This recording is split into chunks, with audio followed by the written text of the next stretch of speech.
On with the actual run here. We've got the Dodecadence with Meatsack, Ritzel, and Egreed on the crew. This is the Rock Sea ship.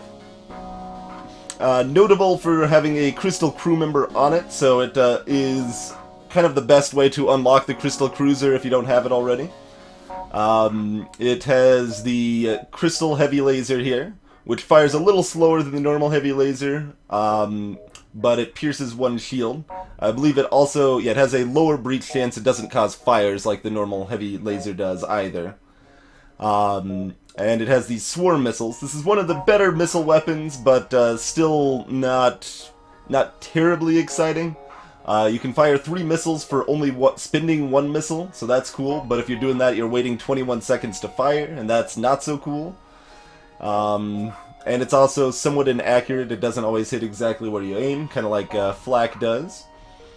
Other than that, the ship does have a solid layout overall. There's lots of venting options available all over the ship. You can vent it pretty easily. The Crystal crew member can also add to that venting power. If someone like boards over here tries to run into weapons, you can be like, sucker, I'm gonna lock you out, because I'm a Crystal crew member, and I'm awesome like that. One downside, though, is that the doors are kind of over here in the middle, and there's a lot of places people are going to board, and they're going to just run straight for these sensors or the doors. So it gives you a little less room to vent borders than you would really like a lot of times. Since it's a C-class ship, of course, it starts with a clone bay here. And it also has the rock plating augment, which is fine, nothing terribly special. Usually you'll sell it off for that nice bonus scrap early on, but you can keep it. It's not a bad thing to keep either. Alrighty. Raid! Welcome, Short Bus Raiders. How's it going? How's it going, folks? Thanks for the raid again, 4KV Short. What were you playing tonight?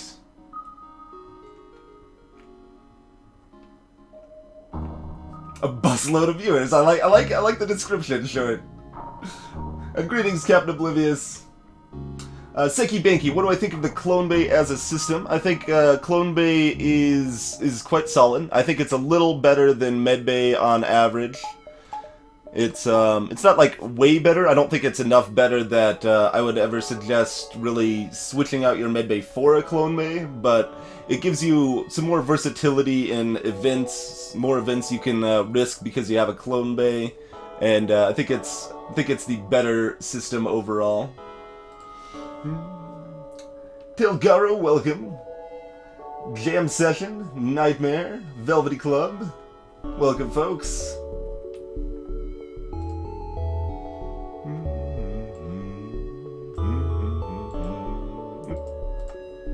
That was me doing some math earlier. I was figuring out the odds.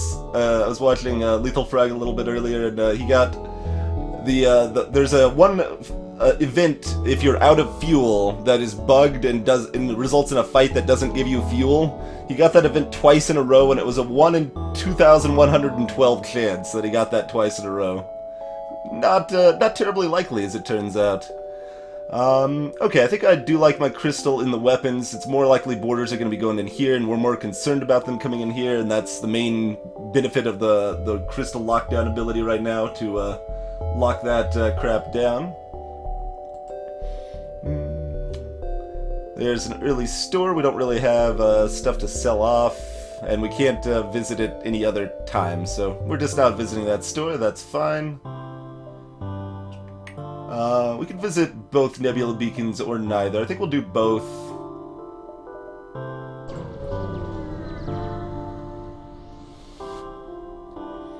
Sedemio, yes, there was some rounding that was not quite present. Are there any events Medbay is superior to Clone Bay? I mean, yes, if you have your Medbay leveled up, there are. But I usually don't upgrade my medbay anyway. Alright, they were only offering an upgrade to oxygen anyway. That's not something we care about on this ship. Galusha, welcome! That's pretty legit weapons for frickin' Sector 1 here. It's got a burst laser too, and a heavy laser to go with it, and an asteroid field. So I think what we're going to go ahead and do is fire the swarm off immediately with a quick shot to try to take down one of these weapons before it has a chance to fire. Just land that in there real quick, get that disabled before it can fire at all. They're shifting the power over, and that's perfect, because that means neither is going to fire. And that works out quite smoothly indeed. Now, I think we can just wait. We probably don't need the swarm anymore. It's not the worst idea. Let's see, 3 fuel, 3 missiles. That's actually not a bad surrender offer. It's not a bad surrender offer for Sector 1. So, you don't want to take too many surrenders in general. Most of them are worse than not surrendering, but the earlier in the game it is, the more likely it is that the surrender is reasonable. Especially if they're offering fuel or missiles or drone parts that you care about. We're not super excited about missiles since we do kind of want to not rely on the swarm too heavily, but having some available is definitely not a bad thing. Hey, Lance Fighter, so I think I will actually take this. We're only looking at getting about 5 more scrap if we don't take this, and we're probably... So, like, standard would get, like, maybe 1 fuel, 1 missile, 14 scrap or something if we turn it down, and I'd rather have the resources here. It's also possible that, I mean, they had their heavy laser back on, so it's possible I take 1 to 2 damage if we don't surrender as well. Alright, let's go back, hit the 2 nebula beacons, then proceed up from here.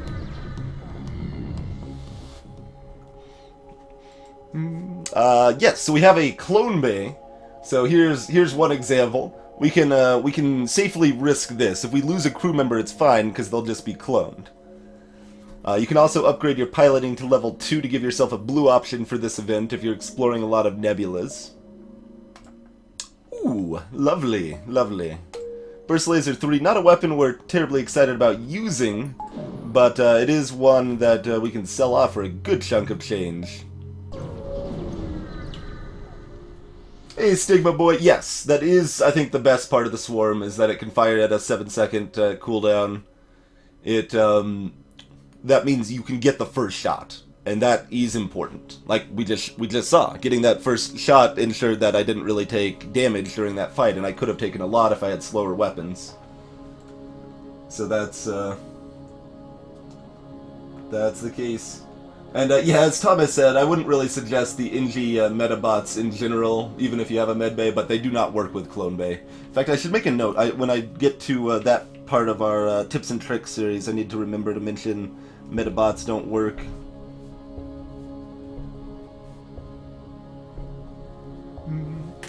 Alrighty. Black market weapons traders, you have to be really desperate for it to be worth buying the weapon. I don't have the scrap, so I can't anyway, but it's only a coin flip chance they actually give you the weapon. Otherwise, they just try to steal your money. So most of the time, you just want to attack these ships. Oh.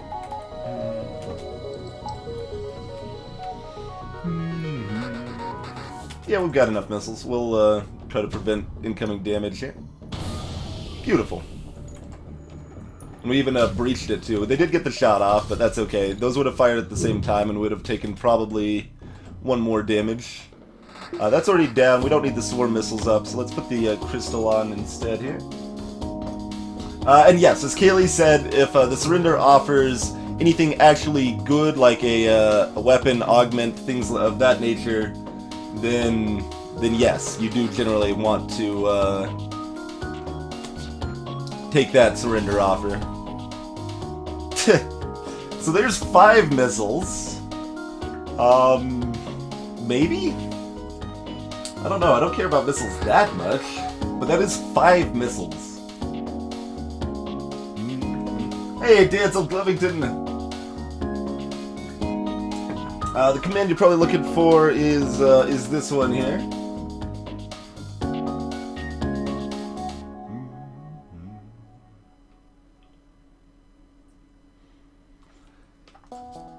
I guess? I don't know how long it'll be before I'm off using the swarm missile. This gives me a little more flexibility to keep using it for longer than I would otherwise want to.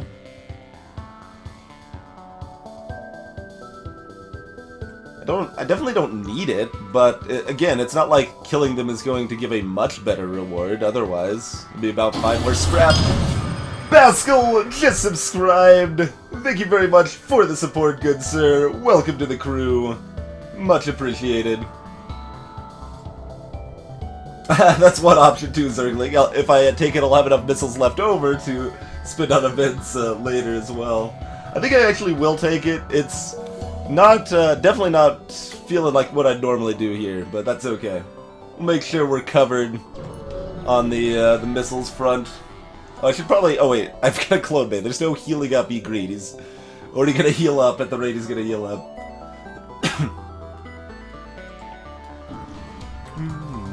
Oh, that is a beam and a beam. Alrighty then. Pretty good deal, as it turns out.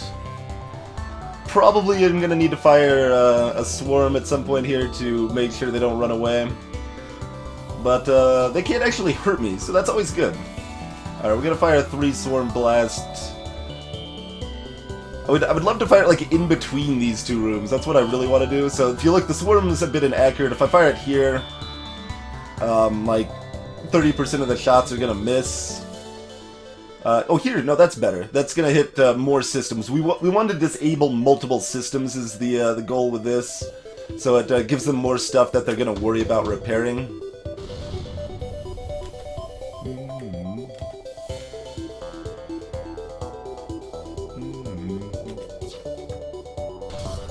Oh, that is only that is actually level 3 or higher engine there. I assumed it was only going to be level 2, but it is hard after all. I shouldn't really assume that. But it did pull the pilot away from the cockpit anyway, which was kind of the hope there. Yeah, let's just finish it off. Make sure they don't escape. These demand the surrender of their goods events can result in some better results. For example, they can give you a free weapon. In this case, they just talk about the free weapon, and we only get our 19 scrap, but hey, 19 scrap's not bad.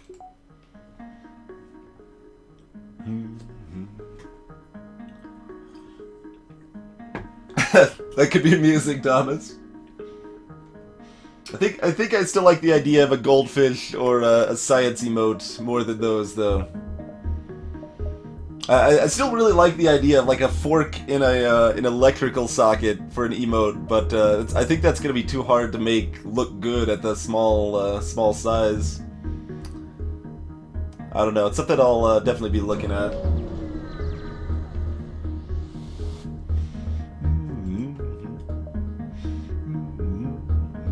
So yeah, we're gonna attack the Slaver Scum, and we do want a new crew member, but it's an 80% chance they're gonna offer us one in a surrender anyway, and then we don't have to pay 27 scrap for it.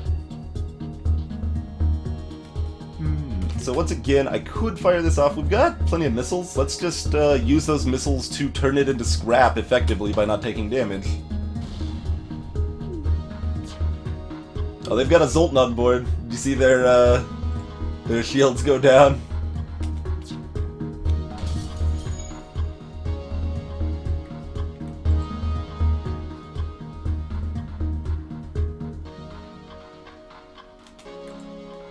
And probably an NG too, though, how fast that was repaired.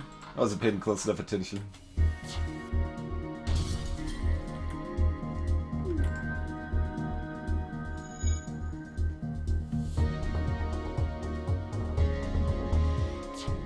Invulnerable, just using the one mod for the win streak runs. It's one that doesn't change the gameplay at all.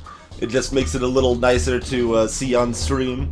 A little faster since I don't have to count it up manually. It is linked in chat for you there. I do have my own balance mod which I've made but do not use during the win streak runs. Yes, we will take the Inji stick, absolutely. So this is good for a couple reasons. One, it's just nice to have a fourth crew member in general. And it's really nice to have an Inji to be able to help fix up problems on the ship quickly, and it's nice to have an Inji because there's a lot of blue options that Inji help you out with, so that's nice as well. No, we're not gonna dismiss him. We're gonna rename him.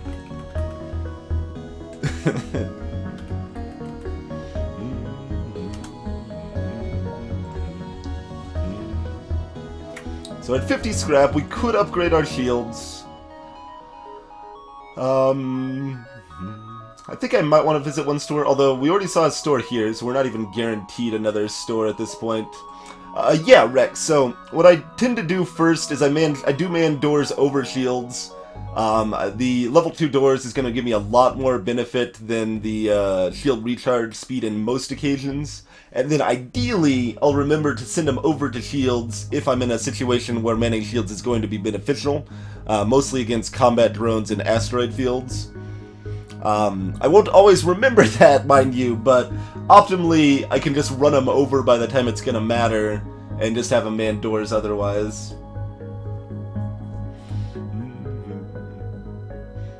Nice, Pascal. Good enough reason for me, sir. Mr. Ryan, probably. Welcome. Yeah, I use Huzzah all the time. It's harder to fit Mantis into a daily conversation, but Huzzah like works as Triumph. It works as a Kappa.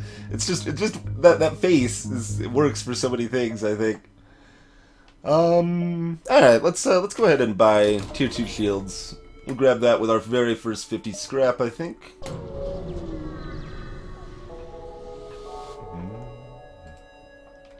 Hail them. So, for example, this ship can't hurt me because I've got tier 2 shields. So we can just tag this guy right here. Oh. I'd rather train evasion than shields anyway.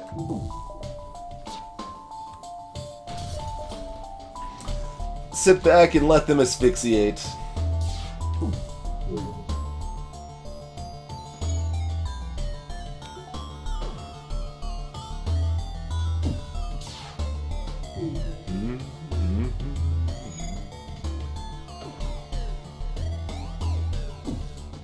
So this is like I planned it like during a tips and tricks segment or something. It's like, oh, upgrading level 2 shields is awesome because example. You gotta love that immediate example there. No, I don't want to man sensors because I mean I guess I could man them with my weapons guy. He's not really doing anything.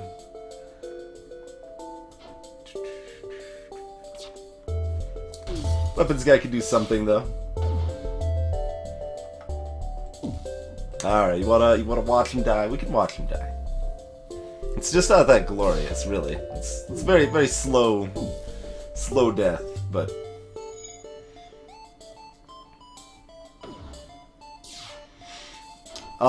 Good question, Inside Fastball. Can enemy crew skill up? As far as I know, they cannot. But I'm not even 100% sure on that. Because I know enemy crew can, be stronger in combat, but I don't know exactly how that works. It's something that I haven't tested thoroughly yet.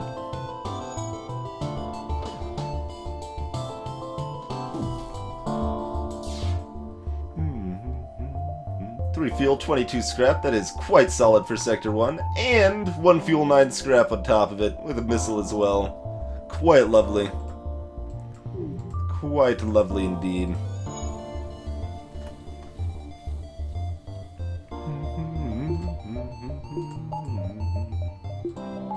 I guess we'll leave it like that to start and switch on the swarm missile if we'd rather have that than shields. Blackfire. If pirates take over the slug interceptor, they remodel it and make it so it doesn't have the vulnerable oxygen anymore. But the slugs still haven't figured it out. That is correct. Aid the civilian ship with its kind of scary stuff that I can't take down very quickly. But we got tier 2 shields, so they're not going to do a huge amount of damage to us.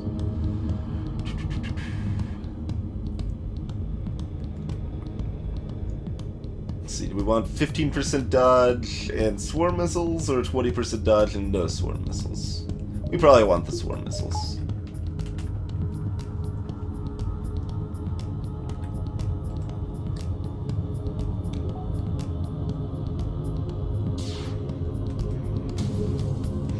Blow Dark, how do I buff the NGB? Not too significantly. Main things I do to the NGB is, one, give it level 3 piloting.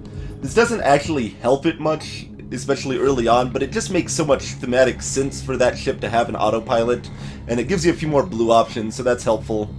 And, oh what, this actually could have benefited me here, maybe. No, still got up in time regardless.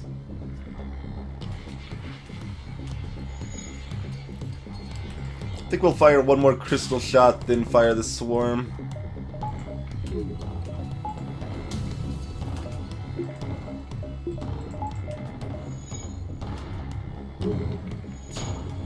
Nope. Oh no, that's 2 damage. That's 2 damage to the weapons. If it was only 1 damage to the weapons, I was gonna switch out to the swarm and get that firing.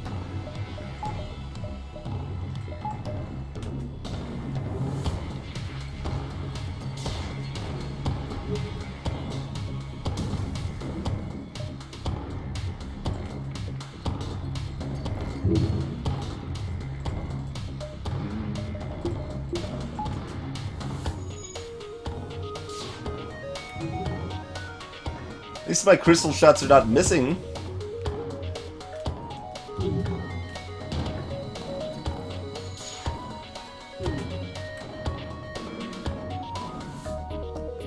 And so this is a ship that it's pretty sad to use the swarm against, because I really want to hit their weapons, but it's hard to actually hit that without going off of the ship like that. But we did land with a crystal shot, so that's good. Zambazzle, welcome! You don't need it powered for events, Zambazzle. You don't need anything powered for events. You don't even need to, like, for example, if there was an event that required this Burst Laser 3, I can't even power it because I don't have 4 system power, but that's fine. As long as it's in my loadout, I'm good to go as far as events are concerned.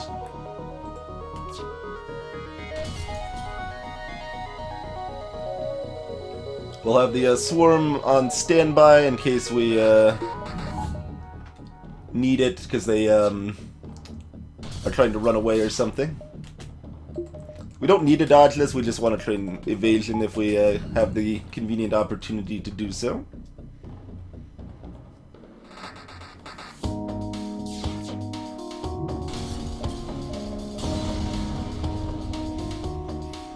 Hmm, 12 scrap, and the civilian ran away because they're scumbags. Alright, still a profit. Wait for the oxygen to refill a little bit here.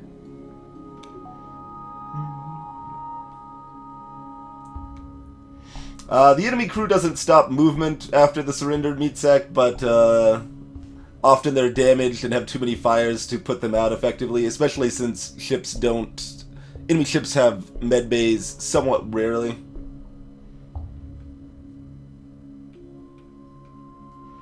And I'll also note, so the Clone Bay also does a little micro heal every time you take a jump. So at level 1 it heals my crew for 8 HP every time we take a jump. You also don't need the Clone Bay power to gain that healing effect. That is also automatic whether it's powered or not. Hey Everett, going fine so far. Alright, we got 6 more hops. Alright, that looks good. Yeah, probably just loop around like that. Possibly go up here and go here instead.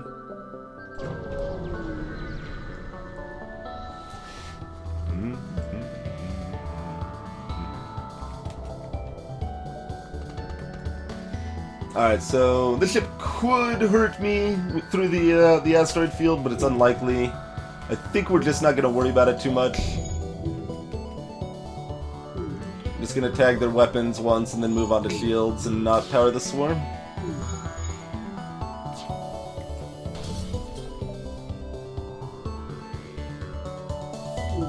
That's right, Bjorn. Remember the civilians have been stiffing me, and make sure to steal their vaccinations next time I get the chance. I definitely will. Definitely will. Hey there, attrition. It's one of your least favorite ships. It's not a great ship, but it's fine.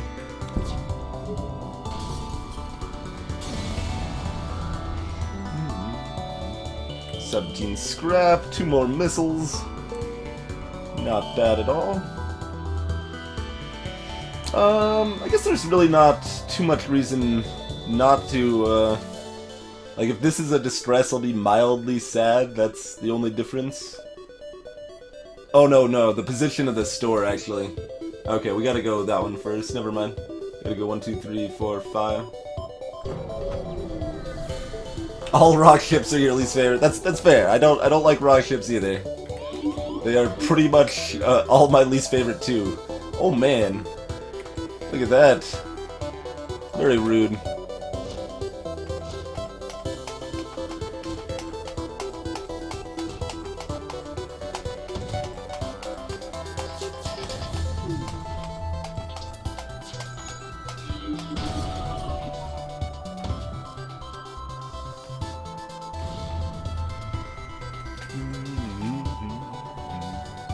I hacked my shields in Sector 1. I think this event should be removed from Sector 1. I haven't done that yet in the balance mod. I probably will next time I update it. Because just having your shields in Sector 1 can just be utterly game-losing. Especially if you're newer at the game, and it can really feel unfair. The weirdest thing about this event is it's a rebel-like event, but it doesn't appear in rebel sectors. It only appears in civilian sectors. Hey, Bloody Plays! Missiles deserve mad disrespect, Blowdark. They deserve the mad disrespect. Alright, we're not hitting that distress. That is fine. Been a good Sector 1, though. Very good Sector 1. We're gonna sell off this Burst Laser 3. I guess I should technically look first. I mean, I don't have to rush to sell it off, per se, but I'm not gonna use this. This ship has 4 weapon slots. We've got acceptable weapons for a little while. We're not gonna use the Burst Laser 3. That's a bad weapon.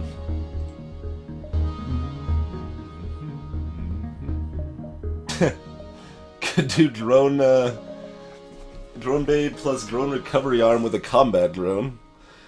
See, the sad thing about that though is it doesn't synergize with my weapons. That's really honestly kind of the biggest downside to the crystal weapons is they don't synergize well with other weaponry. So this weapon is really strong in Sector 1. We're causing 2 damage. It's piercing shields for only 1 power. That's awesome. But later in the game, it doesn't take down shields when I need it to for my beam weapons, and it just doesn't synergize as well. Not as versatile.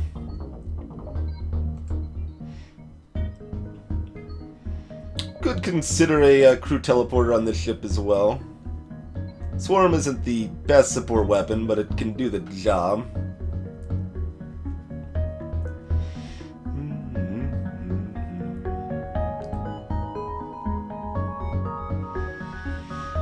Pike Beam's fine. Ion Blast is fine. If I need another support, like this is actually a pretty safe bet for taking down shields for my crystal heavy laser there.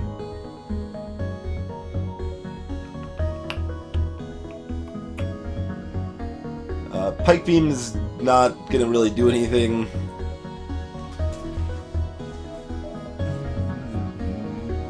There was hacking or battery backup, we'd probably buy that here. Battery backup I'd half buy just to make other things more common. We do have a pile of scrap if we want, because we can sell off the rock plating as well. I think I actually do buy the Iron Blast. I don't know how much I'll use it, but it's effectively a 15 scrap investment, right? Because, so I'm investing 30 scrap up front, but I can always resell it for 15.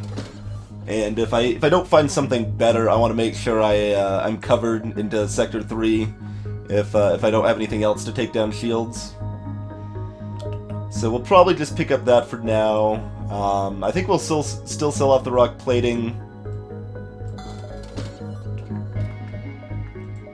And buy a little bit of fuel, a little bit of repairs, and move along, I think. Hold on, let me buy one more power as well. That way I can have all of that powered comfortably.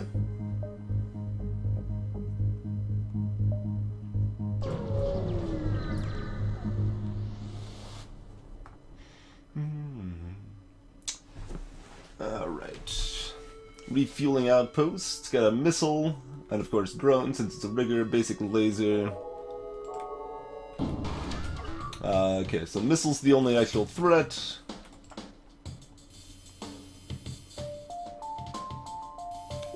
Yeah, exactly, Baskel. Exactly. Power up my engines here. Lit a fire in my sensors. You can tell, I could tell by the sound is what triggered me to it. I could hear the fire. You can also see on your UI here at the bottom that there's a fire here. So we're just going to go ahead and vent that.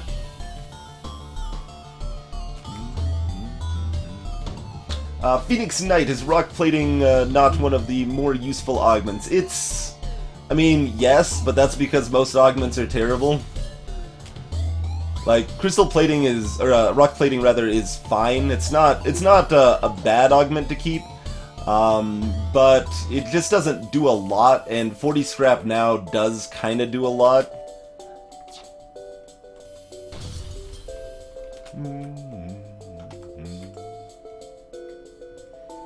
Alright, we've got plenty of missiles. Let's tag that again, try to take that offline before it fires. I think it's gonna fire though, still. That's okay though.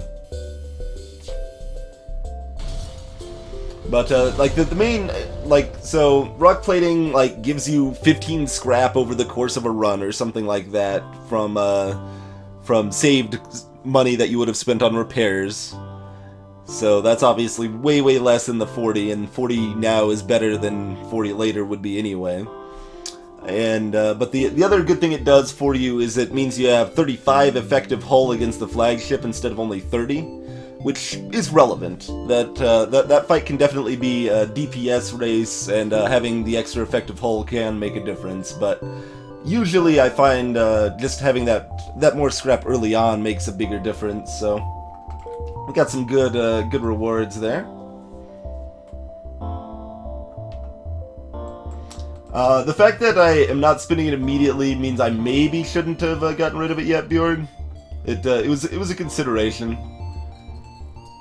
But, like, it's possible I want to go ahead and upgrade my weapons, things like that, and this just gives me the flexibility if I don't end up wanting to hit a store later. But, yeah, exactly. If we're taking enough damage that's worth 40 scrap, something's gone horribly, horribly wrong. Like, it should give you about 15 to 20 scrap, in general. It's not gonna give you a lot of scrap over the course of a run. Hey there, Farplane!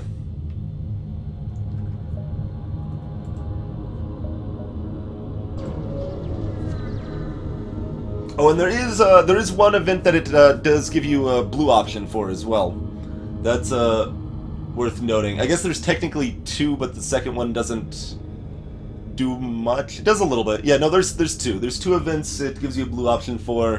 One gives you a more reliable reward from a distress beacon, and the other one makes a fight easier by ramming them and damaging their engines, or I think it's engines.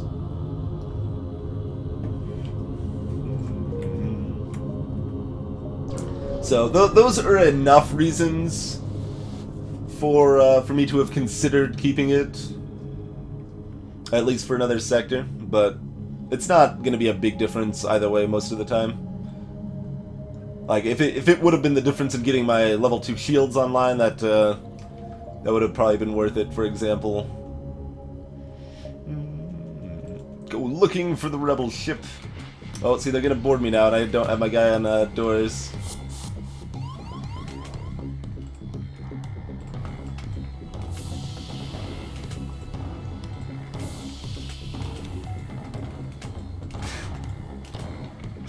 Just dance around him for a little while. It's cool. It's cool.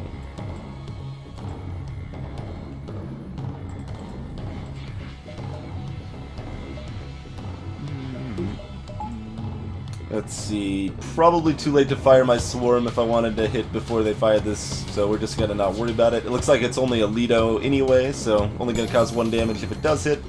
And we got the lovely dodge anyway. Okay, that hit. If that didn't hit, I would have fired a 2-swarm shot there. But since it did, not gonna worry about it.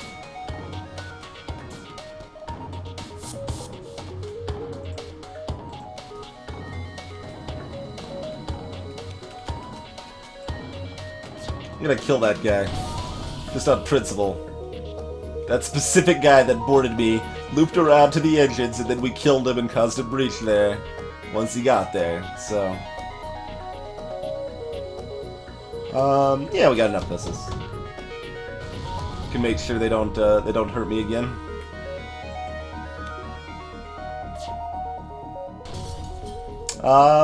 Okay. Yes. Yes, I will take that offer. And it's 23 plus the scrap from selling the anti-combat drone, and 3 fuel, and 8 missiles. We're gonna take that offer. It's a pretty good offer. Hey, not a meth addict. Exactly, exactly.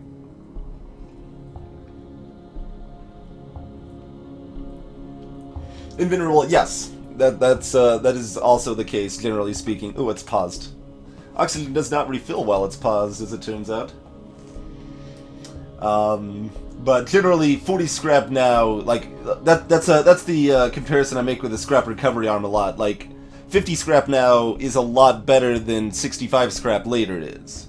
Like, just having that money available to spend on upgrading your offenses and your defenses earlier on in the game is just going to help you out more overall.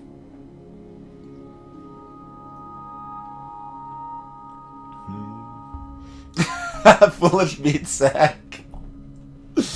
Oh man. See, you're specifically referencing Family Guy, which is referencing something else. 80s. It's probably a specific comedian, but I'm not familiar enough with the older comedy scene. Hey, Meegan's Box, and 1 million kitties, welcome. The blue bar next to Ygritte's health, that is for the Crystal Lockdown ability. Crystal Crew have the ability to lock down a room like that, where no one can enter or leave the room while it's locked down, and that's the recharge for it. It's automatically recharged when we enter a new sector. Hey, Soundhound. Thank you, sir. So that was 239 scrap in Sector 1? No, we bought power too. 259 scrap in Sector 1? Because we bought the shield upgrade for 50, we bought the power for 20, that's 70. We bought the Ion Blast. 259 scrap in Sector 1 total. Oh, no, that's counting the rock plating. I was wondering why that was so insanely high. Okay, 219 scrap in Sector 1. That makes a lot more sense. And a crew, though. Oh, there it goes. It's worth the wait. Completely worth the wait. Ship gloriously exploded there. How nice. How nice.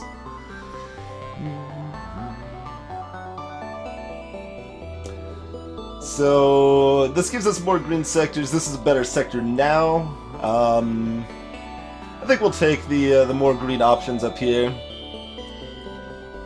Civilians not much worse than Inji, I don't think.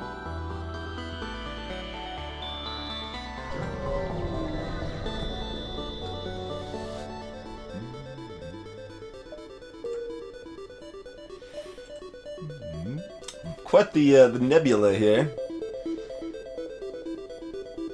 So probably look down here a little bit. There's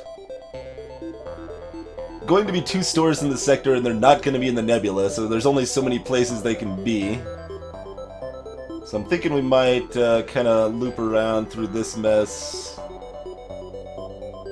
then circle around here a bit, and then finally go to the exit or something. Ooh, and that does connect over here too. That's good. That gives me a lot of diving options here. Upgrading my engines is pretty reasonable here. I think I want to keep it on hand in case I decide I want something from the store though, so we're going to wait at least a hop here.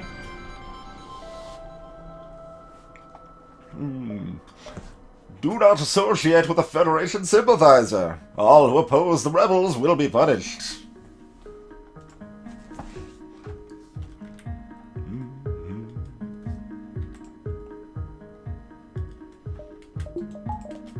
We only need one shield bubble here anyway.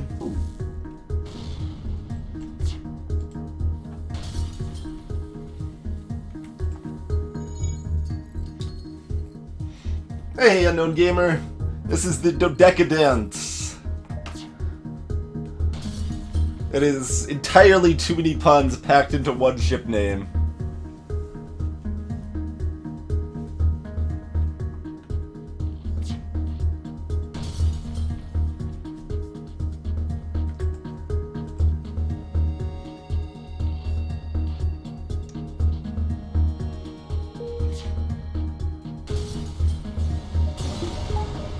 It was a little old, I guess, it's kind of like old-time radio plus Bane, I guess, is kind of how I think of that. I wasn't specifically thinking Bane when I did the voice, but...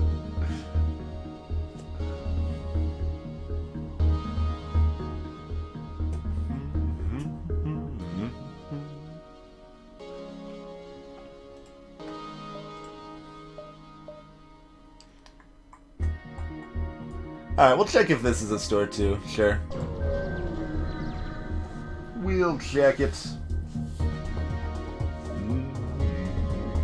Hey, look, they can't hurt me. That lets us play around with them a little bit. They'll probably get this up, but Mantis and a human, they might be able not be able to repair that too easily then. Give it a try.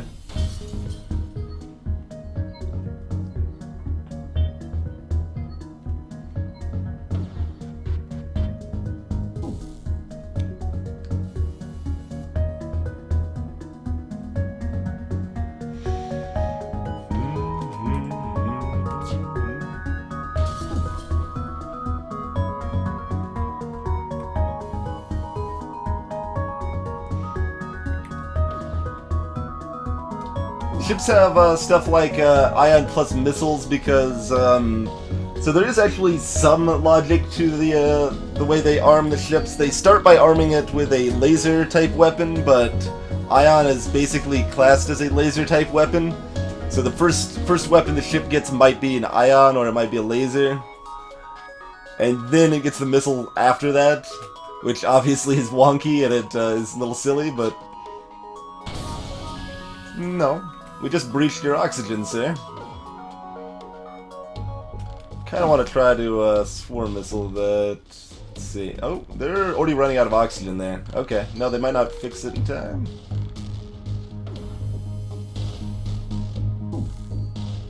Mantis is coming down to help.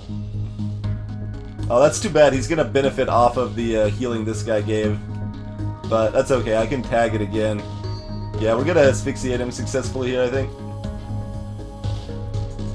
I've got a free shot even if, oh, he doesn't repair in time. I thought his tiny mantis hands would be able to finish it off there, but apparently not.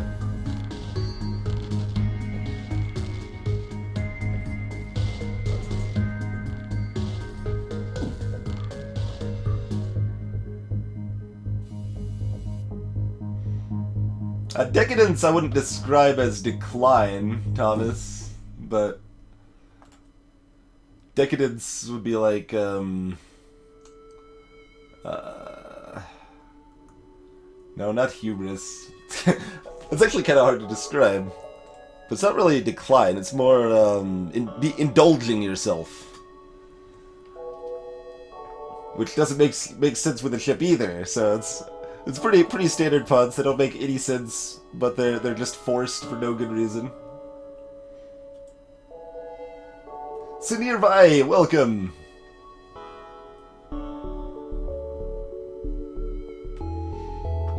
So we got that big pile of extra fuel there because we suffocated them. We don't have a store down here, so we're gonna...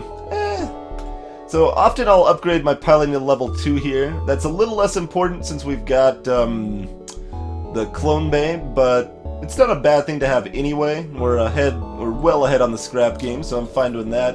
Go ahead and upgrade this if we get a free power bar. It'll be worth $5 more. We'll also upgrade engines.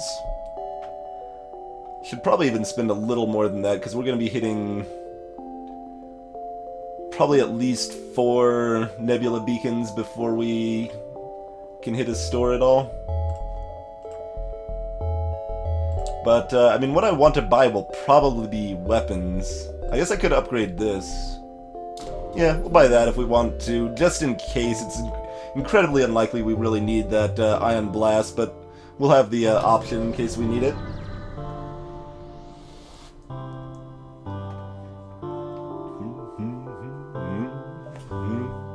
We've got hacking. We've got the old Ion plus missile combo again.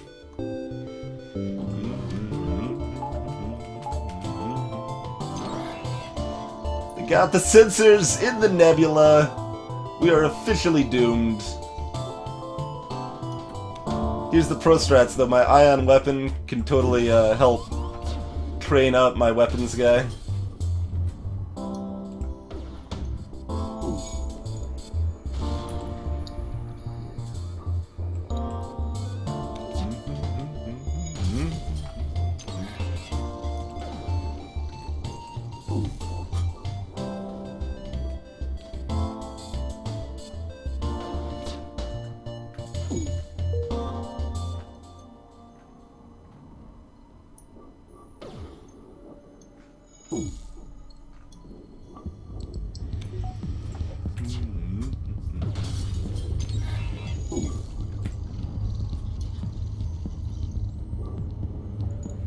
Yeah, if the AI is too low on health, they won't be in oxygenated rooms. Yep, that is correct. I could have avoided that, but it dodged it anyway, so it was apparently all planned to give myself more evasion training. Perfect.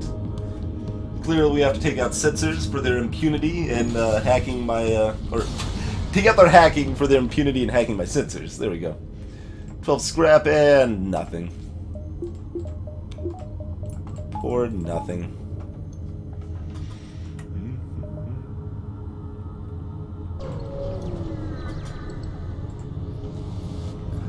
Phoenix Knight, stores can only be found inside nebulas, inside nebula sectors and slug sectors. Otherwise, there will never be a store inside the nebula itself. There can be through a special event, but that would be the only time. Once again, you're still seeing the power of Tier 2 shields. There's just so many enemy weapon setups that cannot harm us because we have these Tier 2 shields going on right here.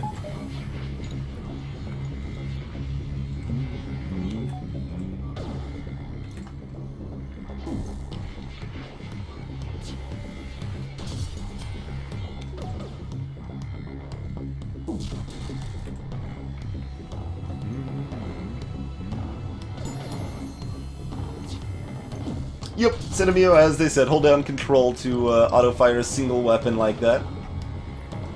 That will actually be one of the next tips and tricks videos we're gonna do. Nice simple one, but it's a good one to know. Not everybody knows about it, so I'll also kind of talk about why auto-fire is bad most of the time.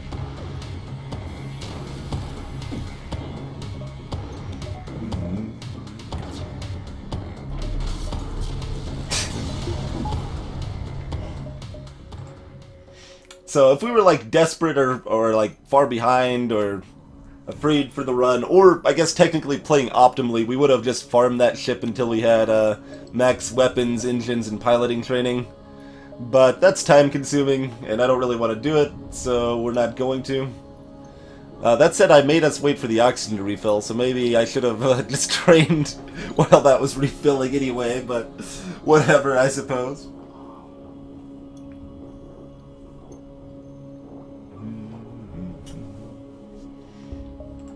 Awesome, Phoenix Knight. Glad you keep learning stuff, sir. So yeah, loosely thinking like up here. That way we're checking if any of these three are stores. If not, we're heading back to the nebula, probably looping around in these shenanigans. Either direction, really. We could go that way too.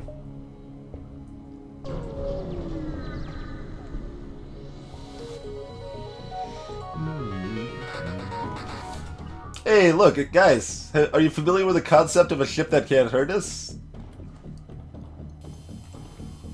Just smooth sailing here. Once again, we could conveniently trade on this all day long. How close are these guys to leveling? Yeah, a little ways out, yeah. Hey there, Sireville.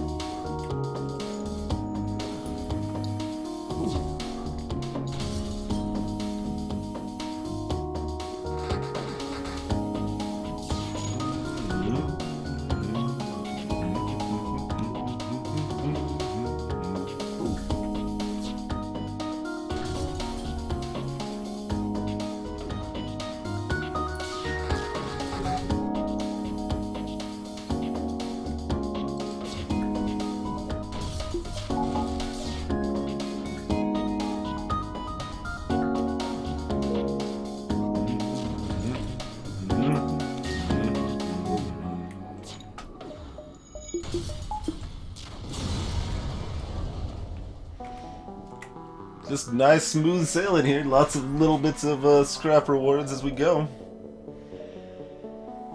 Let's see. So we've got 7 hops right now. We're kind of looking at 1, 2... nebulas are half, if that wasn't clear. And that's like 1, 2, let's say 3, 4, 5, 6... 7, 8, and then dive. Something like that, anyway.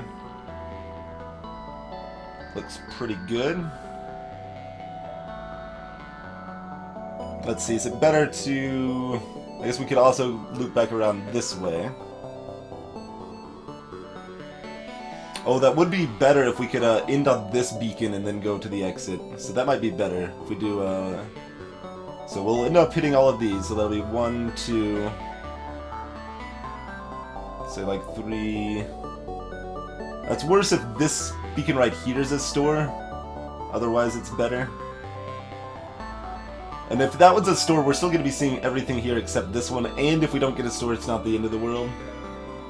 So I think I actually want to go something like this and then loop back down. Let me make sure this beacon won't be overtaken by the time we get there, though. Be 1, 2, 3, 4, 5 at most. Yeah, no, that's fine.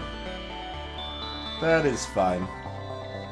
So yeah, we're gonna go this way and kind of loop back around that way, I think. Because yeah, that connects fine there. Yep, nice smooth. Nice and smooth. Hey, Majora Plays Games! Welcome and thanks for the host, good sir. We do have level 2 piloting, yep. We bought that as soon as we started going into this nebula here. So we're just gonna let them asphyxiate a little bit.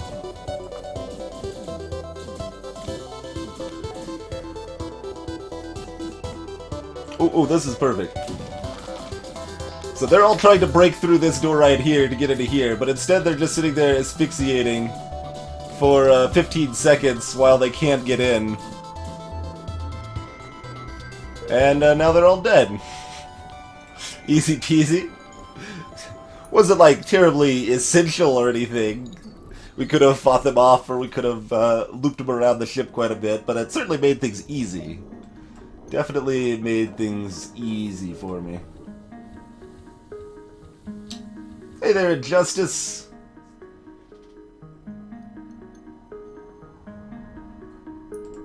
Cyphiorin, welcome.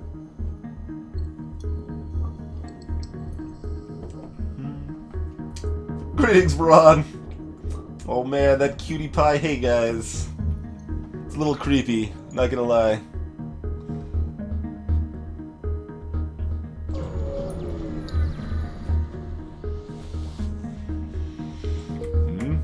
Hey, ooh, distress 2. Alright, can we hit the distress 2? It's be 1, 2, 3.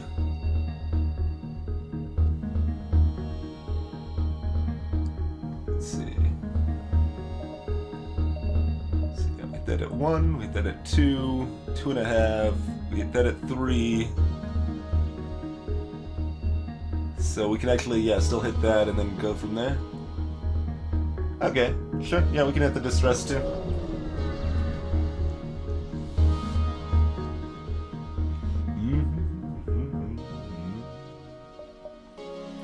Investigate.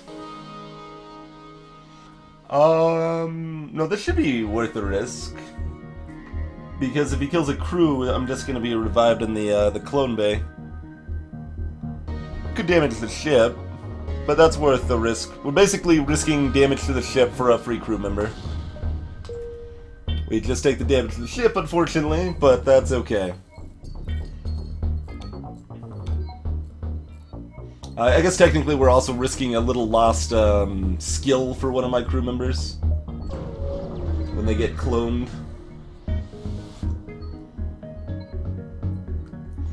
Captain Oblivious, I haven't really specifically done that much. Just a little bit here and there, since it's not terribly valuable to have lots of repair skill, but it's still a benefit. Hey there, AIDS Fart. Yes, your clone bay does not need to be active. Nothing needs to be active for blue options. That's the second time that's actually come up tonight, though. I should probably cover that in a tips and tricks episode.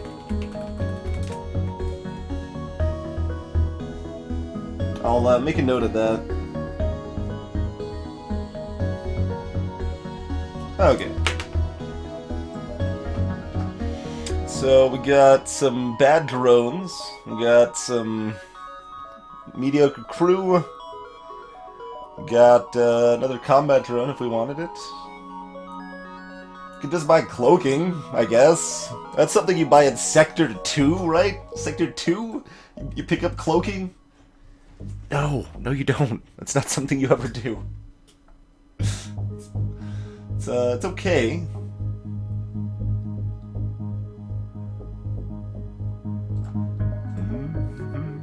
I still might, though. No, let's wait for the other store. We'll probably see another store in this sector, so we'll just wait.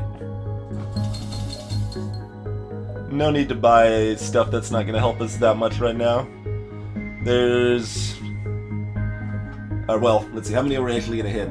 Gonna hit these. Rebel line will be here.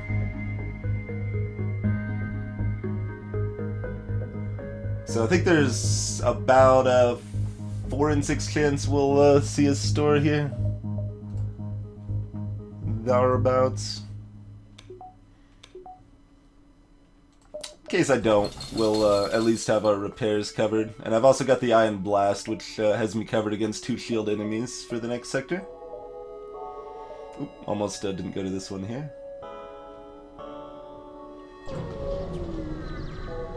Yeah, you don't have to power your clone bay at all until someone actually dies. That is correct. Alright, where are you boarding? So this is, like, there's a lot of ships that are going to use boarding actions. This ship, manning shields, is going to have no benefit, but the fact that I have doors manned already is going to give me some benefit. Most likely. In this case, they just boarded directly into my weapon, so it's a little less helpful. Though we'll probably still vent him here, I think. I could even fight him in the vent, since I take reduced asphyxia. No, we don't want to hurt our crew, because we heal up so slowly with the,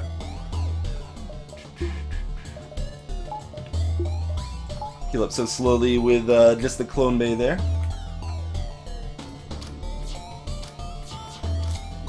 Nice dodges. By them too, apparently. These jerks.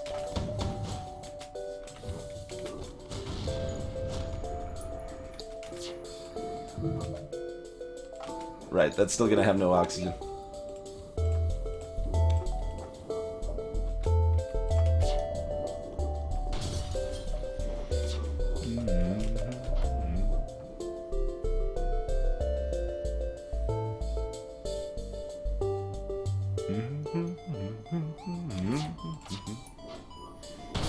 I don't think they have an Inji, so... Well, no, they might. They did get that up, actually, a little faster than I thought they would.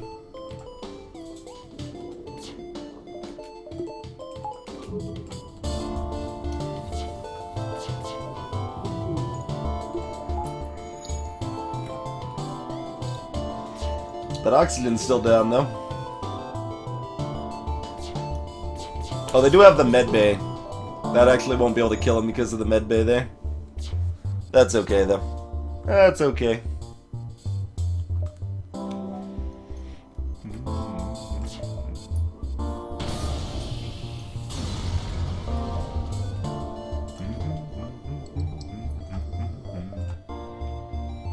Oh, the other store is up here?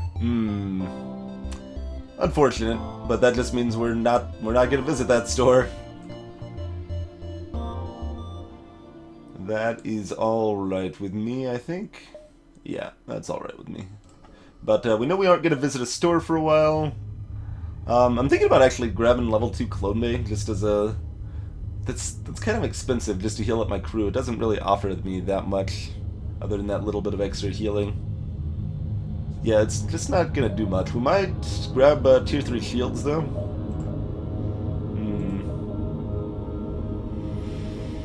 It's gonna drop 100. But we're not visiting a store for the rest of the sector. We're getting another, say, 15... say like 70 scrap in this sector. Alright. Alright. Hey, Phoenix Battler. It does not use missiles, no. It's a weapon that, yeah, it only pierces one shield, and the fact that it pierces shields can be a disadvantage as well as an advantage, because it means it doesn't synergize well with other weapons.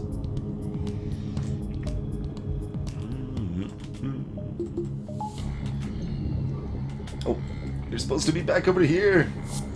You're not gonna make it.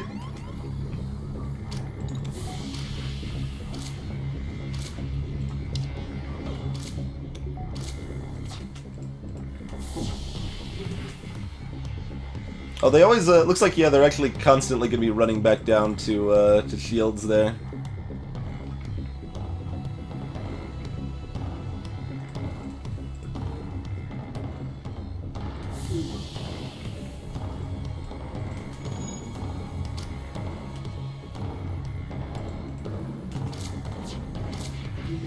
Let's just keep asphyxiating as much as possible. Oh, he got stunned, I think, by their, yeah, their Ion Stunner stunned their Mantis in my shield room. That's kind of glorious.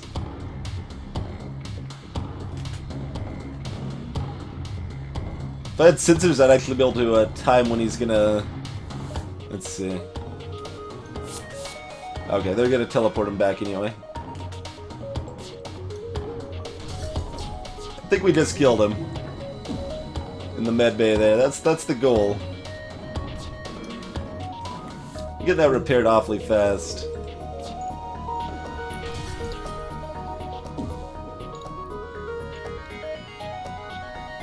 Yeah, we're not gonna asphyxiate him. That's okay. That is okay. It's worth a try when we can.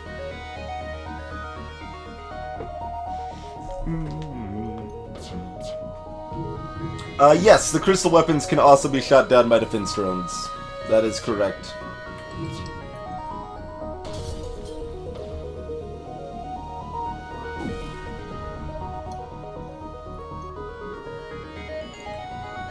Oh man, they had level 2 oxygen too for their edgy crew there.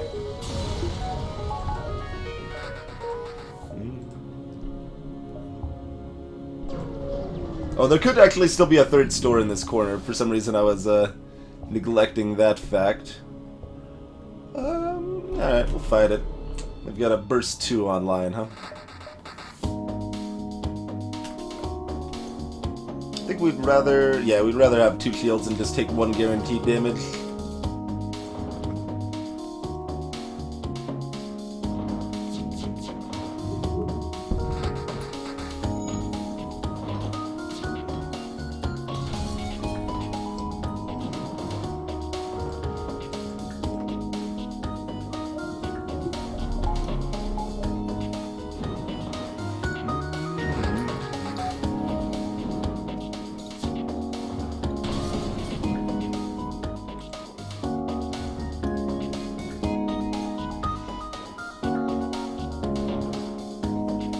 And by the way, if people do have specific things they would like to see covered in future tips and tricks episodes, do feel free to mention them.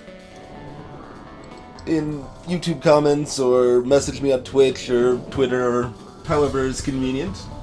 Or in chat here as well, of course. Alright, I guess the oxygen's actually most of the way up already, isn't it? Just a little bit down here.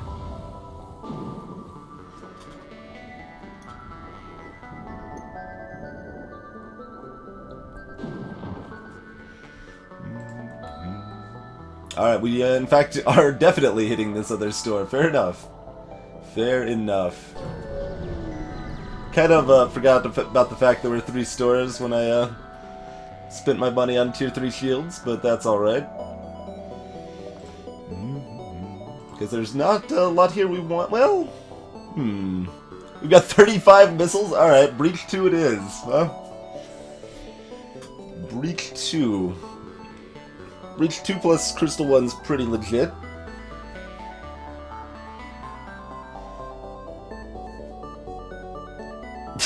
Clearly I should buy the Breach 2 and the Small Bomb and keep the Swarm missiles. We've got 35 missiles, it'll last us like one entire sector, right? I think I'll buy the Breach 2 though. Breach 2 is a legit weapon. Little tempted to buy the crew teleporter actually. I tend to not like that on ships that don't start with it anymore. 90 scraps, pretty pricey for that, but we've got a solid boarding crew. We could do it if we wanted to.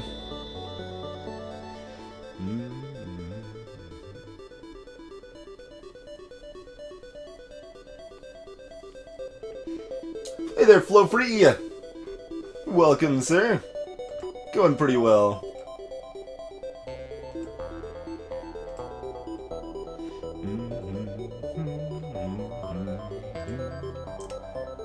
I mean, I also like beams in general, but not with this weapon setup, certainly. Invenerable, there is a Breach 1, it's only available on the Slug A.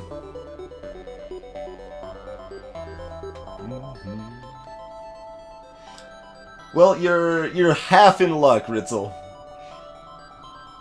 One of the, or like half of that is sort of tonight's episode. We keep being offered Combat Drone 1. They're like, you could have had the drone recovery arm with a combat drone. We're just gonna really drive that point home all day long. Yeah, I just don't feel like boarding. We're just gonna buy the Breach 2. That's... Like, buying a teleporter there is actually perfectly reasonable. But I don't feel like it. So that's good enough reason for me. So yeah, we're going 1, 2, 3, and dive. It's a pretty good deal, I think.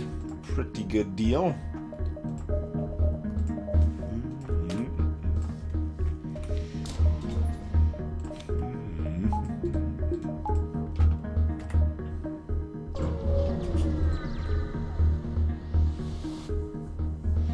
Yeah, even Fight Ninja is not the best combatants. They can do the job. I've done it before.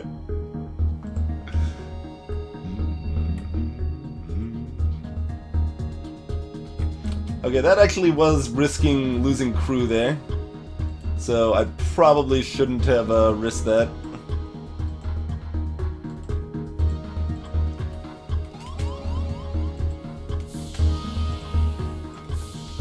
Yeah, they're gonna run down to shields, and then they're gonna try to... Okay, one's gonna get through, that's fine. We'll kill them. Oh, my Idli can't get in. I was gonna have him get in too, but that's okay.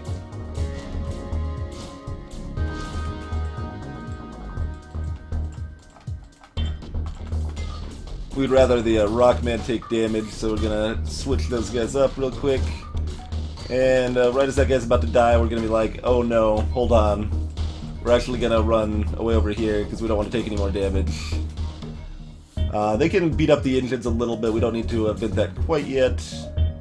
Gonna wait for the oxygen to refill here to man doors again.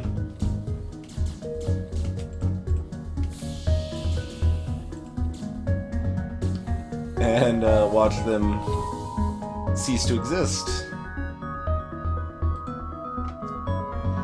Should have locked down before they even had a chance to go in, so I didn't take this much damage on my crew member, I think, but not a big deal.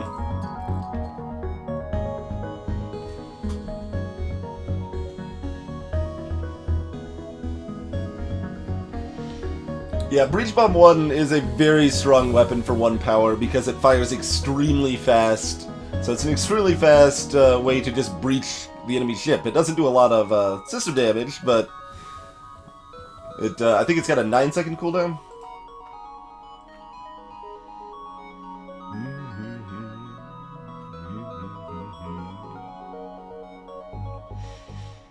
I maybe should have sold off the Swarm. I probably should have.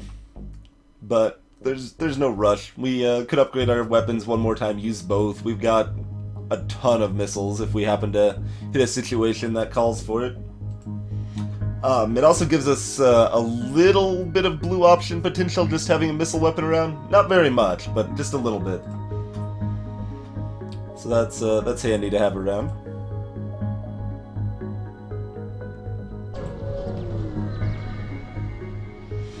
You're a little crazy, Battler, although a lot of people definitely prefer Medbay. I think Clone Bay is the superior system.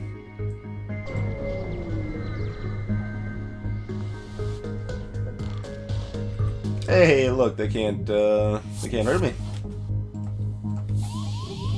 Even that poor guy can't hurt me. Let's see, I guess a rapid-fire asteroid hit at the right time could technically hurt me. Very, very unlikely, but we'll make sure. We'll make sure, you know?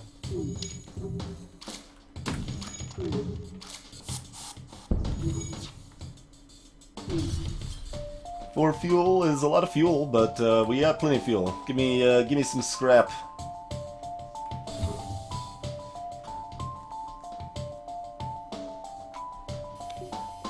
Take down the shields and no asteroid is ever going to hit them again. Now they've got an edgy punch in my pilot over here. What kind of jerk move is this over here? And yes, obviously my Rockman can take him in combat, but I'd rather take no damage instead of a little damage on my crew, so we'll go ahead and burn him out there. Burn him out with lack of oxygen, because that phrasing makes sense. Here, just let him in. He's gonna be asphyxiated plenty, and then he's finally gonna die over here. That'll work. Good enough. Alright, well, we can't buy any last-second upgrades like I was planning to, but that is okay. They're gonna have tier 2 shields. We're probably just gonna drop a breach on their weapons, and then just work to run away as quickly as possible. That'll be the default plan.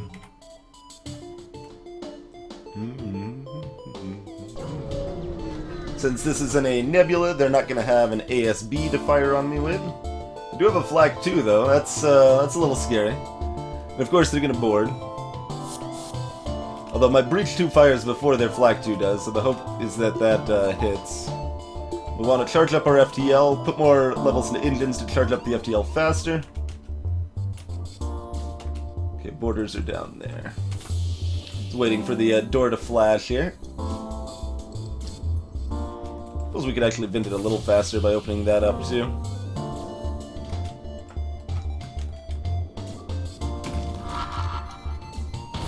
There we go. Breach Bomb 2 doing its job.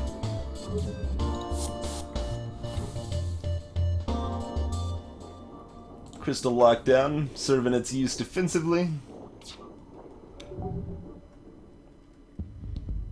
And shortly we'll be out of here. Hopefully before they board again, but it's going to be close. Okay. Yep, head on to the NG sector.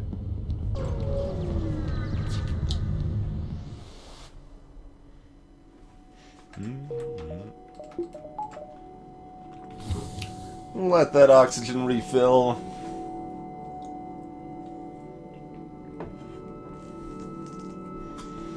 And he's just slapping me to prevent my pilot from concentrating. What a jerk, man. It's just a jerk move.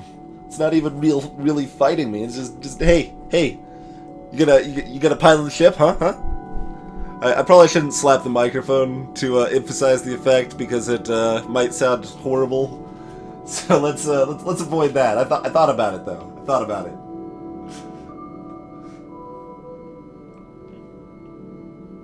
It's also kind of pricey. I just like slap it, knock the microphone down, it breaks. That'd be pretty smooth. It'd be quite the story. It's like, yeah, so my microphone for streaming broke because I slapped it onto the ground, imitating an Inji fighting my pilot. True story. That's not a story I want to tell. I'm sorry.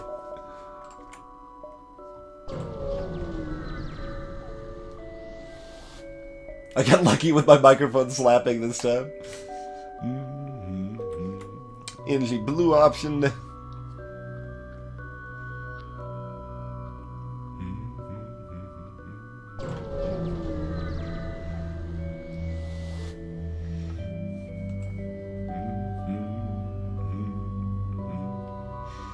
I haven't really bought much fuel this run. We've just gotten a decent amount of it in general. We don't have any Mantis or human crew, so I can't do any programming. See you later. Got 44 missiles now. It keeps going up. Hey, Zach SK. Promise to help because we've got an Inji crew member and an ion weapon available. Same reliability, both. 30 lovely scrap in the bank.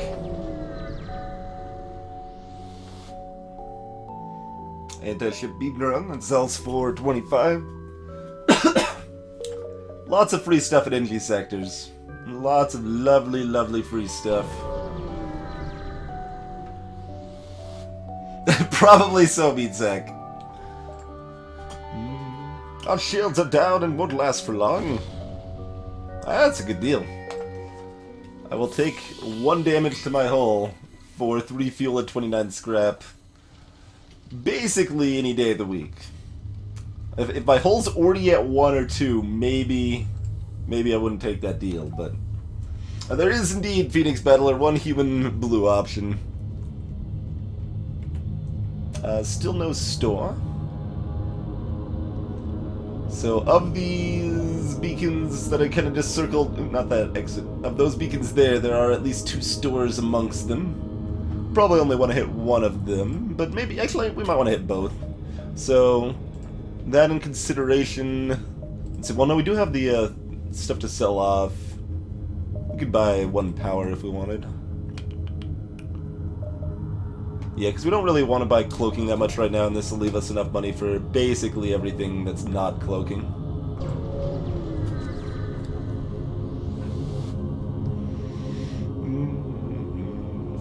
I mean, I'm not using them now. I might pick up hacking at literally the next hop. We'll sell them off.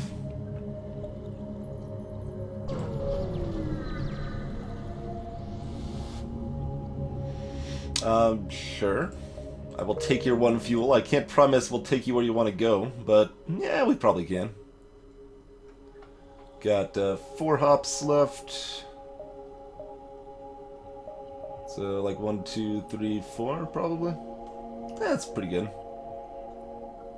I mean, I guess if we really wanted to hit 2... Oh no, the stores don't even connect. Alright.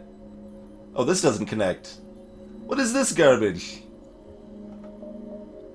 I guess we're going 1, 2, 3, 4 then. Okay, that actually works out fine too. That's probably even better than what I was suggesting, but I hovered over these beacons like 3 times and just thought they connected still. Because they totally look close enough to connect. They look a lot closer than these 2 beacons do, for example. But that'll happen. Alright, that works.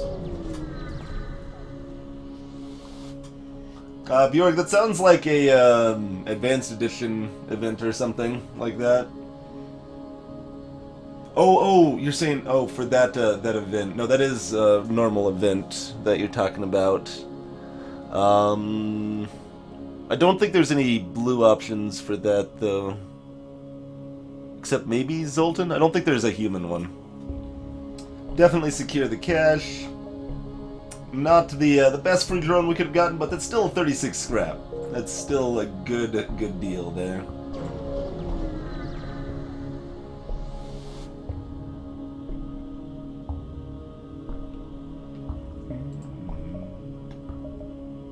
Hey, there's a defense drone. If that makes the drone control a little more tempting. Another drone recovery arm. They really want to sell me on these drone systems here. Just sitting here looking at hull repair drone, drone recovery arm, and defense drone here. We're just getting non-stop drones in the bank. Very silly.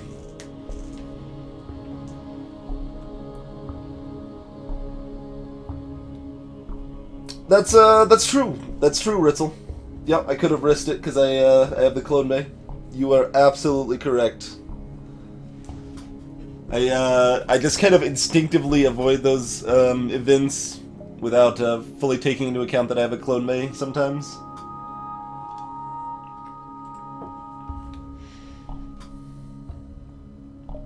Man, it's starting to become more tempting. Like, this means I don't... Like, we're in pretty good shape on scrap, really. We've already got tier 3 shields. We're lacking on weapons, but not terribly. Like, we're still passable for another sector or two, and we... Oh, we'd have to sell off... Let's see. Be 170. So we would have to sell off the swarm. Or no, we could just sell off this. Yeah. Don't even need to sell off the swarm. It's not like I have too many qualms about selling off the swarm, but if I don't have better weaponry, I do want that as a backup option. We of course only have the 2 drone parts, but that's okay.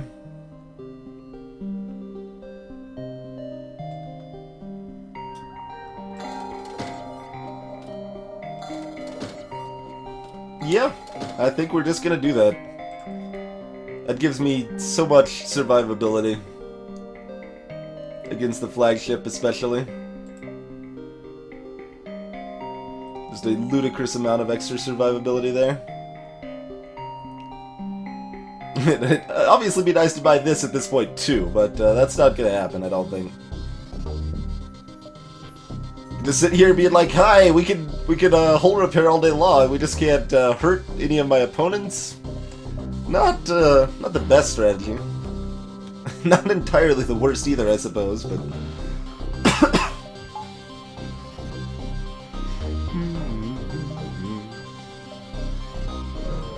And Plus 2 is a solid weapon. I think Ion in general is a bit worse in Advanced Edition, but... it's still good.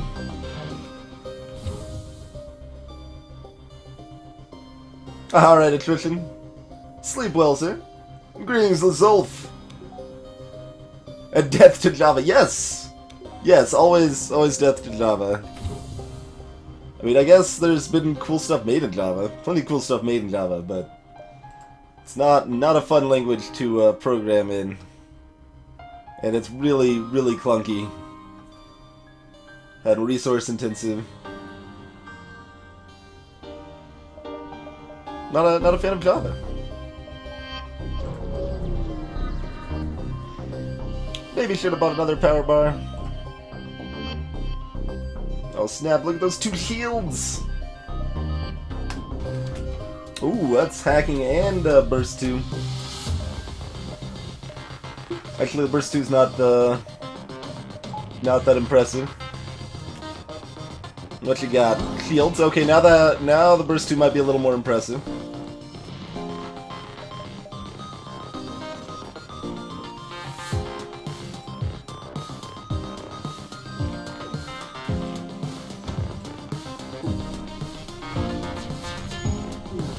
Oh, I didn't up my evasion there. That was really bad.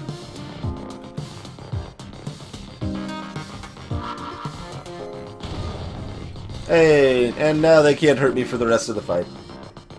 That's part of the power of breach, folks. They actually can't repair that breach on an automated ship. Can't actually hurt me anymore now.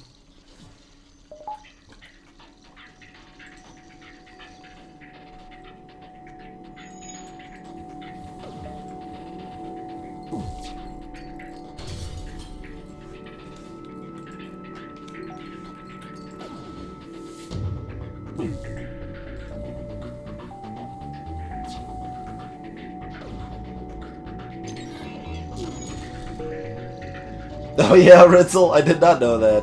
Greetings, only bad puns. Hey there, Beast Boy.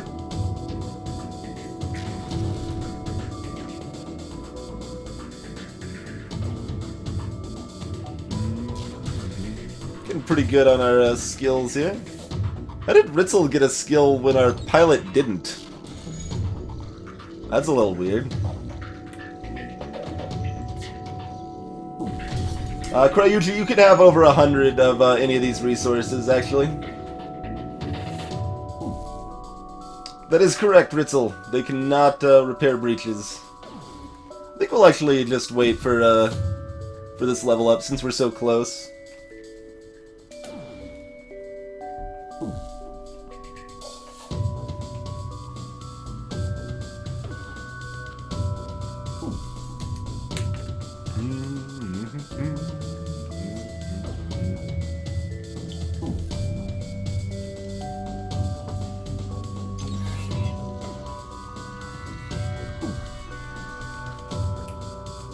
We're already almost there.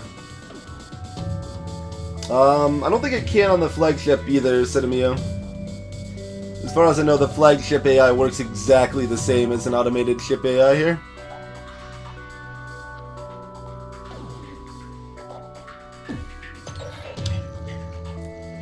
Like I said, we don't farm much, but when we're this close, we might as well cap it off here. Almost there on our weapon skill. That little extra firing rate can mean I get in a hit before they hit me, depending on the situation.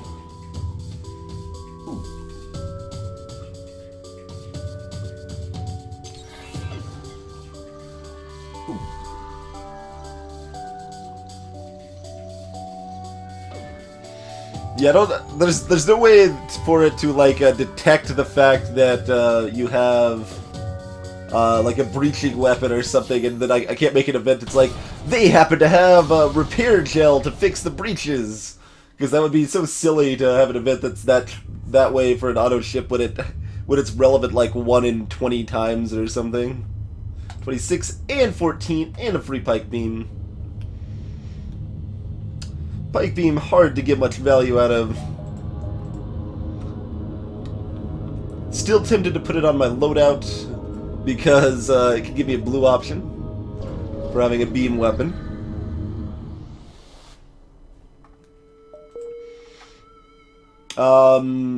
Zulf, it goes from 10 to 15 to 20% faster charge for weapons. The same is true for shields. Or wait, is that 10, 20, 30? I have shields upgraded so rarely, I always forget. I just think of it as better rather than specific numbers. For engines, that's 5%, 7%, 10% extra evasion. You can see all this by hovering over as you see it as well. Oh, I guess it doesn't actually list the percentages for these guys here. Repair speed, I assume is 10, 15, 20, but I've never actually measured it, and there's nowhere in the code that is accessible that says what that would be. And I think the same thing here is probably 10, 15, 20, but I don't know for sure. Yeah, it is 10, 20, 30 for shields. Okay, that's what I thought. Hey, Krima. Going pretty smoothly, sir.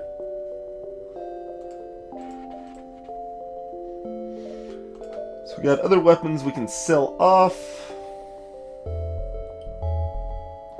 We got our defenses solidly in check.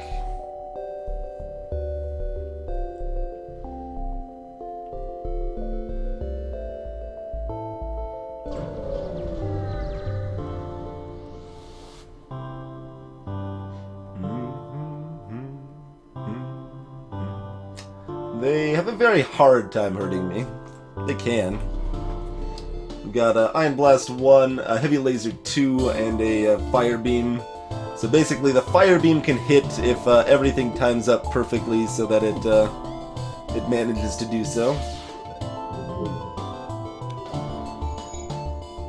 Feel free, Krima.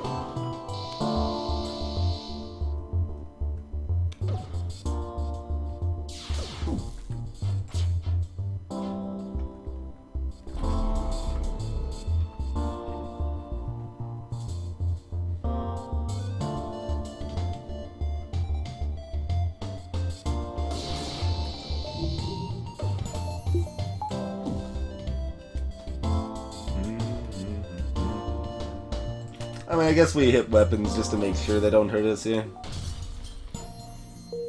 Hey, we got all our evasion levels already too. Oh, nice. You might as well be over here too, I suppose. What was the timing on this? No, we'll let him cloak first, because they're going to cloak now. I think I could have maybe just barely gotten that shot in.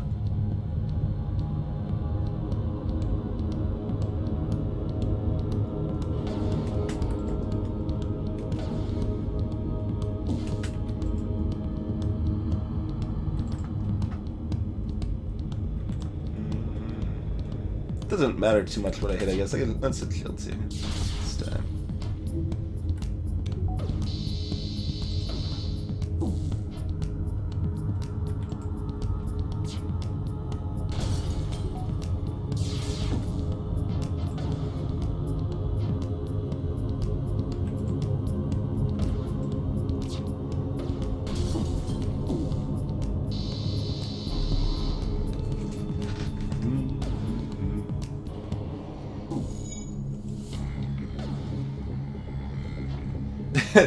Unless you post spam and then you die. Yes. But we aren't actually telling people about spam most of the time. It's literally bots causing that. Okay, let's go ahead and breach this. We got plenty of bombs. We can make sure they aren't getting out of here anytime.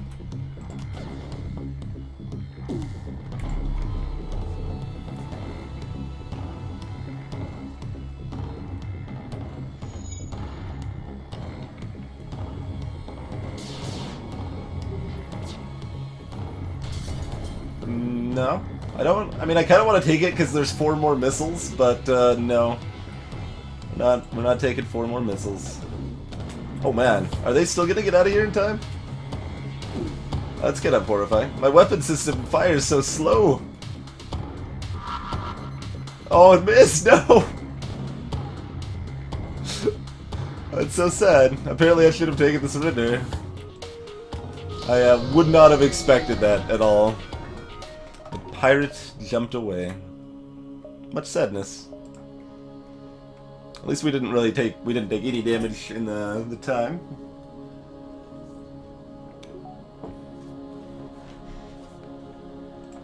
Oh, easily Layla sight. Yeah, it'd probably even be longer than that. Before I ran out.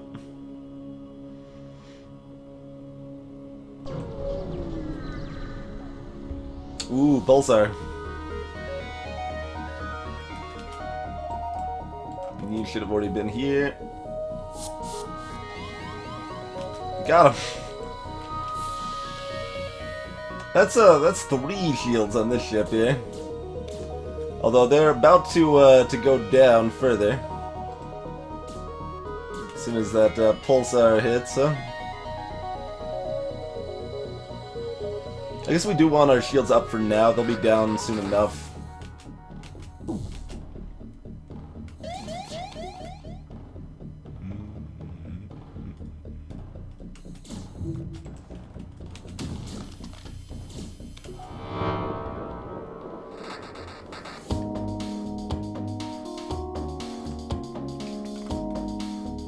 That is a breach missile. I mean, I guess we can just throw up a defense drone for it, probably, but we don't actually know if we can, because the ion pulse is about to hit.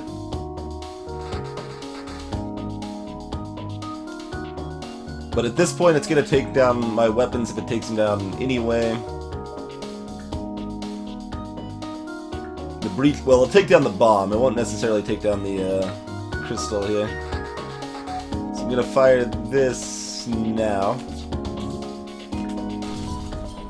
Throw up the defense drone in response to that. No, that is actually a Hermes. My level 2 weapons guy was confusing me because my breach 2 came up before their Hermes did. Hey, French Diglett! Welcome! So it still didn't quite... Like, I had the right idea, didn't quite get there in time, though.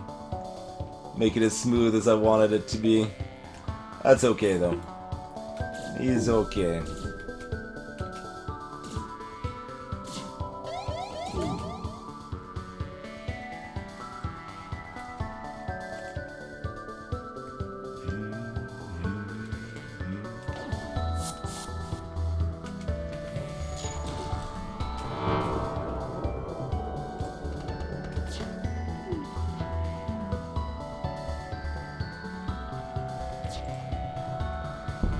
Oh, what?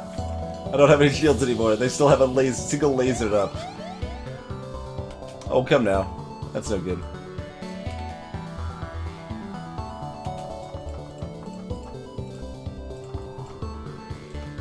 Set drone back online.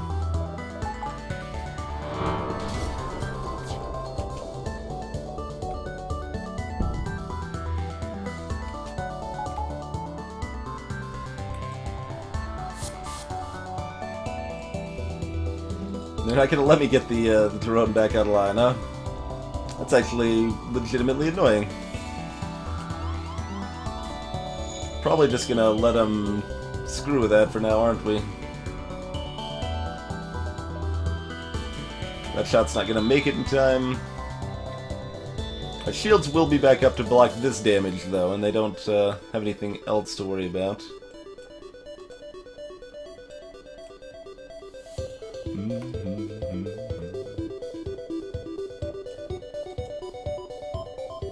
We could probably prevent that one damage, I suppose.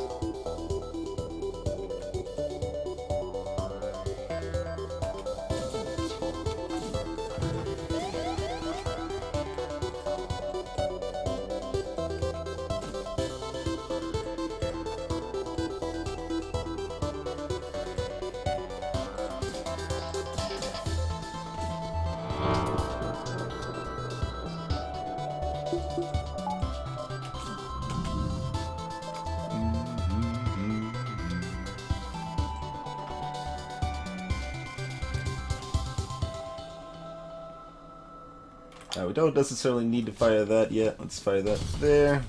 Okay, that didn't actually change the situation because I almost had this repaired. Let's go ahead and breach that.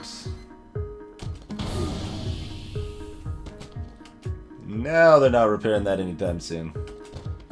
For reals this time.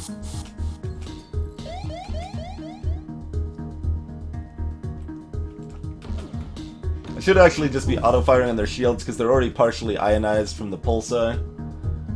So just hitting them more there makes sense at this point.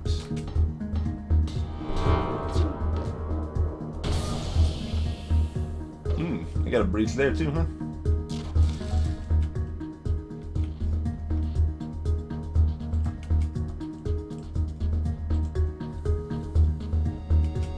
Oh, their crew is actually pretty dead, aren't they?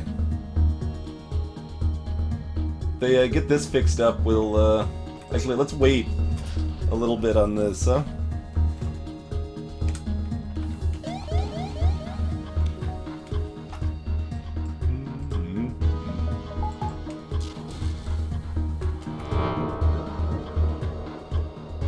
I don't think they're actually going to get that oxygen back up. That means they're not going to get the weapons back up either, so we can kind of just chill.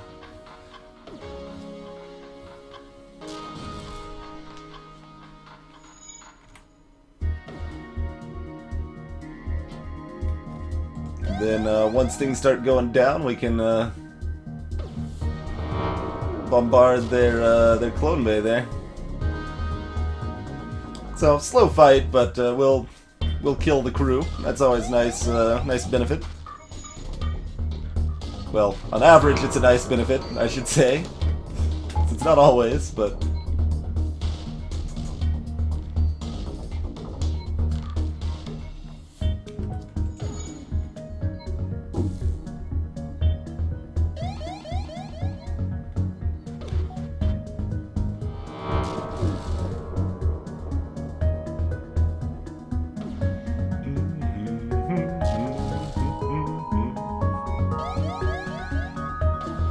So close, they're almost out of oxygen. It's always a slow drain to just watch them die like this. There we go. 40 scrap and 5 fuel. I would say that was worth the wait. Worth the wait, I think. It's a really, really good reward for this point in the game on hard.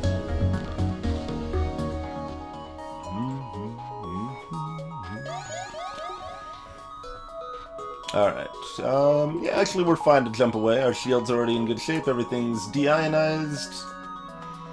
Let us proceed. Spooderman Spooty! Welcome, sir. Long range scanners, reloader. Yeah. Not bad. Still no other weaponry, though.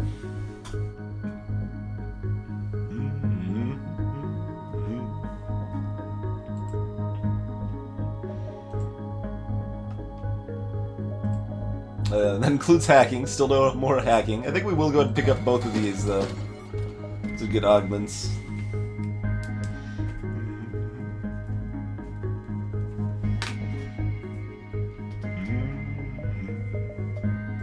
Might pick up the backup battery there as well.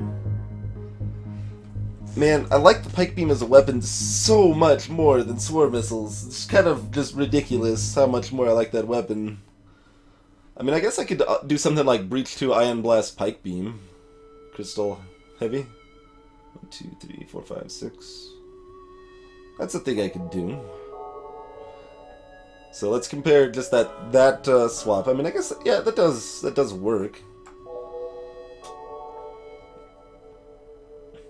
So let's just, since we've got such a surplus of missiles, let's assume missiles don't really matter much. Swarm missile makes the pike beam better in that case, but only if I'm using them together. So this is doing 3 system damage, taking out at least 1 shield. That's taking out at least 1 shield. If they're down to 1 shield, then this can take down the last shield, and then that can fire. Although, no, that only works if the... Yeah, that's actually a little wonky with the ion. It's not the best setup, but then when the ion fires the second time, it can take down the last bubble. It's interesting. I do play it easy when I'm doing speed runs Switch Mage, but when I'm doing normal plays, it is always on hard. Lots of points! Hey, Mr. Gunk. Welcome, sir. Yes, the weapons, those are the other shop. I clearly went to the wrong shop.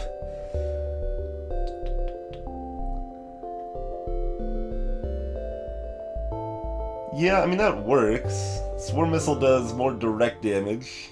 Lets me take down stuff before it fires. This does a lot more damage for the power requirement and doesn't require missiles. And can't miss, but it's hard to set up. Neither of these are too exciting.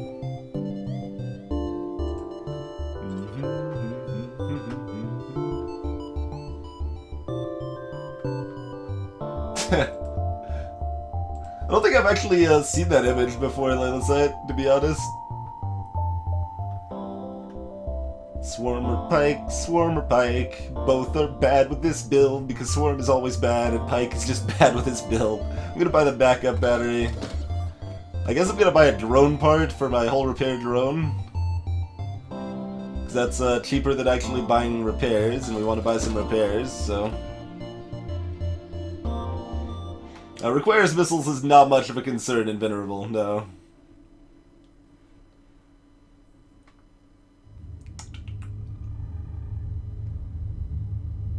So, Instinct is definitely to go with Pike. Then I almost want to go with Swarm just because, like, I usually don't have a chance to use missiles much because they're bad. But on the other hand, missiles are bad, so why do we want to use them, right? We got 16 fuel, that's plenty. Trained Fighting Mantis is kind of cool, dude.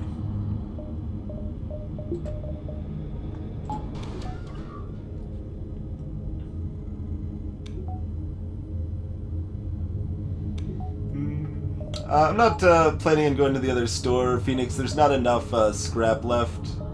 We still might loop around, but at that point we'll already be 3 hops further in.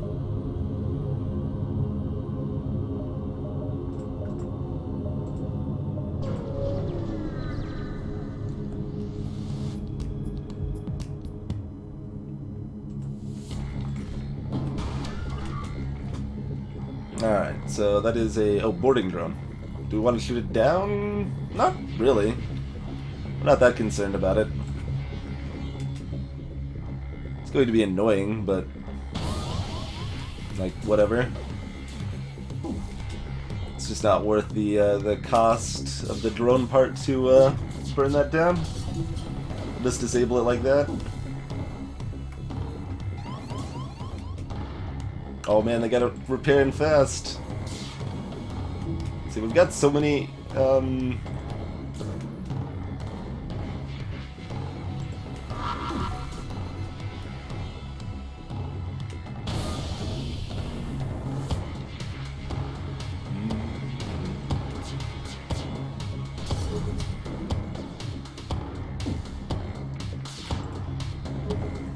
Breach their missile.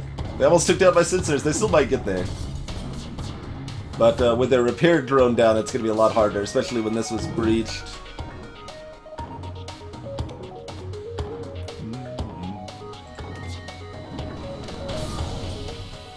Oh, that was breached now, too. Listen to all those lovely breaches. All those lovely, lovely breaches.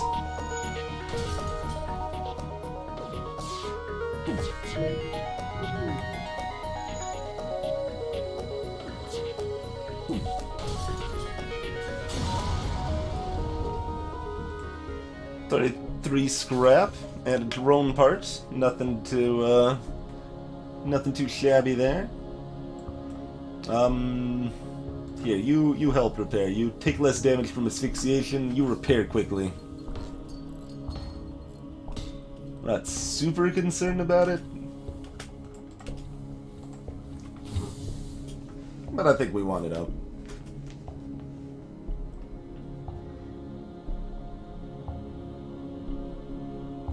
Yeah, it seems like it, Baskel.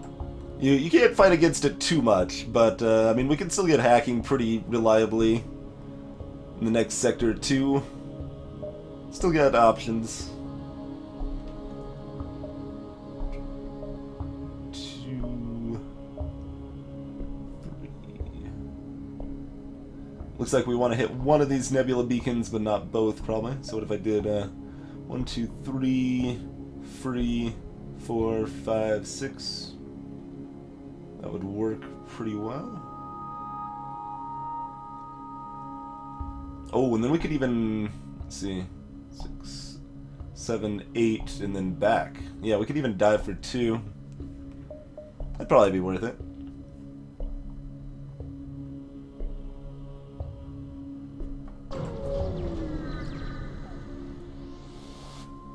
Hey, quick Benji. Oh man, a Vulcan!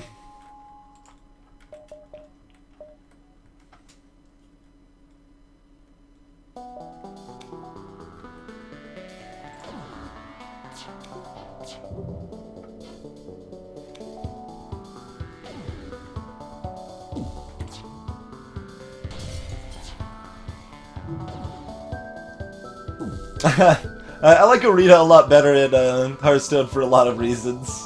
And the high hill to climb to get sufficient legendaries to have a fully competitive deck for constructed is part of it. I mean, you can certainly get to legendary with a low tier deck using only like commons, rares, and maybe an epic or two, but it's not certainly not easy.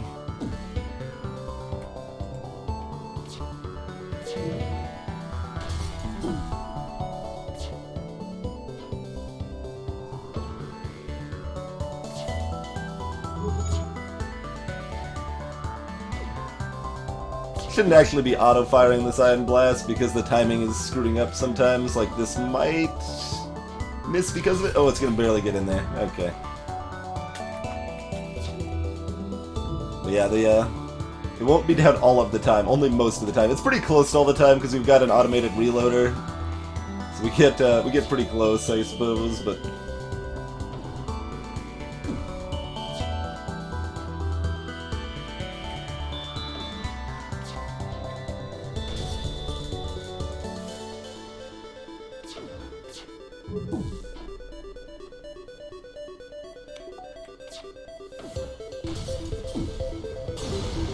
Well, I mean, even with the best, like, all of the cards in the game, it's not easy, Sireful.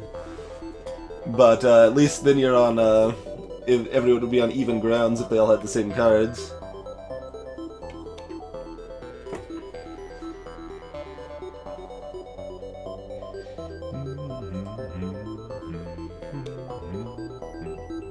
Yeah, we're fine. We don't need to spend another drone on repairs yet. Yeah, it's interesting having a defense and a hull repair drone because it kind of disincentivizes you from using the defense drone. To some extent, it's like, okay, so will that missile cause more than 3 damage? If not, we're not using a defense drone. Oh man, the hacking though. Shields could be pretty messy. Okay, battery backup indirectly at shields, so that's a little messy too. Oh, and an ion intruder. Where's this jerk gonna land? Ooh, weapons. Not nice, buddy. Not nice.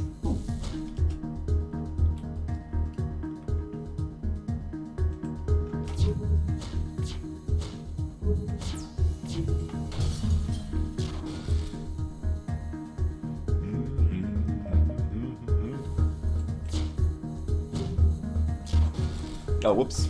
That's okay. But there's no reason for me to let my guy get stunned there.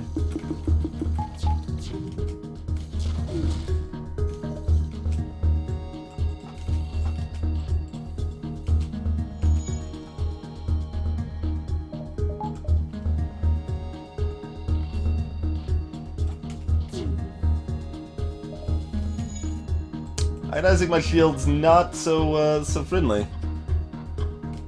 Like to get this breach bomb up enough to get a shot off with it. 'Cause we're actually kind of getting wrecked here. No, you need to stay there for a second. You head over to try to repair this. Likewise here. You just need to stay there long enough to keep that breach online. Alright, so I'm a little torn. I probably just need to breach the actual threat right now, rather than breaching shields so that I can land shots with my crystal. So let's do that. Okay, that jerk is still there, but doors aren't going to help me anymore right now, so let's get the other repairs on here.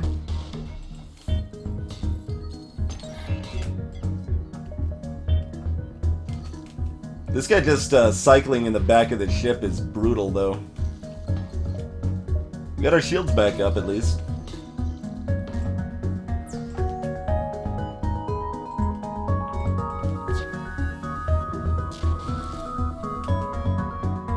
Alright, you guys need to actually fight this guy.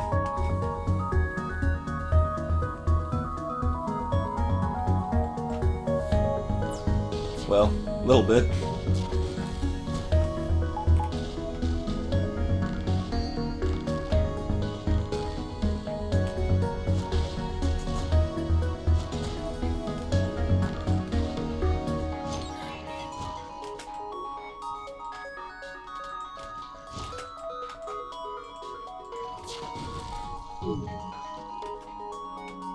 Oh, he's stuck in the door!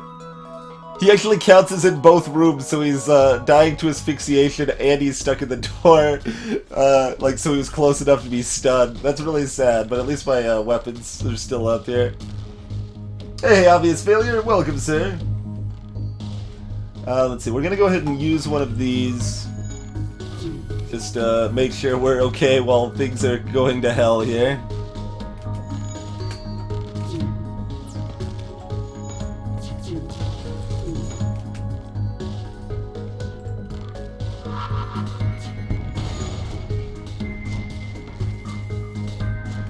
Oops, no, you don't want to sit there dying to asphyxiation. We want to punch that thing down. And I guess he did fix some of the breach there, so that's good. It's not been a good fight. Not been a very nice fight at all.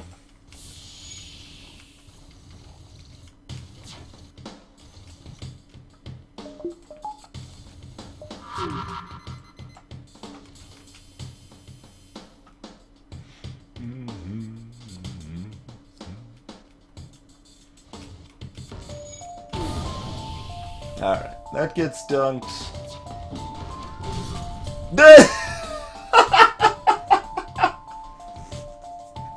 Well, I was aiming at this to mostly take out that, so I suppose if it misses and then takes that out, that's also acceptable.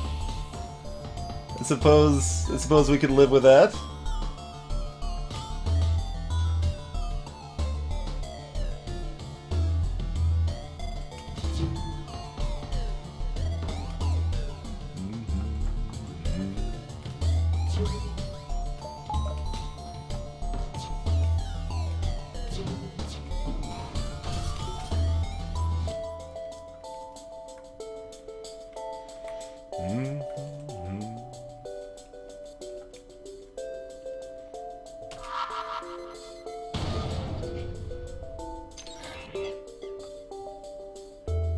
Alright, 2 shields is still plenty for current situation.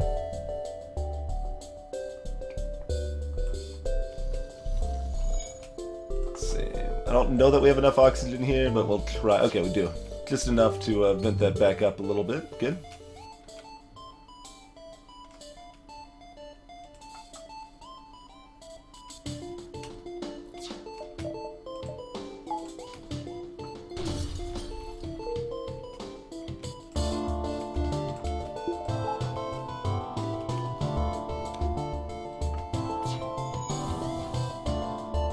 I should actually close those doors if I want the oxygen to come back in, huh?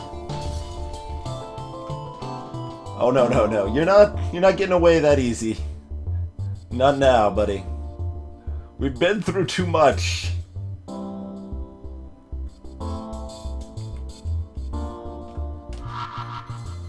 Oh, it missed. Okay, maybe they're actually getting away then. And I'm really sad about it.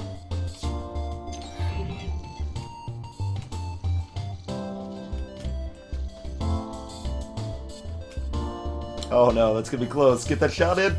No, no. They're gone. They are gone. Alright, so 80 scrap. That is enough to buy basically any weapon we could want at the store. So I think it's probably worth visiting for that. We got, and then we loop around and go from there. Alright. Greetings, Bluey Wolf. Oxygen's not that important. Breathing is a privilege, not a right. So yeah, that was a brutal fight. Brutal fight. They do have weapons, but these are all garbage. We could pick up hacking. Because we've got so many drone parts, right?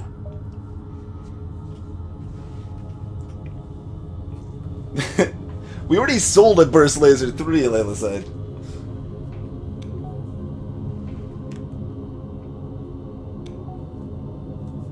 Ah, Baskel.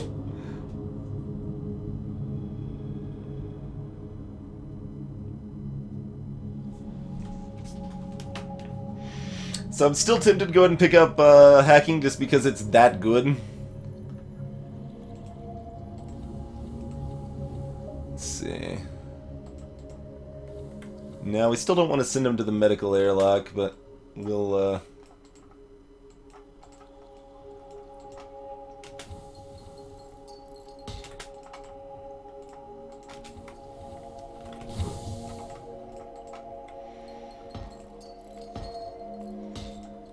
spread out the repairs to take as little damage as possible amongst those crew members there.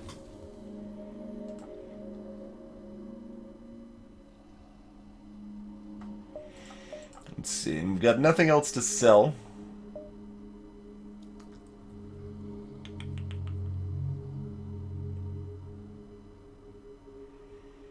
Let's see, I guess I technically only need one more power to maybe do the pike beam. I could do breach plus ion plus pike without the heavy crystal. Which is not ideal, but it works. Yeah, I kind of feel like I need to pick up hacking just in case I don't get any more viable weapons, and I need to rely on that on some ships. So we're really low on parts, but I almost want to sell the defense drone also. Sell the defense drone, buy drone parts. That's... that feels so wrong. That's just nonsense, right? But I am seriously considering it. I turned the defense drone into 3 drone parts. I guess you could also say I turned the defense drone into 12 hull. 12 hull's pretty good.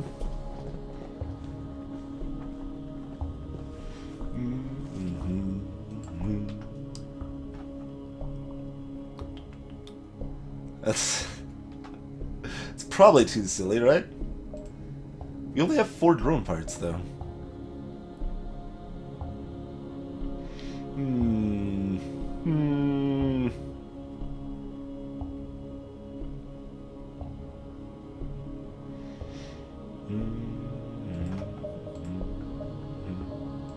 Yeah, I'd consider mind control if they had it Vasco, because that would help my offensive capabilities as well.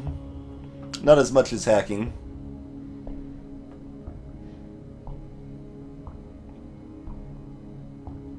It's got basically 2 drone parts available for my hacking.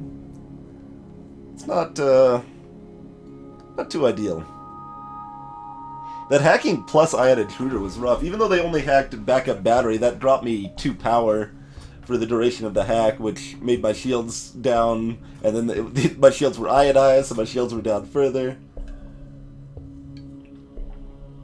Reading sexy time. I should probably install the Minecraft module. That would be pretty good. Like that's nonsense. But is it correct? Is it correct nonsense? I don't know. I don't think we need to rush off into anything quite that silly yet. We have a green sector after this, so we're guaranteed at least 2 stores. We'll have options for buying more drone parts if desired.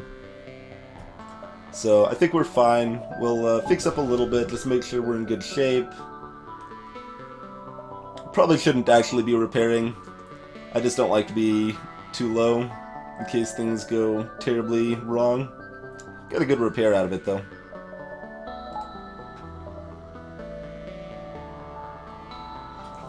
Invulnerable, yeah. Well, it's still better that they hack the backup battery instead of, say, shields or weapons. That could have been a disaster there.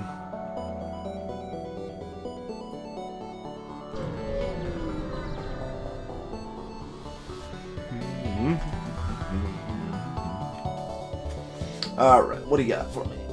You got teleporter, you got crappy weapons that are not much of a threat. So, yeah, that should not really be a problem.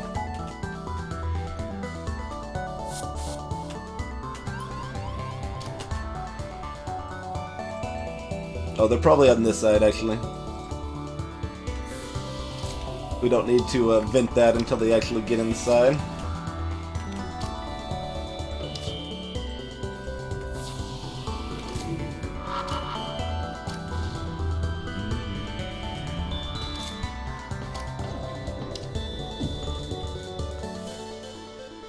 I just want that bomb down because it's annoying. Oh, actually, I meant to fire the crystal there rather than the breach, but we got enough missiles, it's probably fine. Probably just fine.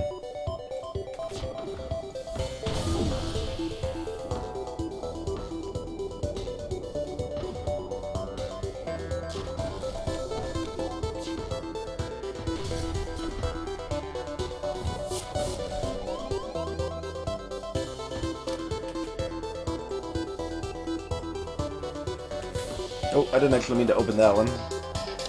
But I guess that's the thing that's happening now. That's okay. Oh, I can actually land an Ion Blast before they, before the shields come back up, barely, because of the reloader there. It's not enough to chain it, but it's enough to disable a system if need be. Oh, hey now. Bombing that means you could actually hurt me. I did not authorize your ability to actually cause damage to me, sir. That is rude and completely unacceptable, if I'm to be honest.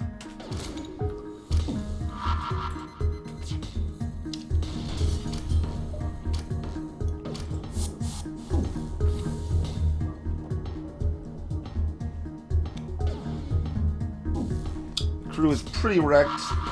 They have no oxygen.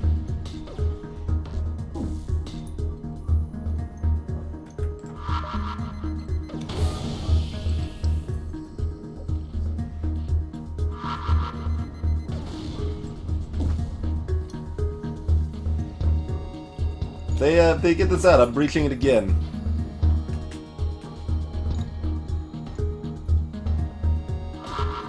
Alright, looks like they're not. Okay, we're going to asphyxiate these jerks. Oh, hey, that's a fire. Go back to doors. Prevent that fire from spreading. Check that for fires. Nope. We can't watch them asphyxiate because we're in a nebula. We don't have any sensors, but they should be dead soon enough. 60 time, what do you mean crystals avoid shields? Oh, the crystal weapons. This pierces one layer of shields.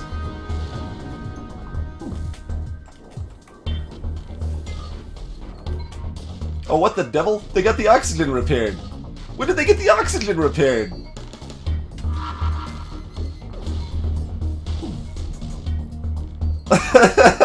that is an important part, Lance.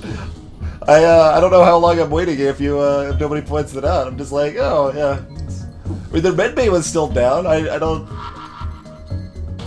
Oh well, actually, I mean the medbay is down, so they can't repair that. No, that makes sense. Like I just watched the oxygen for so long, and it never came back up. So I didn't think they were gonna be able to make it.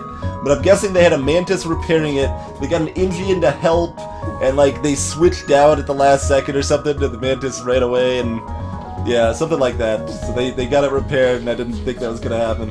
Cost us 2 more freaking bombs. Probably not even worth it at this point, but it's the principle of the thing. Someone must pay for that last event that kind of wrecked us, okay? So, on principle, it might as well be these guys. Might as well get us some shield trading while we're at it, I suppose. Iron Blast doesn't actually do anything. Yeah, it took him too long to run out of bombs, too. Being jerks in that fashion as well. Basically, anytime the enemy is trying to survive and not just bend over and die, I consider them jerks. I think that's to be expected.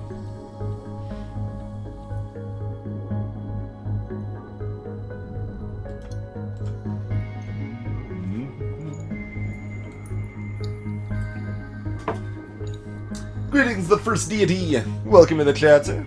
I do not use the balance mod for the win streak because some people would complain. It's like, oh, the balance mod, you were playing it modded, so it's not like you really won FTL with every ship in a row. I mean, we could just ignore the haters, but it's easy enough to just not use the balance mod for it, so that seems fine to me. Yeah, that's true, Soren. They give me good bribes if they truly want to live. That is a fair point.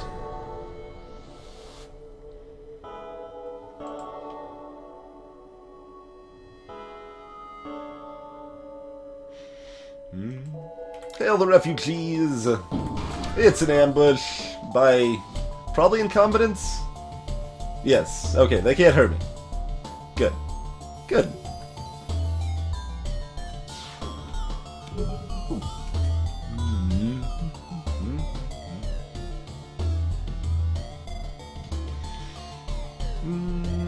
Yeah, let's start with shields.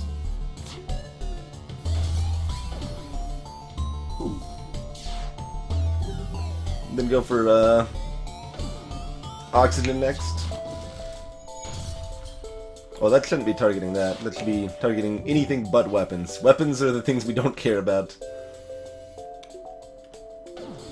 Oh man, they are repairing very fast. Yeah, they've got bots. Alright, go for the bots next then.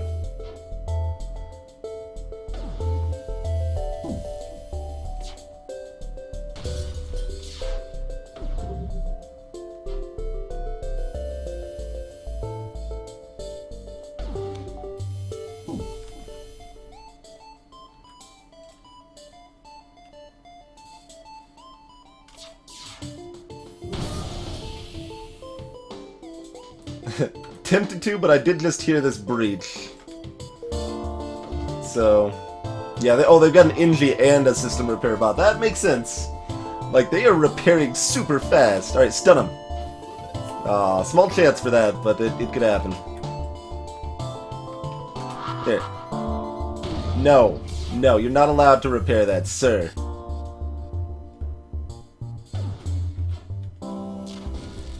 Gonna stun. We can destroy that bot. Oh, I missed.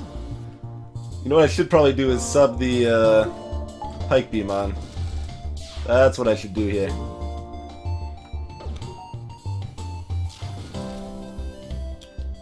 That way we actually kill them off. Oop, oop. Oh, that's so close. Okay. I don't want to give him the chance to run away. Basically, is the goal there.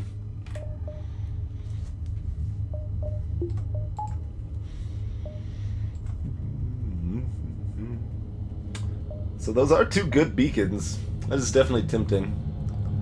On the other hand, I don't have any drone parts. Well, I've got enough. I can do one hack if I need to. I also don't have engine levels or cloaking, so diving is it's a lot less exciting because of that.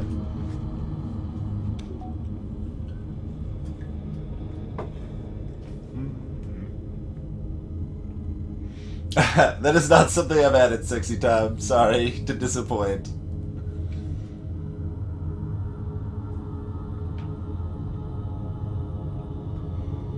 Indy can be anti-personnel. That's true. They can, and they also move faster than system repair bots. They can get bonuses for manning systems. Basically, we're describing why the Indy B is a pile of garbage as far as ships go. But yeah.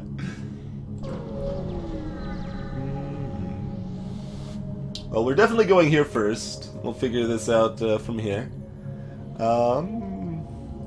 Equipment for sale.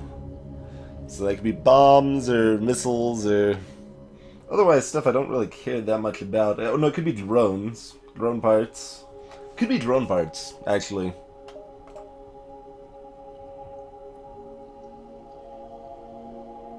Oh yeah, that's right, we can't see what they have. Disable their weapon system before docking. We'll just take the free money. Oh, that's right, we can't see what they're buying if we disable their weapons. That's okay, though. Yeah, I forgot exactly how that event worked, because I haven't had hacking for it more than maybe once before. Isn't it more exciting because I have no engine levels? That's one way to look at it, I suppose. It's definitely one way to look at it.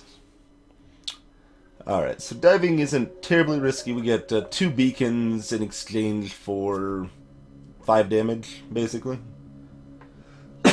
We trade a drone part for 2 beacons. That's a good deal. Although we do have to spin the scrap on upgrading our engine right now, so that makes it a little bit less of a good deal, I suppose, but...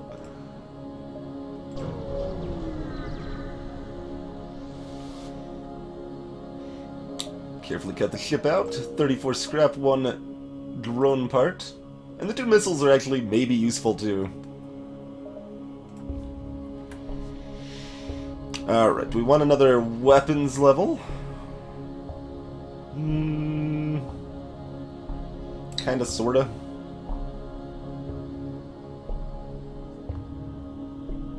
We almost want a doors level too. Make it even harder for him to get around my ship. Probably not yet though.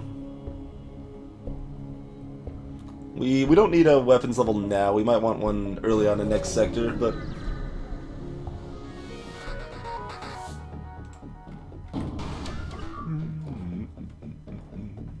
Oh man, that can shoot down my crystal shot.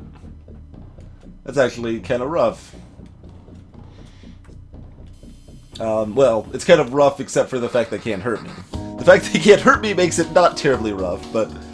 So, optimally, I probably don't... I just wait until the crystal actually makes it through. That could be about until the end of time. So I think we're not gonna quite do that one. Although we're gonna miss on our breach bomb. Here, you go practice shielding while we're, while the grown-ups are figuring out how to handle this situation, okay?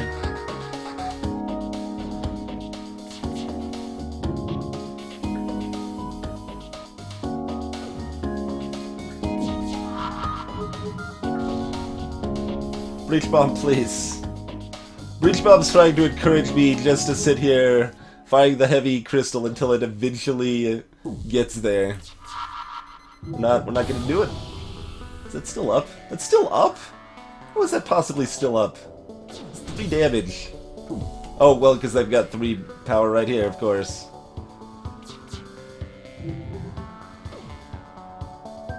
I guess that's not actually that surprising, but it is very sad. Alright, second shot. Go. Alright. Now you're disabled. Now you can officially get wrecked. Oh, the timing on that looked crazy. Because the shields both went down because the other ion shot hit at the same time.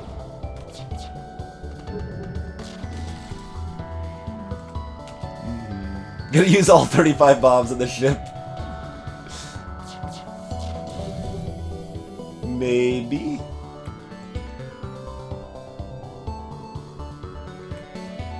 I'm tempted to hit medbay, honestly, because they're about to go there.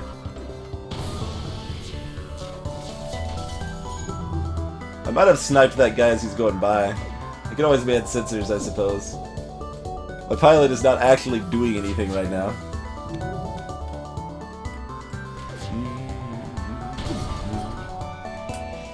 It's a hard mode win streak, deity.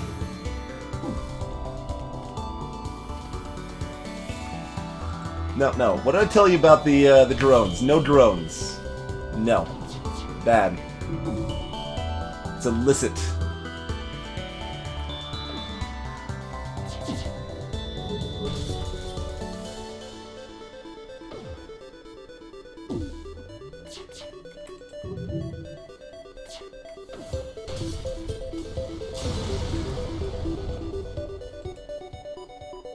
It's Fed-C. That's the only ship I've lost in serious runs, Layla-side, is the Federation C. That is literally the one ship. And both of those runs were winnable, though. Like, I had bad luck, but I still could have outplayed it. Okay. Do we want to... Is there anything else we want to buy before jumping into the Rebels here? Did I, Drago? I don't remember that happening. Oh, I did. Well, I did on the one that I did like an impossible challenge on, basically. But I was like, I guess we'll try only using the flak cannon or something, the flak artillery and boarding or something. Or no, I think we did Fed-C boarding only. Maybe we didn't even use the artillery. We definitely didn't use normal weapons, at the very least. I don't remember exactly. That one doesn't really count. That was a nonsense challenge. Up to 6 drone parts, that's right. Oh, maybe no oxygen? Yeah, it was something that was pretty terrible for that ship. So we're actually fine on hold, but just in case things go terribly awry in the next fight here, I think we've got enough parts, we can afford to be extra safe. We could probably use... Well, we don't even really need more power unless we want the defense up. Because we've got the backup battery. I mean, next thing we're probably looking at is a weapons upgrade here.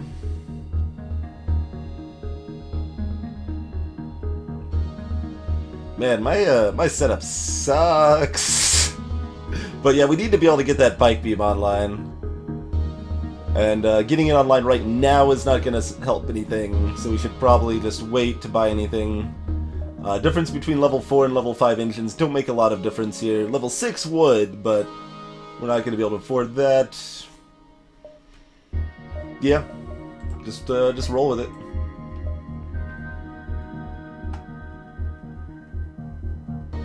Haha, Red sold the artillery flag. Maybe. Hey there, Amin123. Make a crystal artillery? Crystal flak artillery. Could be interesting. Could be very silly. That looks like something we might want to use a defense drone against, huh? I think maybe, huh? Where are you boarding me? Right there? Cool.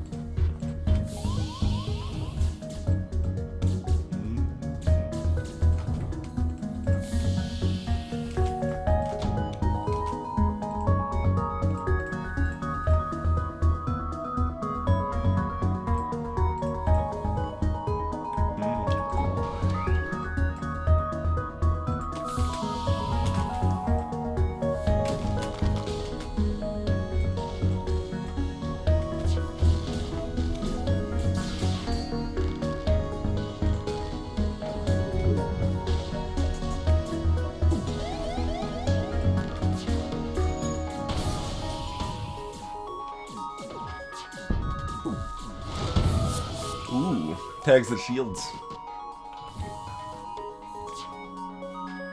That is fine.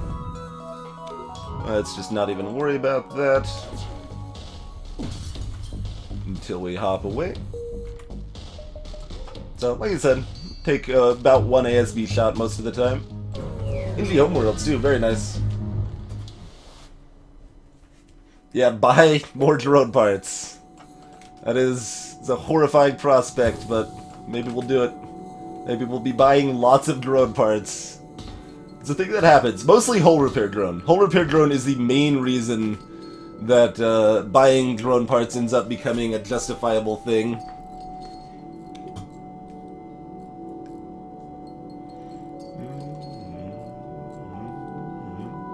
Blow Dark, have you, so some people have seen some stuff that's a little worse than this, I guess. Earlier in the streak, you need to check out, at least the highlight from the Stealth B run, titled Never Give Up. Someone can feel free to link that if you'd like. That makes me look like I'm in great smooth sailing shape, basically. Is why people are commenting in such a way. Anyway, folks, we've been streaming for almost 3 hours at this point. We do need to take a quick break, stretch out, refill your beverages, all of that jazz. We'll be back in just a few minutes and see how the Rock Sea concludes here. Thanks for hanging out and be back shortly.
Alrighty, we are back. Greetings, Mr. Equinox. Welcome to the chat, sir.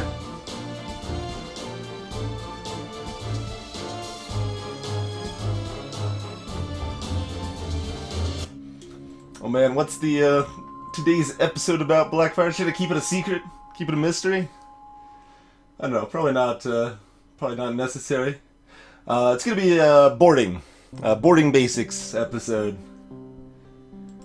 That is what tonight's episode will be about. Hey there, Ontamu. You are indeed, Cryuji. No one's actually even died once and been cloned, I don't think. I think everyone's just lived the entire time.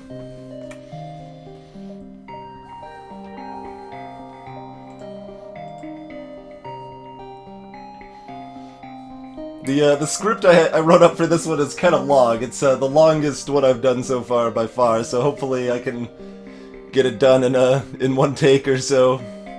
Might have to do it in 2 takes or something, but we'll see. And I'd rather do it in a single take than try to fiddle with video editing software to cut it into a neat video, but we'll see. About 800 deity, although some of that is testing mods and leaving it on the background and stuff like that. But Bjork, you gotta do the basics first. I have to. I'm trying to cover some simple, basic concepts before moving into the other concepts. So I mean that just makes sense as a series. I feel. Layla said, I don't need to rely on any RNG in that. I take the time to make a mod for all of the tips and tricks videos I do, so that we already have it ready to go. I am fighting a controlled opponent under controlled circumstances to make sure things go as optimally as possible. And so, I guess the flak video, we kind of lucked out a little bit on that, because it's like, oh, and here's an example of it missing. Like, it worked out very well there, but, But yeah, for the most part, I try to have as little variable to it as possible. So that means it takes a lot more time to set up, but I think it leads to a better end result. Yeah, we aren't doing that one yet, Blackfire. Those will be later.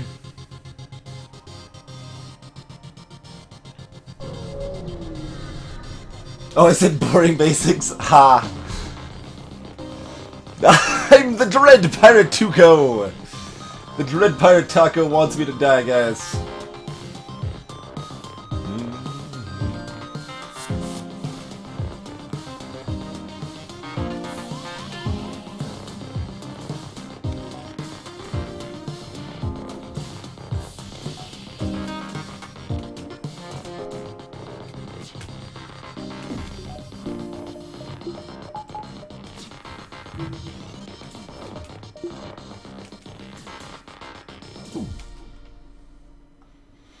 And their weapons could hurt me, eventually.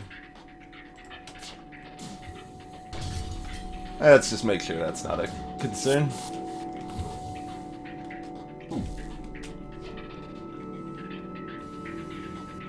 I will become a dance instructor. That'll be later. There'll be some dancing tonight, but not as much dancing. Oh, very nice, Ondamu. Very nice. Not an easy feat to get a perfect with a multicolored suit involved. Suppose I should actually use the backup battery, huh? We don't need to be depriving my ship of oxygen right now.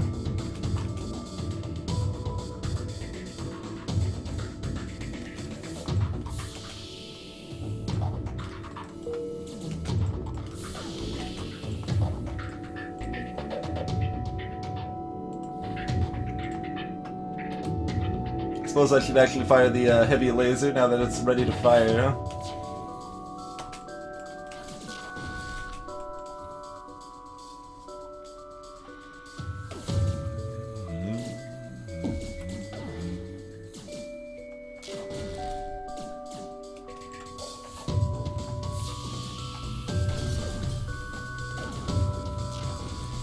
Baskel, that emote is from Cave Story. It's the doctor from Cave Story kind of raising his arms up in a defeated position. And we thought it would work pretty well for a, like, why? Why are you failing like this way? Like, basically an emote for failure. For the most part. Nope. Poor NG border. Getting wrecked over here.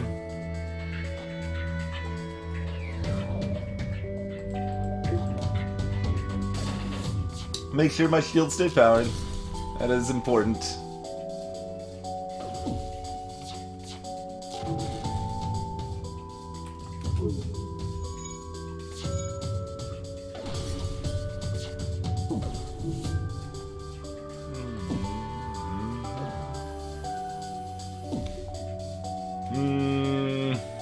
No. Let's see, we would need at a bare minimum 2 bombs to take this ship out with breach bombs and asphyxiation and all that jazz. I don't know, maybe. I'm a little tempted.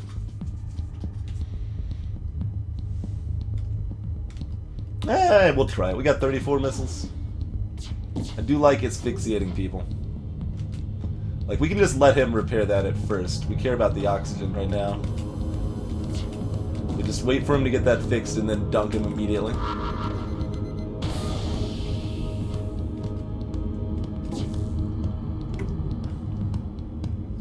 It's a rope for when Putt-Putt drinks all the hot cocoa. Yes, exactly. Exactly.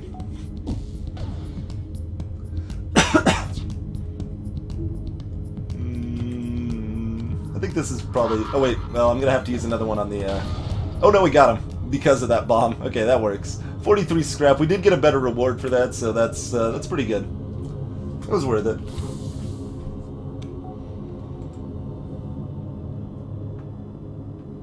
I don't even know what I said to elicit that response, Sireful.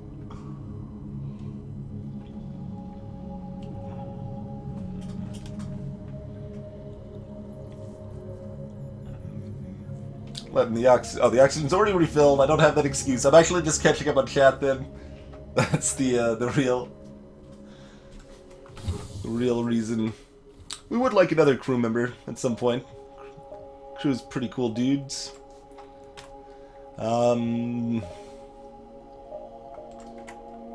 So yeah, weapons, huh?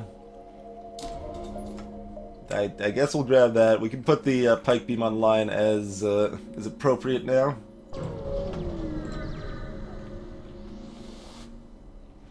Hey, all right, 45 scrap. That's a good deal.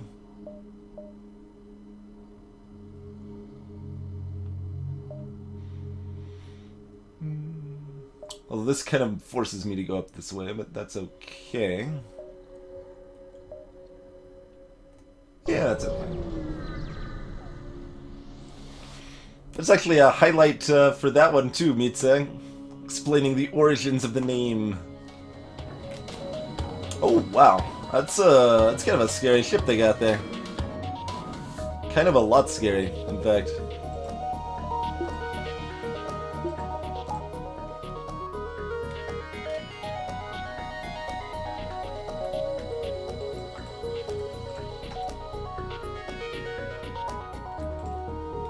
I think we do want the pike beam up here.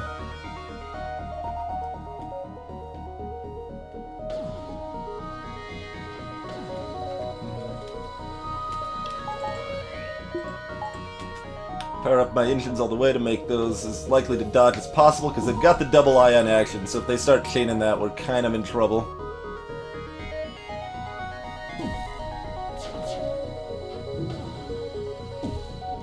Yeah, like so. Alright, I think we do actually go ahead and tag shields here, because we're about to be ready to fire that pike as soon as we land one. Yeah. Take out one weapon. Oh, I could have switched over from breach to crystal heavy there. I probably should have. Then we could have gotten a nice quick shot in on the weapons here. We would have fired before this fired. We would have not taken the damage we're about to take. That's okay though.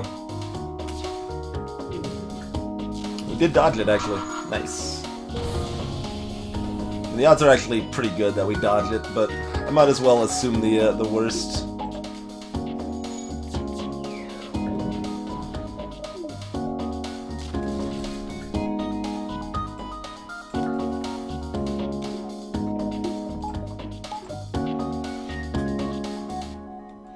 Oh, yes, I do like asphyxiating people. Well, it's beneficial. Asphyxiating people for fun and profit, okay? 31 scrap. And a drone part. You get a drone part, that's good. But, yeah, it's an old highlight, means like it's gonna be a little hard to find, but, in short, when I was first getting online, I needed a... I mean, I've had this name since I first got online. Over half a lifetime ago. That's so long ago. I've been online for so much of my life. It's kind of crazy to think about.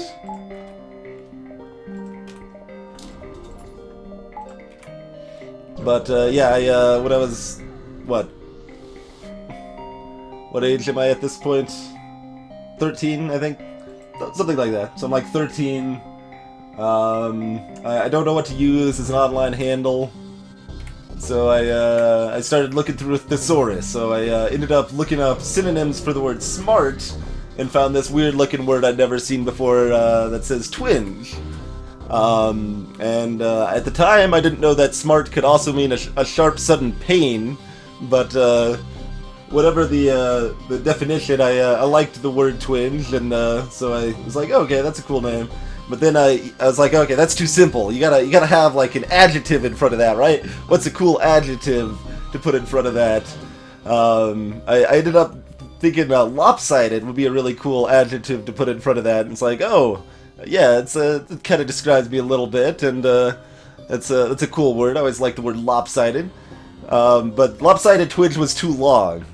Maybe it was because I wanted to say the Lopsided Twinge or something, but for whatever game, I think it was like Quake 2 or something was the first game I needed a name for. Lopsided Twinge was too long. So I ended up, oh, okay, I need another name instead. Lopsided won't work, so ended up going with DarkTwinge instead. That is the short of it there.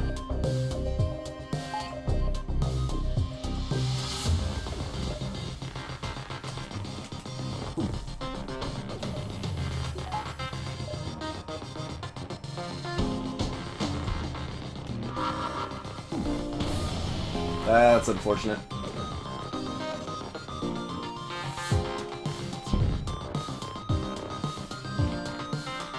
Alright, go Iron Blast. Maybe you can magically make it through. They aren't going to repair it fast because they're not Ingi, though. They are Mantis crew, so... should be okay. And that one missed. Okay, that was the key one that needed to miss. Nice.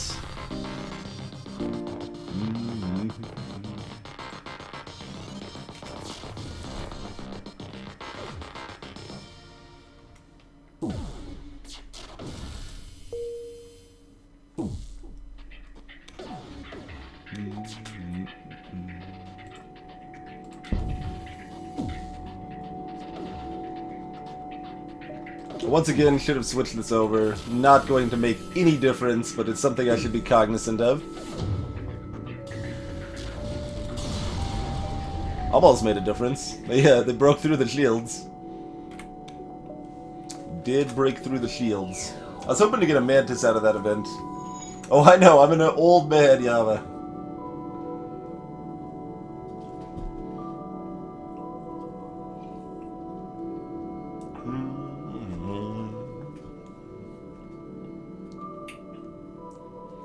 Lopsy. That would be kind of weird, Baskel, certainly, but it'd still be better than I don't know. There's a lot of worse names that I could have had and stuck with. YOLO swag wasn't even a thing at that point, so I guess I never had a risk of that, but I guess I don't think I would have anyway. It's not really my style. Nail gun, yeah. Awesome nail gun. Hey there, David Age 21. Sounds like I'm saying David Age 21 in the context of the current conversation.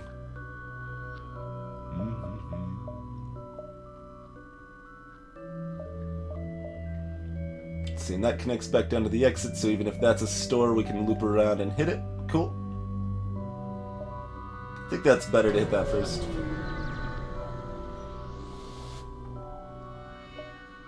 Run another scan! Save the Ingi!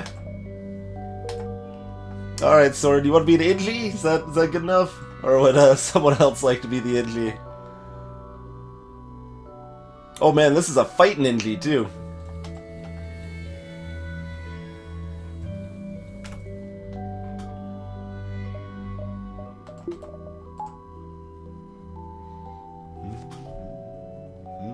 Hey there, Shadow Link.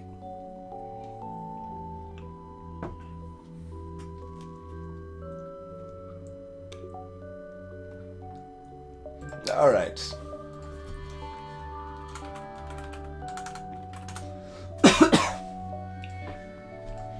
Saving the Ingi, well worth it there. I mean, even if I didn't have a Clone Bay and I didn't have a blue option there, it's still a 50-50. You either lose a crew member and replace it with an Ingi, or you just gain the Ingi. So most of the time that's still worth it, but we've got the long-range scanners, so we got the blue option. And we've got the Clone Bay, so even if we die, we don't die, so it's really quite good all around.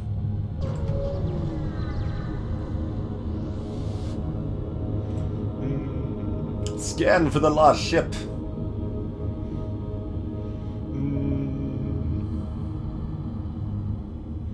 I don't actually remember, like, I think this is generally a better option. Like, it can never be anything amazing.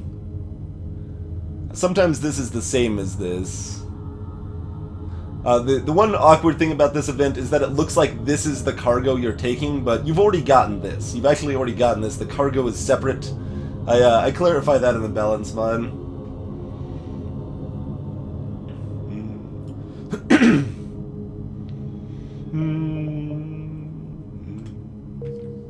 Quest marketer.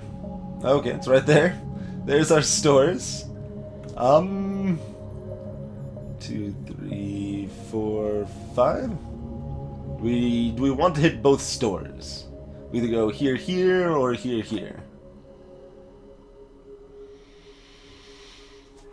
And we have to make that decision now.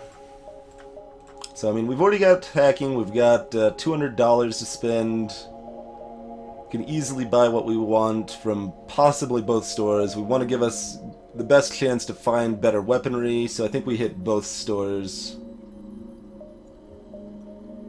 I mean, technically I could do like store, quest, store, or something if we really wanted to, but I think I do want to hit this distress.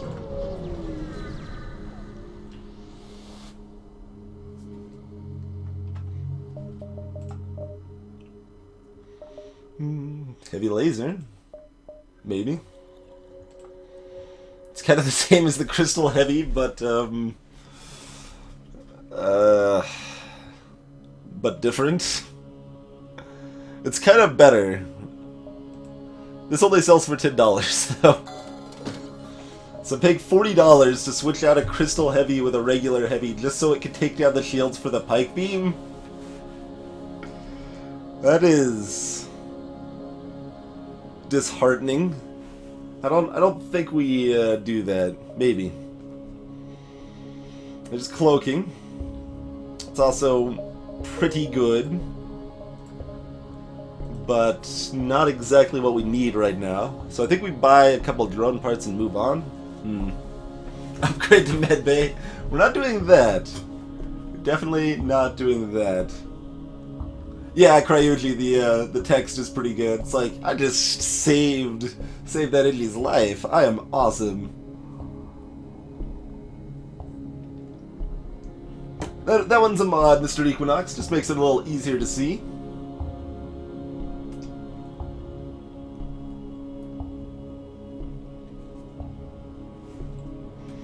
You won on my side, Cryuji. So I think the bot saw you first, actually. Huh. I mean, that is surprisingly better in this build, but it's such a silly replacement, right? We're replacing a heavy crystal one with a heavy laser one. Is that actually worth it?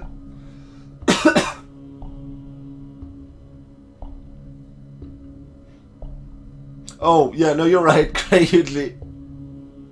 I've got like 5 different things that trigger that, but I guess that's not one. Actually, I thought I had FTL mod set up for the balance mod. Maybe not, though. Or apparently not, since you just did it. Huh. I mean, the charge 2 also works. I'm not enthusiastic about it.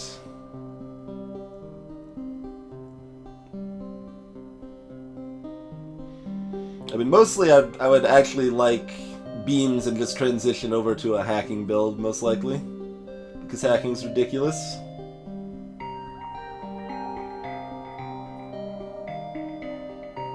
Yeah, mod isn't gonna work, Amin. That's, oh yeah, there you go. It's how you call Bjork, apparently. I'm still considering swapping this heavy laser. It's super silly. I think we actually buy all of those. That's just repairs in the bank. I'm basically banking repairs, buying drone parts. It's kind of an interesting thing.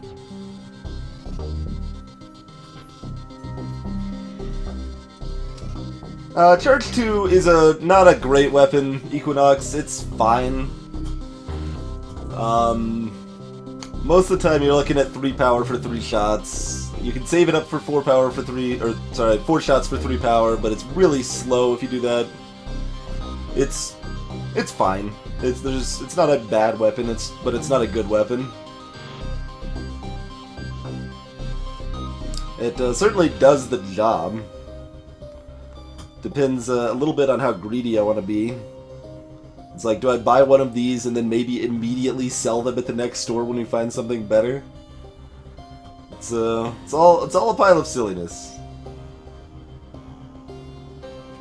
All a pile of silliness. Alvin, there is actually a command for that. If you type /mods, it'll list all the mods.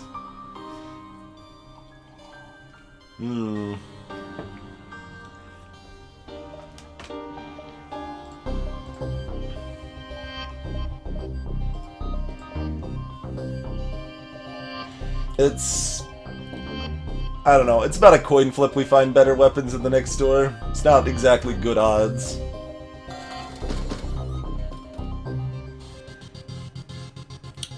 So I'm thinking... Alright, let me think. If I bought charge 2, what would my setup look like? That would be that'd be 7 power there, without even using either of these. Although I can start with 3, 4, 5, 6 pretty reasonably.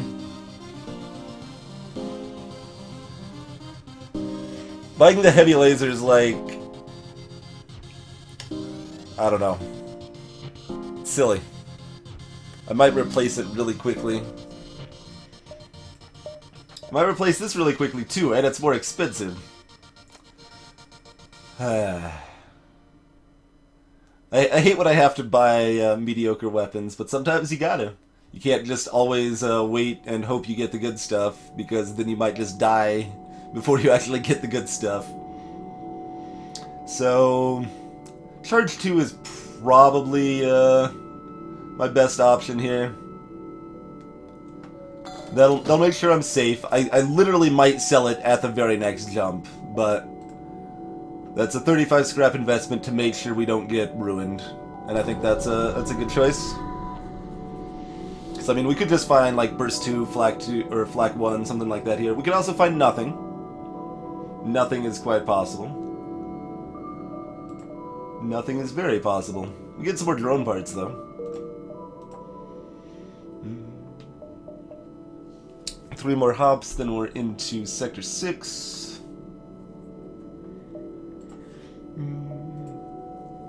Hacking's still fine, I think, Bjorn.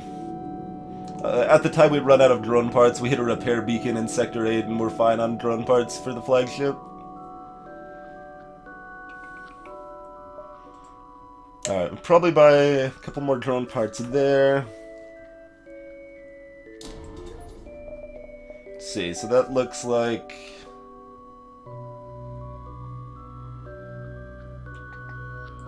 Yeah, we pretty much need that extra power if we're gonna get the charge 2 online.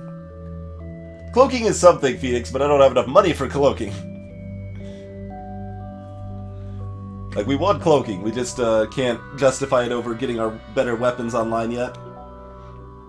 Especially when damage I take is not nearly as big of a deal as it would be in a normal situation.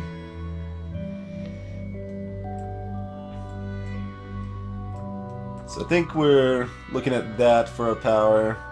We can sub this on as appropriate. I think we get rid of that, because that can't pop shields and the Iron Blast can.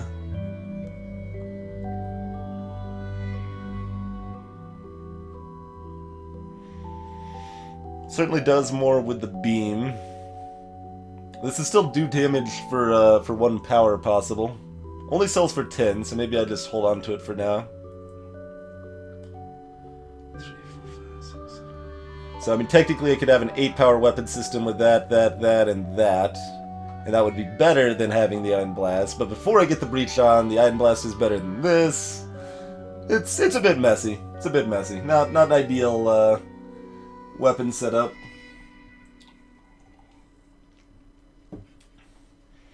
We still get 2 full sectors of scrap, Bjorg, and that's the most valuable sectors as well.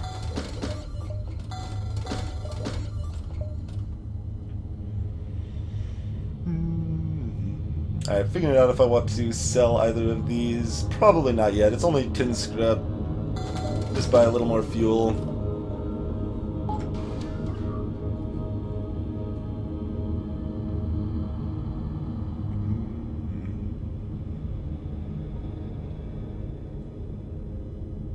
Yeah, mind control's not bad, but I would rather have cloaking. Oh god, I have no power. I have just enough power to not use hacking or drones. That's mostly enough. Yeah, 8 weapon power system is a little rough. Okay, well there's some more offense if I need it. Potentially.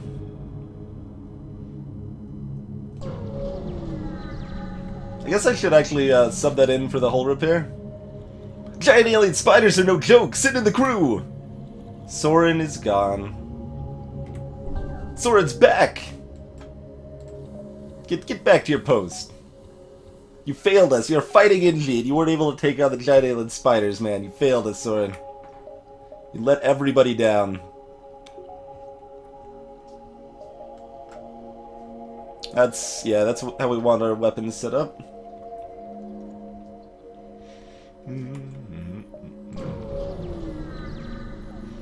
Those spiders were scared of you, huh? That's why they tore your face off?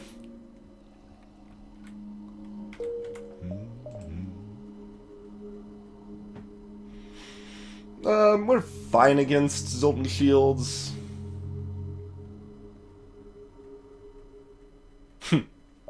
Although this gives us one chance for a crystal sector down here.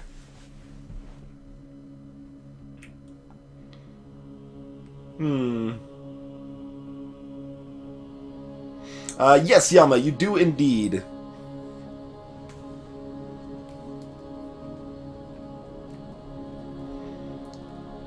Should probably cover that in a tips and tricks too.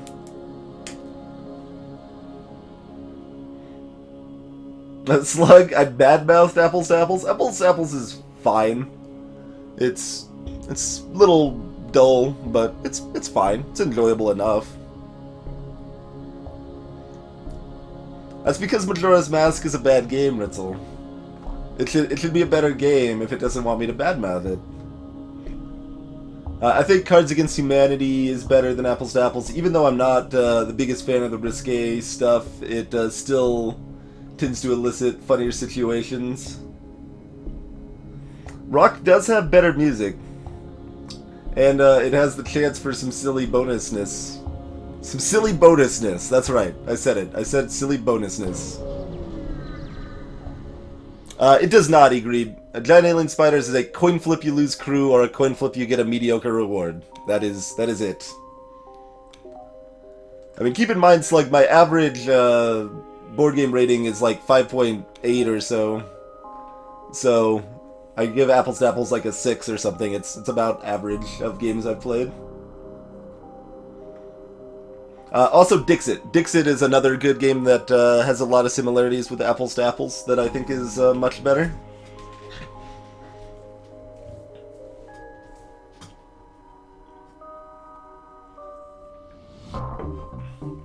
I mean, I think like the general sentiment that is going to be most universal among people who have played enough games to have a reasonable opinion is that Link to the Past is the best Zelda game. I personally don't like Link to the Past, but it is probably just the best one. Inveterable, I have not played Twilight Struggle. I'm not super interested in it. I'm pretty sure I will not think it that impressive, but I should play it eventually, and I probably will play it eventually. Hey there, Typhel!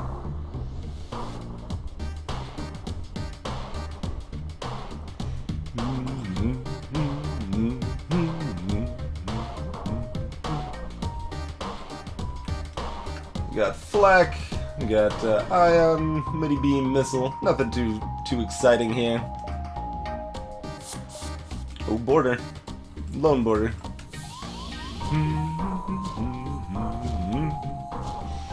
Like, I actually like Zelda 2 for the NES more than Link to the Past or Majora's Mask. That is an incredibly unpopular opinion. I don't think it's necessarily a better game, but I do like it more. And I do think it's a little underrated. It's not, like, heavily underrated. Again, I still don't think Zelda 2 is a particularly great game, but I do like it.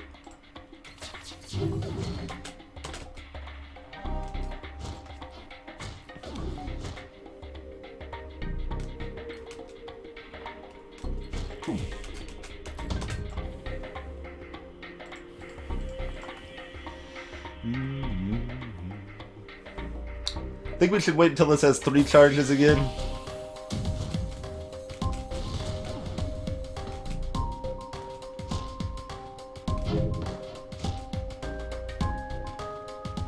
Well, and the iron has to hit at the same time, so we might as well wait until it has 4 charges now.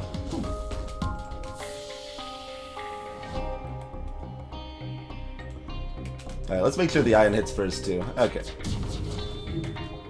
Okay, we're going to be able to damage the enemies, guys. We got there.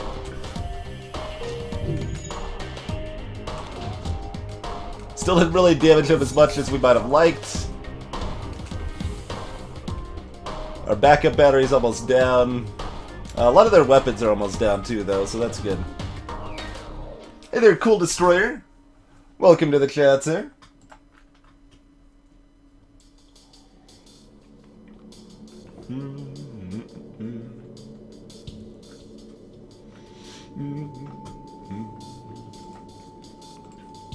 Oh, Snake Oil is a decent enough game. Although, I don't know why that's actually mentioned in the same sentence as Zelda 2. Snake Oil is another kind of light party game, somewhat like Apples to Apples as well. I don't think it's like amazing. I wouldn't like recommend it super strongly, but it's not bad. Not a bad little game.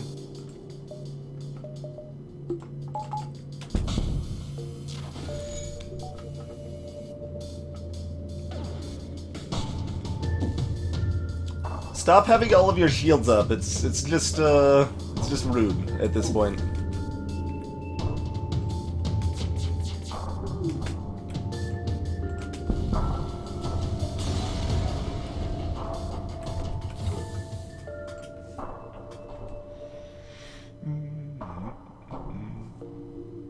Yeah, I would say that I actually did find Link to the Past kind of slow-paced, honestly. I don't know who else mentioned that, but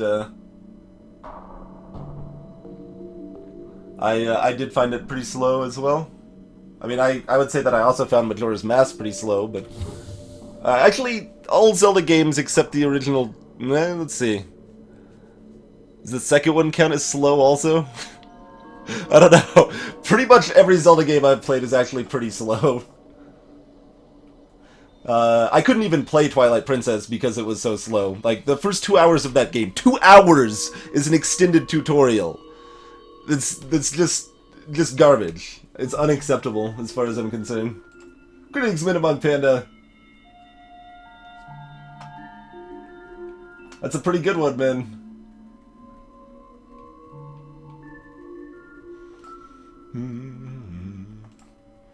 Well, Sword, you would have died otherwise, sir. And you've only died once, okay? You would have died forever otherwise, I guess, is what I'm saying here. Power up the shields first.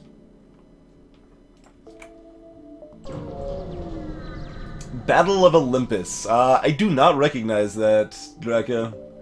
Ooh, this one's always good. Send in the Rock crew member.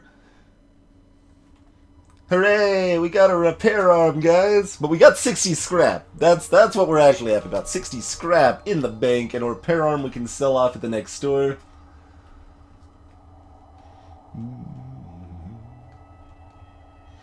Cool Destroyer. I think Zelda games in general are a bit on the overrated side.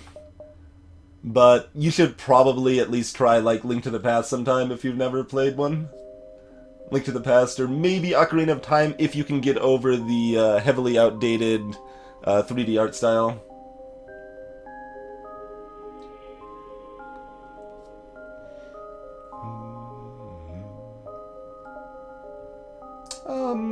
Oh, we're actually kind of at a dead end. The sector layout is worse than I thought it was. In fact, we have to go through this dead beacon. That's a little sad, but... Alright, 1, 2, 3, 4... 5... 6... 7... If we hit this distress, we're just on a linear path out of the sector. Which is not necessarily the worst thing.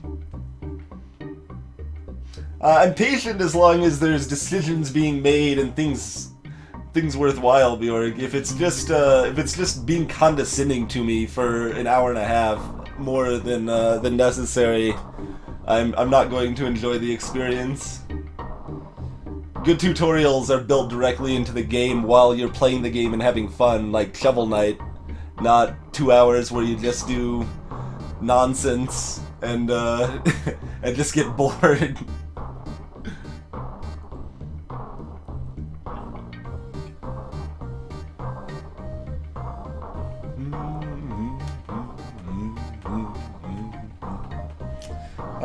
I think we'd rather not hit the distress. Let's see. 2, 3, 4. Leaves us an option to this if it's a store. 5, 6.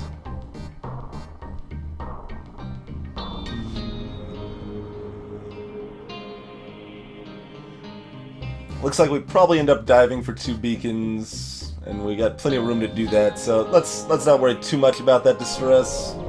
That's not really worth it. Oh, interesting, Draco. Might have to try it at some point. Hey, repair the hull with my hull repair drone.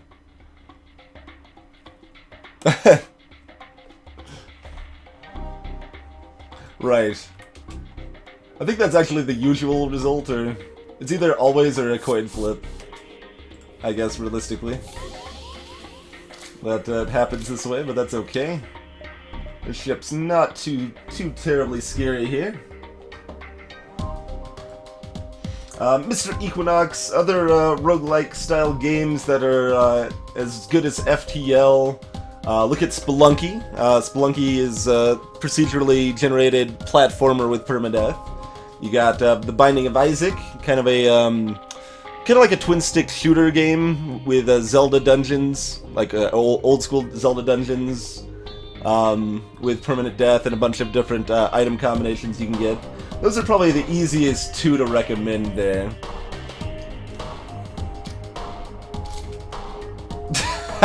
Ritzel. Frickin' Psychic World. Oh man.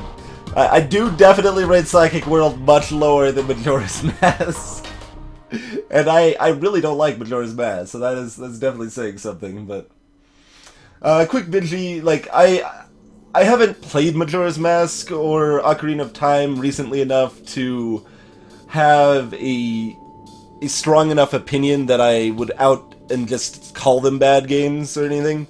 Like, I actually rate Ocarina fairly highly because I enjoyed it when I played it. I'm pretty sure I would think less of it if I played it today, but I definitely can't justify saying that or thinking that without having recent experience in the game.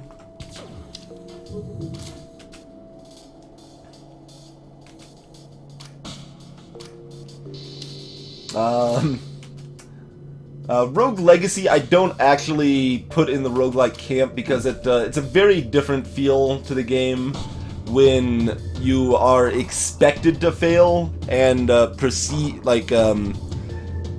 forward through failure. You're basically getting stronger, you're leveling up by failing, and that is very different from a roguelike feel.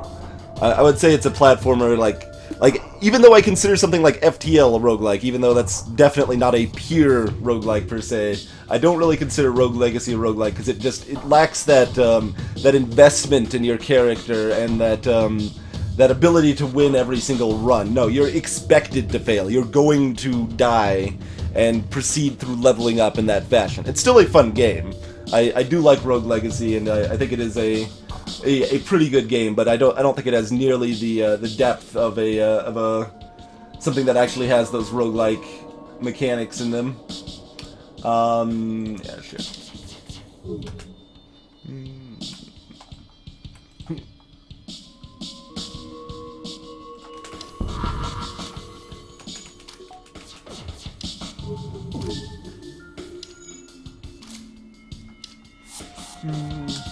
And Risk of Rain, I do need to play more of that. I don't have an informed enough opinion on that guy either. It's at least pretty good.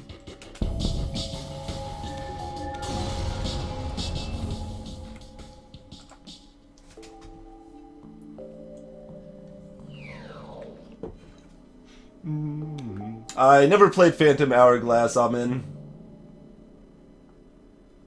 Not familiar with, I haven't played, Sit Around on a Boat All Day Zelda either. Which, honestly, I still might like, but I haven't played that. I've only played a little Twilight Princess, haven't played any of the, like, Game Boy ones, so I'm certainly not super well-versed in the series in general. I think there's plenty of better games I could get involved with instead. And yeah, as far as traditional roguelikes go, Dungeon Crawl Stone Soup would be the one that I recommend the most over other ones like NetHack or Ancient Domains of Mystery.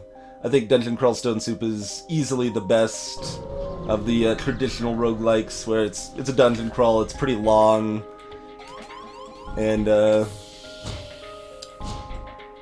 kind of a slog, honestly, but it's a really well-designed one, especially compared to things like NetHack. It's just really well done. It's there's a lot of emphasis put on making it so you don't need to do a lot of grinding.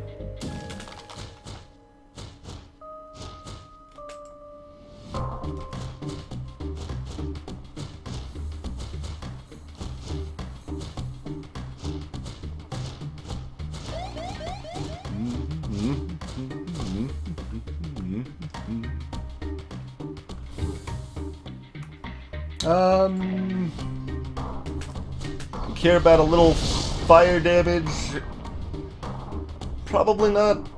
Probably better just to take the fires and deal with the borders, so that way everyone can man the systems for the bonus evasion and weapons charge here.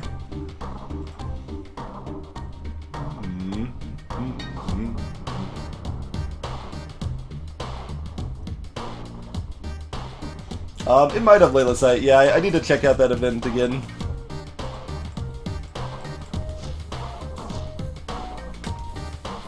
Well, we still want that one vented. We just don't want anything else vented. Okay. Although that's actually venting all of this because they're sucking out. There. We got it. We got there. Let oxygen refill until the fire hits again. Scapist looked okay. It looked like a fun little romp without a huge amount of depth, but I haven't played it yet. Oh yeah, freaking, I don't know why I didn't mention Crypt of the Necrodancer. Crypt of the Necrodancer is fantastic. Even if you're not good at roguelike, or you're not good at rhythm games, it's still a lot of fun. And it's just really well designed. The dev is very active in the community, making sure that all items like have a reason for their existence, which I'm obviously pretty big on if you're familiar with the FTL balance mod at all. And yeah, just Crypt of the Necrodancer, highly recommended. Don't worry about the fact that it is in early access. It is a full and awesome complete game already as it is.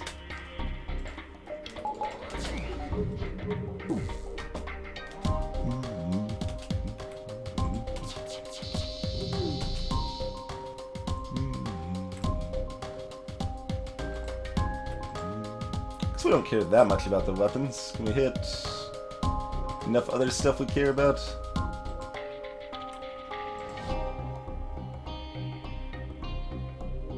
We can probably hit both of those if we want. This is kind of a weird ship layout.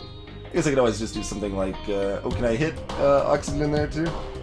It's not too often you aim a pike beam against the ship, so it's got a few oddball possibilities there.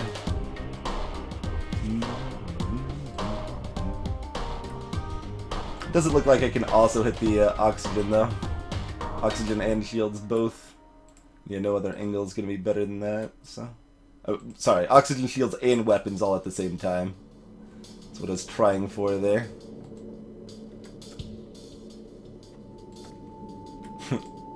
Just like entertaining myself over the beam. It's like, yee, look at it go! Alright, that's good enough. Let's go with the standard, easy, obvious, safe option there. Well, sure, the CDI games, the CDI Zelda games are objectively the worst, Ritzel. I don't think anyone's going to legitimately try to argue that one. That is not a thing. No one has a leg to stand on that one.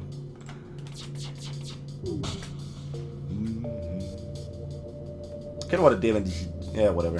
Whatever. Just. I don't know what I want to do. There. Look at all that.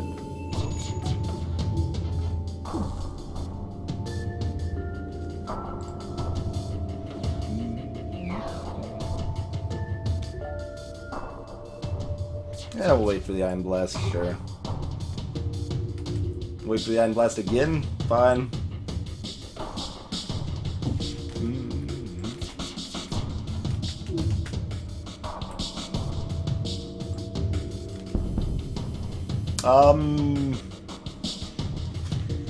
We've already got 3 augments, though.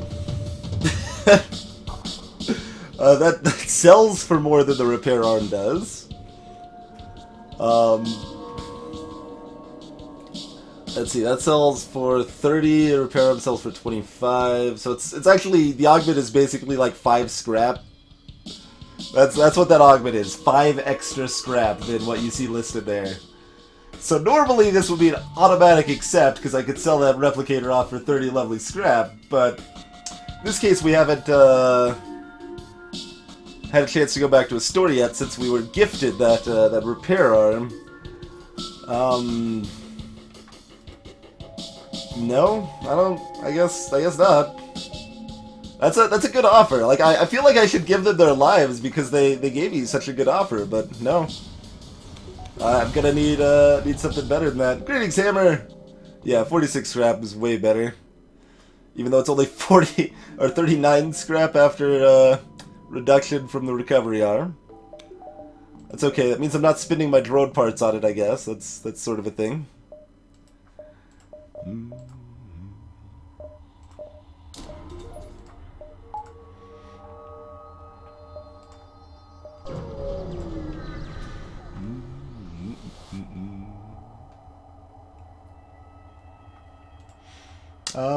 Let's see. We've got clone base, so there's no risk there. Strip the ship.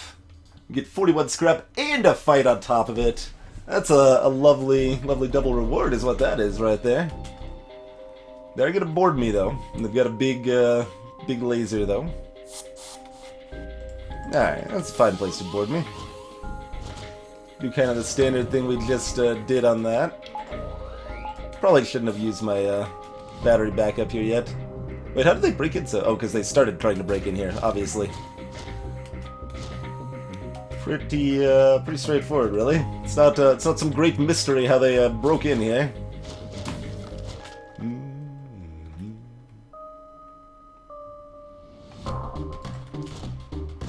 Let's see. How much weapon charging did we have? Let's see. We'll try to fire this at 3 shots, I think. Trying to time alongside with their cloaking and all, you know?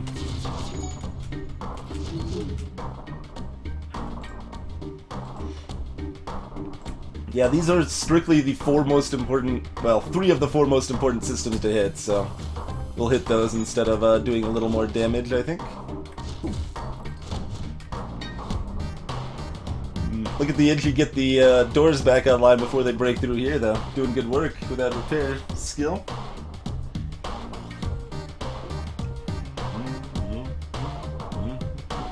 Yeah, I can definitely see that IQ Unlimited. And if it wasn't clear, I'm way behind on chat and trying to catch up with everything because I like to. I don't like to miss things. Sometimes I just let it ride.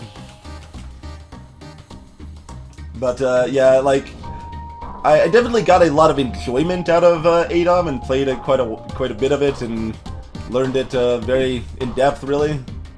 But it is just so much worse of a game than Dungeon Crawl Stone Soup is.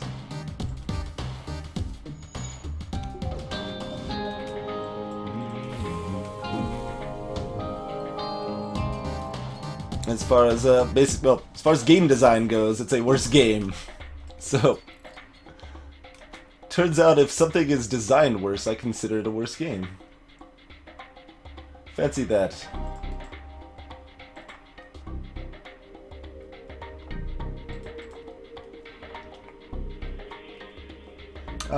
Yeah, we'll fire a level 3. Make sure they don't get that cloaking back up there. Was hoping to take out their missile before it fired again, but no such luck there.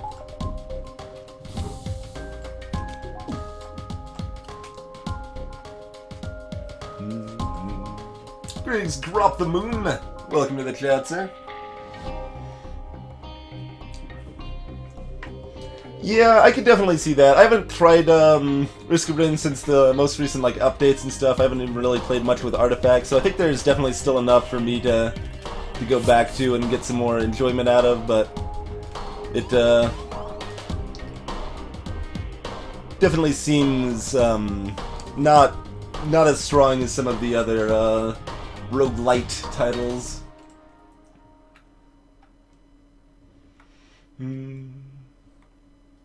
And I also wouldn't really recommend Don't Starve from what I played of it, but then again, I also have not played it recently enough with recent updates to have a super informed opinion on that.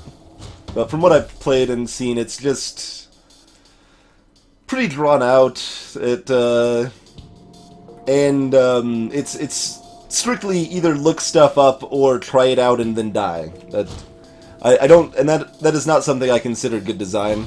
Again, like talking back at like ADOM or NetHack there, both of those have a lot of design along the lines of, well, there's no way to know this is going to ruin you, but it is going to ruin you, and the only way to find out is just by dying to it, pretty much. 6 fuel? No.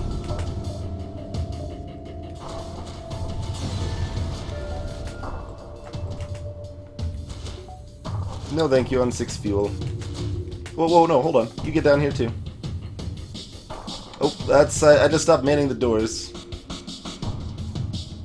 That's fine. Just go back and man the doors again. Let them keep asphyxiating for a while. And just kind of run around in circles. It's all good.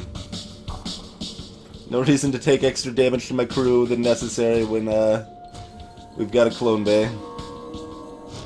Oh, they're coming for the doors!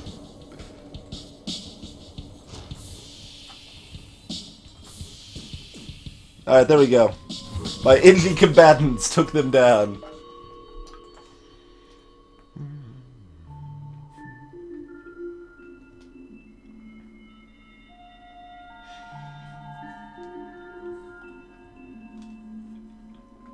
I haven't played Dungeon of the Endless yet. I'm cautiously optimistic about Dungeon of the Endless.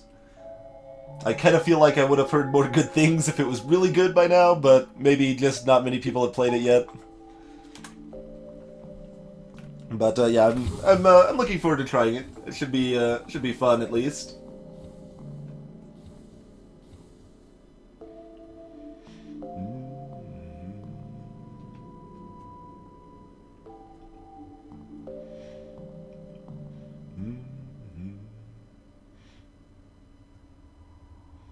Layla side. Minecraft is a lot of fun. I definitely have enjoyed my time with Minecraft. The thing that I feel Minecraft brings to the table better than almost anything else I've played is the sense of exploration. That's just you can constantly just go off in a direction and find some other cool place. And that's just a really neat feeling in a game. Like, there's a lot of problems with Minecraft, but that is true, Baskel. The scrap I'd lose with the repair arm. I was considering that. I'm not losing too much since the repairs are mildly beneficial anyway, but so I mean, healing 1 is worth about 2.5 scrap at this point. Let's say 2 scrap. We've got plenty of drone parts, so healing 1's worth about 2 scrap. We heal 2 every time it steals my scrap, and it steals about 6. So we're getting -2 scrap from the repair arm per time I gain scrap, I guess is probably the way to think about that. So we are losing money on it, but we aren't siphoning money. We're still going to profit by keeping the repair arm instead of the explosive replicator, I think. Or it's going to be very close. Why do you fill your computer with lies? These are not the holy words! Look, you scanned the wrong computer. The holy words are on an entirely different computer. If you just give me a chance to explain... okay. They're not gonna let me explain, guys. Alright.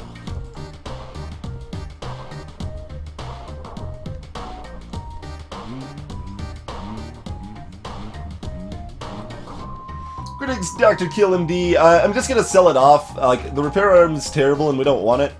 But, like I just said, the amount of scrap lost should be less this way, I think. Or about the same. Just depends on when I find a store, basically.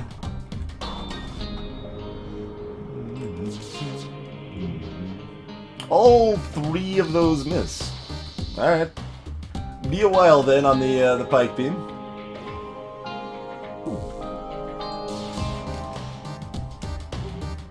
No, we can fire there.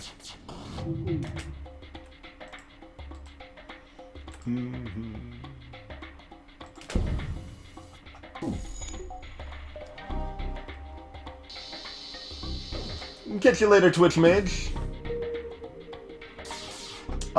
Treasure Island Cool Destroy. I think I have, and I think I actually kind of want to play that on stream, if it's the game that I'm thinking of.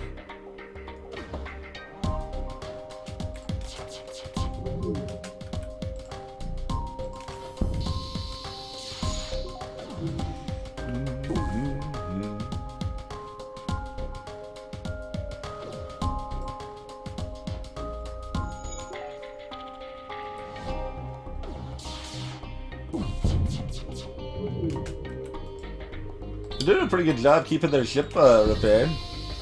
They're slowly dying because they can't actually hurt me or anything, but they're totally keeping the ship repaired.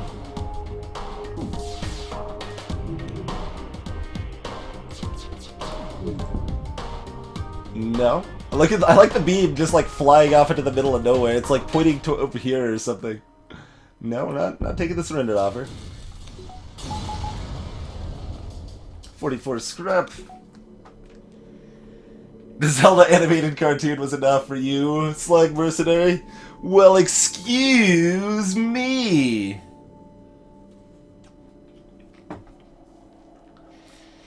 There is some First Deity, and I don't like that aspect of FTL, the knowledge barrier. That, to know the results of events, you just have to play a huge amount or look it up. I do consider that a fault with FTL as well, but it benefits by the fact that runs are much shorter.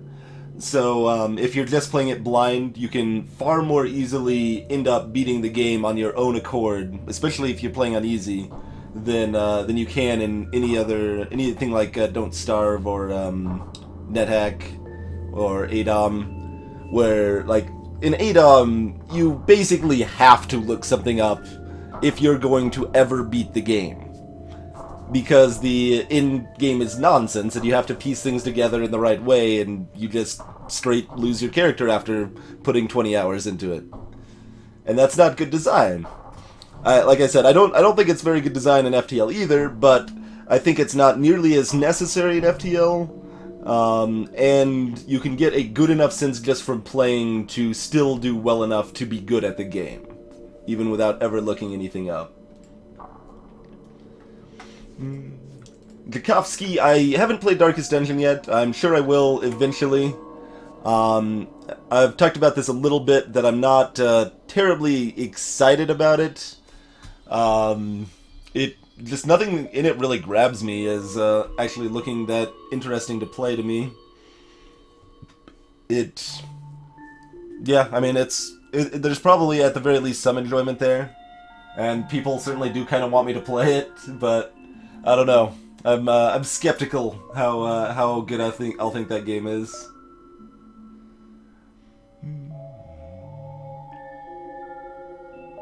And I kind of want to like loop around here, hit the exit, bounce here, and then go back or something.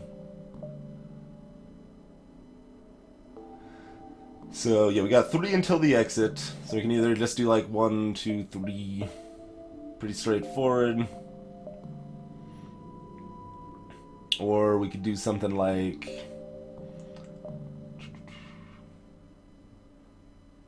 let's say 1, 2, 3, 4, 5 out. That seems better. I think that's what we want. We want to loop around, hit the store later. Which... we're still, like, up, I don't know, probably, like, 5 scrap on keeping the repair arm in value, something like that. I don't know.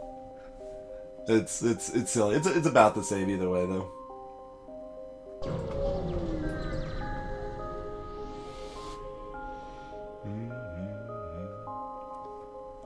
The biggest difference, First Deity, between like Don't Starve and FTL is when you're first learning FTL, you'll die in half an hour, restart, like learn more about the game and keep progressing. With Don't Starve, you'll die after 5 hours and then learn that section of the game is now going to kill you, and then you make it 6 hours and you learn something else that's going to ruin you, and it takes way too long to make progress. That's probably the biggest difference as far as making it palatable. Alright, looks like we're hitting the asteroids then. I mean, obviously I play FTL pretty slowly, but especially when you're like first starting or on easier difficulties, you can kind of blaze through, just dive right in, try stuff, see what happens, and get a much faster iteration cycle. It's the same reason I really like stuff like Super Meat Boy or other good platformers, where it's like, okay, well this is brutal and it's punishing, but I can just respawn like that, and I can get back in, try again with what I've learned, you know. Greetings, Approximo.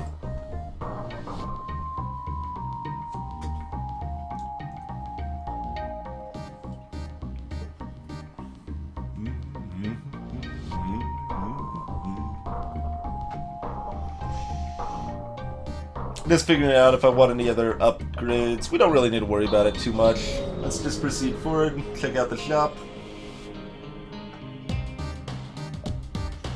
Oh, I would also, talking about other, like, oddball roguelike titles that I'd recommend. I do recommend One Way Heroics. There is an asterisk there, because that game definitely has some problems, and is lacking polish in a lot of ways. But it's still a really fun game with a pretty cool idea. So I give it at least a partial recommendation on that much there. It's made by the same people that made Half Minute Hero, if you're familiar with that at all.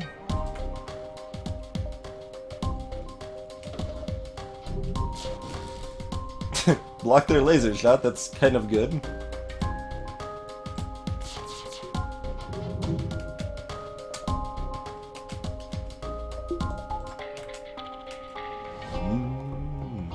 If I want to keep fighting this, I should put up a defense drone, and now it's like kind of too late to actually shoot down that missile with a defense drone, but we do want to keep fighting it.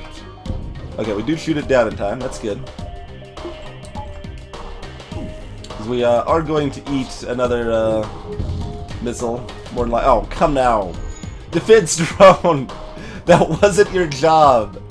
You weren't supposed to eat that. That was not part of your contract there, buddy. I guess we'll launch another one, because this fight's still going to take a while.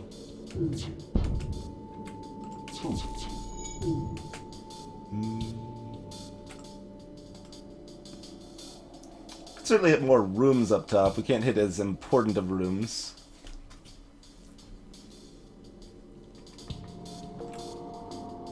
And again, I should emphasize that I have not played Don't Starve recently. I haven't put enough time into it to have a like fully formed strong opinion, but that is is my impression on what I've played. There's just, it's kind of, and it's also pretty tedious, like, the process of harvesting resources and stuff wasn't really like a, fun expansion. It was just kind of slow and not very interesting to me. Let's do that. Hit, cloaking, weapons, and shields.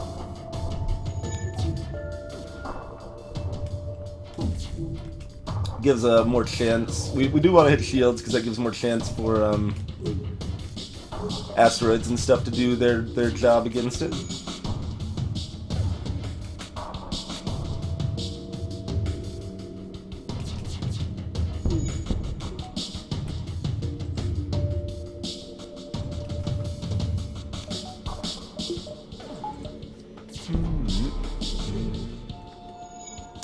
No Man's Sky I'm not familiar with, Drop, so I can't say anything about that one.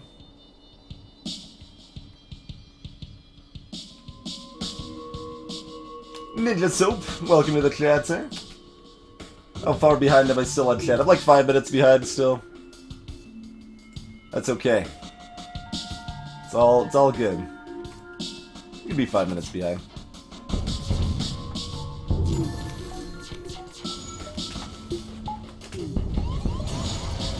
Oh, they get this, like, parting shot in that actually does damage.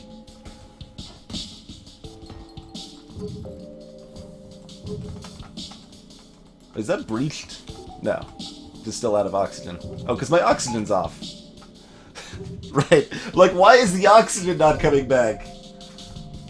Why is the oxygen not coming back? Because it's off. Fancy that. I figured it out.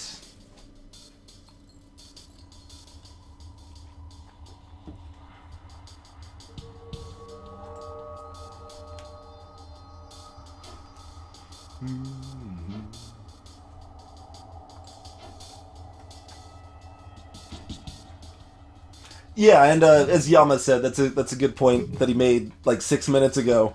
That the events in FTL do tend to hint at the results.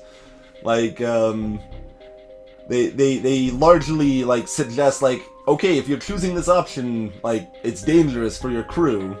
You're not going to necessarily realize that at first, but when you try that and you lose a crew member, maybe then it's time to pay a little more attention to what the event text says, you know, that sort of thing.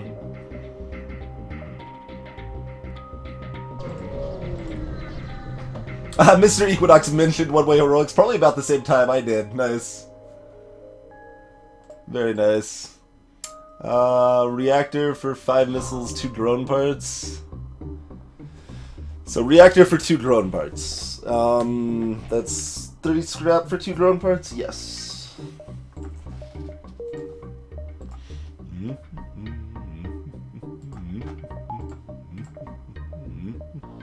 This is probably a dead beacon, but I think it's still worth diving for the store alone. We do need fuel as well. Oh, Eric22, or Eric's rather, welcome to the chat. Those are some other more modern, or more recent anyway, roguelike titles. So I'm not a big fan of Dungeons of Dreadmore or The Pit. So Dungeons of Dreadmore is basically a traditional style roguelike, but it has a completely abysmal crafting system. Its difficulty pacing is terrible. I mean, it's gonna vary wildly based on your skills, but I basically found the first maybe first 2 levels have some challenge in them, and then it's like a complete cakewalk for 1,000,000 years, and then like the final level is hard again.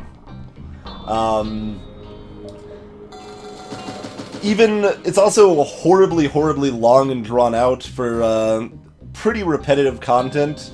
And I'm talking on the mode they called No Time to Grind. You play a No Time to Grind mode, it's still... hold on. No Time to Grind mode with only the original 10 levels, not with the extra 5 expansion levels. So, as minimal as the game gets in terms of length, is still horribly long. It's still like a 12-hour game per game. And that's just not terribly enjoyable to me for how repetitive it is. and especially when the like the difficulty pacing is really poorly done. The crafting system is completely tedious and unenjoyable. Now, so Sword of the Stars, the Pit, it says, hey, I really like Dreadmore's crafting system. How do we make this even more terrible? So Sword of the Stars, the Pit's crafting system is basically as bad as Dreadmore's crafting system, except it also requires you to look up the recipes online or play like 100 hours to unlock them in-game.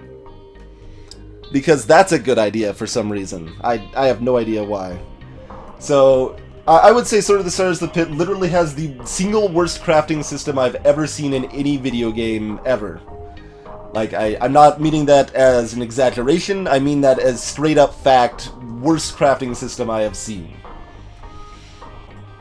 That said, the difficulty pacing in the Pit is definitely much better than Dreadmore. It's a nice ramp up in difficulty. It gets harder as the game goes along. It definitely feels luck heavy. Like the difference between like losing a 30% chance to open a crate with a weapon in it and succeeding can be easily the difference in passing the game or not. But I have not played enough of it to say that with conviction. It is actually, I would say, likely there's strategies to that game that I was missing on initial plays that make it less luck heavy than it seems at first. So I can't say that with conviction, but it does feel that way. And Drop the Moon, it's probably already been answered in chat, but One Way Heroics is a game where you can only go one way. So the idea is that the left side of the screen is slowly encroaching on you, so that's your food clock, that's your rebel fleet or what have you in other roguelikes, that you can't spend too long just like sitting there farming enemies or something. You have to keep moving forward, and you like kind of basically stop by villages quickly, maybe buy some stuff, and then keep booking it to the right as the darkness is ever encroaching, and it's a pretty cool concept. But like I said, it's definitely lacking a lot of polish. The items aren't terribly well fleshed out. There's not a lot of variety there, and some of the mechanics are pretty weak. Some of the classes are not terribly well designed. But it is definitely a fun game for the time you could put into it. So I would, like I said, I recommend it, but with an asterisk. I think it's fun enough to be worth playing. It's worth the money it costs to buy it. I just wish it was better. Is kind of the long and short of One Way Heroics. And greetings, Logium. You joined like 10 minutes ago. See, this is definitely one of my weaknesses as a streamer, I would say. Like, I always want to fully keep up on chat and read the whole conversation, but that's definitely going to drive people away when I do that too extensively. But everyone's talking about interesting stuff. I want to be part of the conversation, you know? Alright, so do I sell... I kind of want to keep the combat drone. I think we're going to get rid of this, though. I mean, when I get the Breach online, it's a little better than this, but not a lot. I don't know. I mean, we probably want to go ahead and get the Breach online anyway. I was hoping to buy Cloaking here, which... Oh, I can. Right. Alright. Well, that's easy. I got so distracted in the conversation. I'm like, wait, there's something I really wanted to buy here. What was it? Oh yeah, Cloaking. Cloaking's awesome. Oh man, RuneScape, Minimum Panda. I put way too much time into that game for how bad it is, but I did get some enjoyment out of it. The thing I did the most in RuneScape was like take control of the economy, especially back in the age when they had certificates for your resources. I would go around like buying small numbers of certificates of like coal and stuff, and then reselling them in bulk at a profit, because the economy is actually kind of backwards in that game. It makes some sense, but it's a little weird, a little counterintuitive that if you sell stuff in bulk, you'll get more money than selling it in small amounts, because people want the convenience of having a big bunch of resources, more so than the importance of the convenience of selling a bunch of resources at once. So it's kind of interesting how that works, but yeah. So I would just kind of manage the market that way. Phoenix Knight. Yes, I am planning on playing the... That's something in my throat there. Dark Souls 2 DLC. Maybe even as soon as next stream.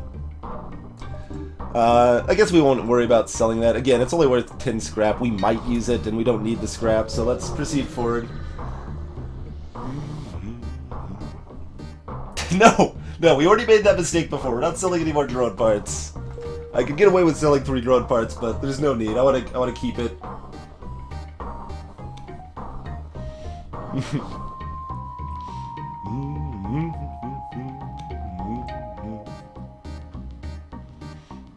First deity, oh man, we were talking about slow games earlier. The Witcher is so incredibly mind-numbingly slow. I will also preface this by saying that I don't really like that sort of game in general. I'm not a big fan of really most RPGs, honestly. So I'm already predisposed not to like it that much, but I definitely did not enjoy The Witcher. That was just... Like, at first it seemed kind of cool. It's like, alright, we got a somewhat interesting story going on, and then you just get, like, immediately, like, you're just crawling through minutia, and there's just, you're not really going anywhere, you're not really doing anything, you're just kind of doing odd tasks about the town. Even if you ignore, like, half the quests, you're still going at a glacial pace, and it just... I could not get into that at all. At all.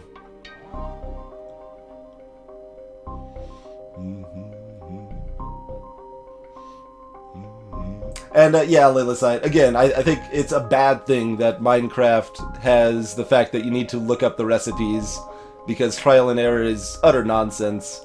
So, yeah, it was kind of funny, like, we originally jumped into Minecraft blind, and it's like, okay, maybe we'll figure out these recipes by trial and error. And that was when I thought most of your crafting was done on a 2x2 grid. I'm like, okay, there's room to trial and error this stuff. You can try stuff that kind of makes sense. And then I realized, like, oh, most of your crafting is going to be done on a 3x3 grid. Nope. We're not going to be doing that nonsense. No, thank you. No, thank you.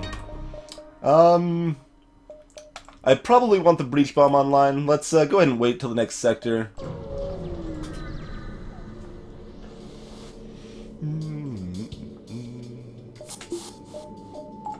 So might as well do this for now.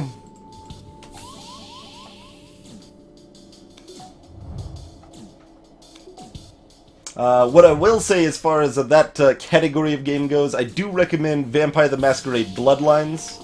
I think that's actually a very good game. It has major flaws, and you definitely want to play with the fan patch that fixes some of those major problems with the game. But it's got a really interesting story with interesting characters, and it's just really fun world to be involved in.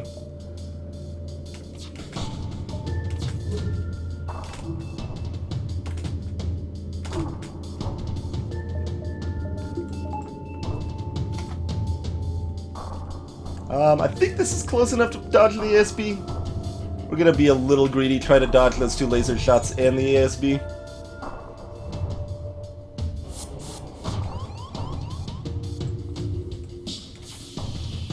Nope. ASB always fires way later than it looks like it will. It's kind of a lot later, actually. That's okay, though. Just gonna jump away. No big deal. Didn't get our rock home worlds, I'm afraid. Did not get there on that. That's okay.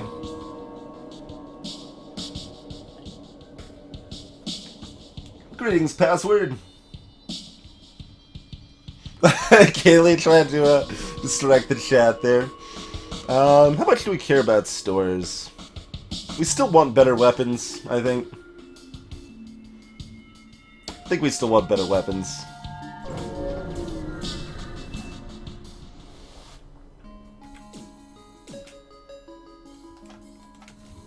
Oh wait, that's gonna let him through. I keep forgetting, it's like, send the engine to repair. No, can't quite do that right now. Oh, also, what am I doing here? That's enough. Taking enough damage.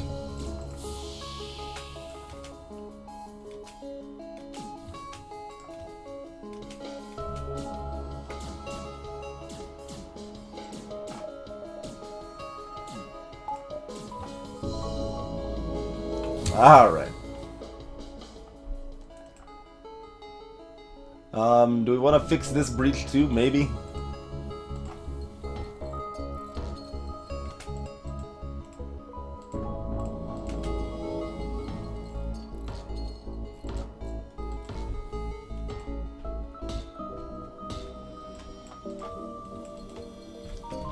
Alright.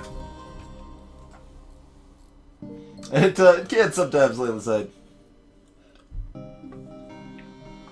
Alright, get that oxygen to refill, picks up the drones here.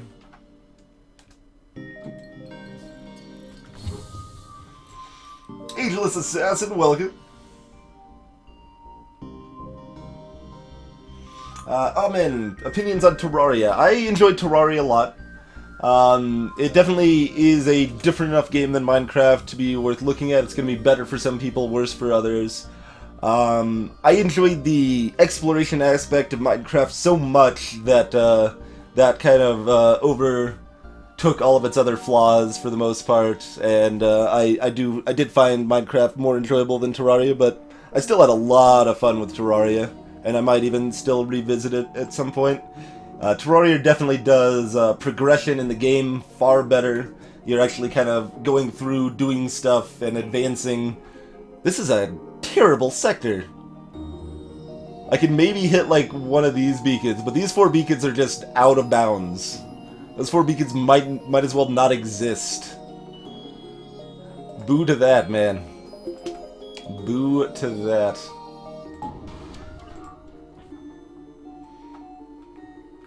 But yeah, Terraria is definitely a very enjoyable game as well. Logium, have I played Temporum? Yes, I've played Temporum. It's pretty good. Probably a little better than I expected. It's a very light game. There's not a whole lot going on, but you kind of just build a quick little mini engine, and it doesn't take too long, but you're still doing some cool stuff, and yeah, it's not one I consider like amazing, but it's a fun game.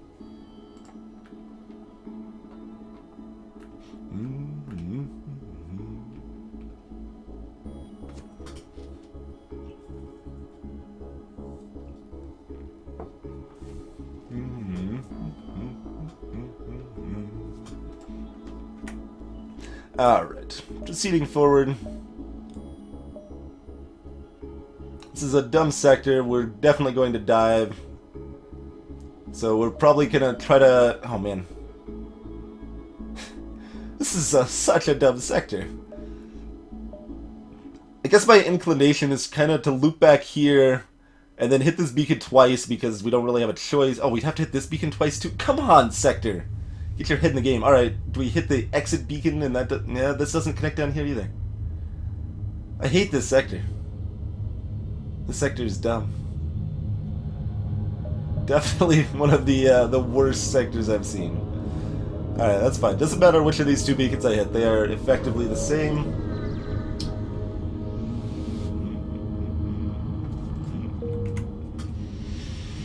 Alright, still no store.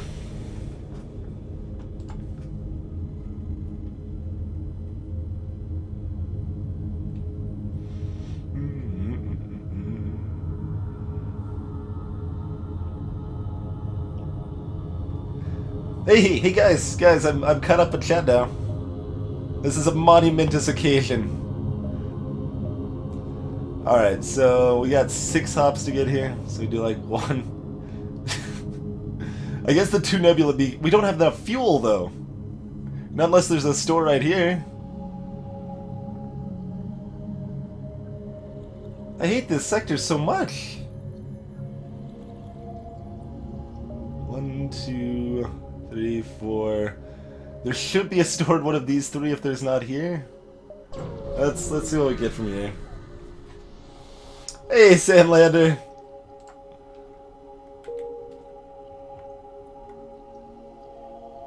But I want to kill them. Their weapons are weak. We can get scrap. They gave me a map. All right, there's our stores.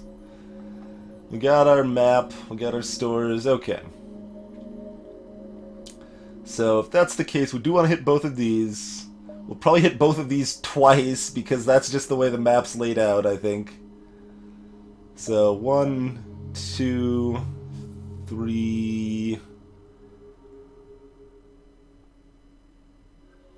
4, 5, 6, 7, 8,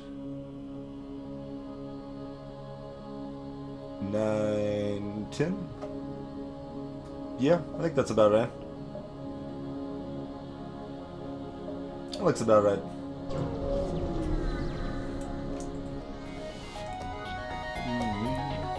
Hey there, in chief.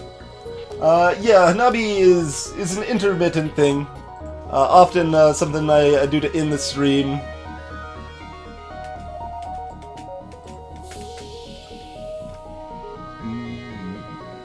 Alright, we got 2 missiles. That might be worth a defense drone. It's so weird when you have a defense drone and a hull repair drone. It completely lowers the value of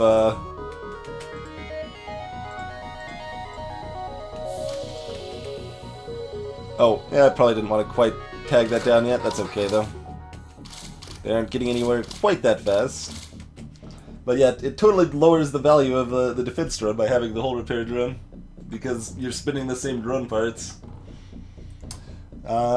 Still fairly excited to use a drone here, even with the cloaking, maybe?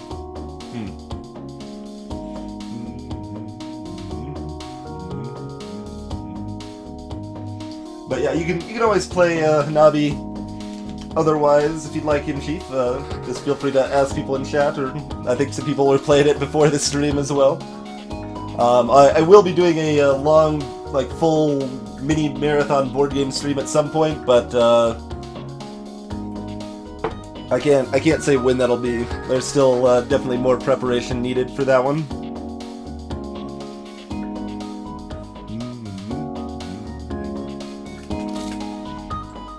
Alright, still kind of figuring on this defense drone. It is an Artemis, so it is a bigger missile. Alright, let's use the defense drone. We're still doing pretty good on drone parts. We don't want them to hit our weapons or anything like that, so makes sense, I think.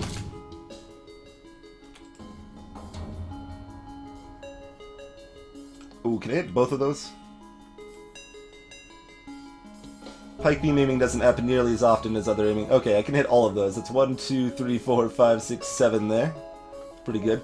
I realized the weapons room didn't look highlighted, but you'll see that the weapons room will in fact be hit by it there.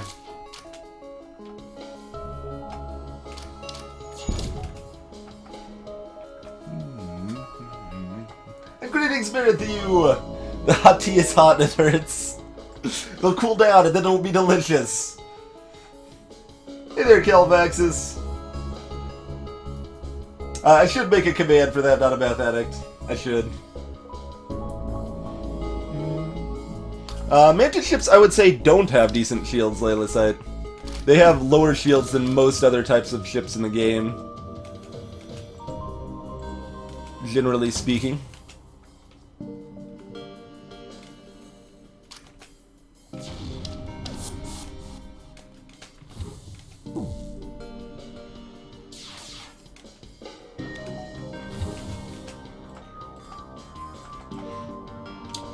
Like, the way their power distribution is set up, they usually have more power and ship specs allocated to things like medbay and teleporter instead.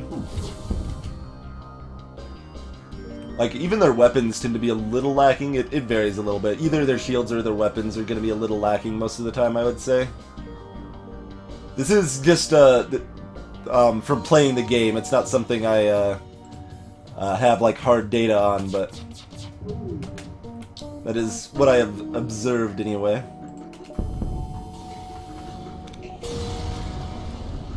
Hefganberg, welcome, sir. Why do people prefer Defense 1 over Defense 2? That is, that's a very good question. that is definitely one I should also cover in a tips and tricks video sometime. Make a quick note of that. But, so, Defense 2 gets a bad rap because it will try to shoot down everything, which is mostly a good thing, and will actually benefit you more often than it will hurt you. But people always remember the time your Defense 2 shoots down a laser, and then a missile gets by. Like, the laser was just going to bounce off their shields, and missile gets by because it shot down the laser instead, and you're like, bah, stupid Defense 2, you're worthless. But, so people always remember that happening. And, of course, it requires 3 power instead of 2 power as well. I do think it will protect you better, on average, than a Defense 1 will. There's cases, for example, a ship with a Burst Laser 3 is going to shoot 5 lasers. Shooting down one of those with a Defense 2 is great. You'll probably shoot down one of those and then can also shoot down a missile. Awesome. But, in fact, you'll shoot down 2 out of the 5 lasers from the Burst 3. So even with tier 3 shields, you shouldn't take damage if you also have the Defense 2 up, and that's pretty cool. That's useful to have, but Defense 1 does most of the job you want it to do. It'll shoot down missiles, it'll also shoot down the boarding drones, the hacking, and Defense 2 just doesn't do enough on top of that people are generally excited to use it. And it also costs more if you're buying it from a store, so it's a little worse in that way. And yeah, just has some drawbacks.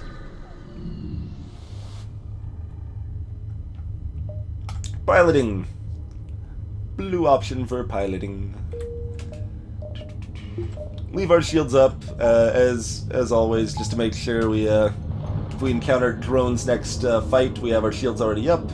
Got a firebomb to sell off at the store.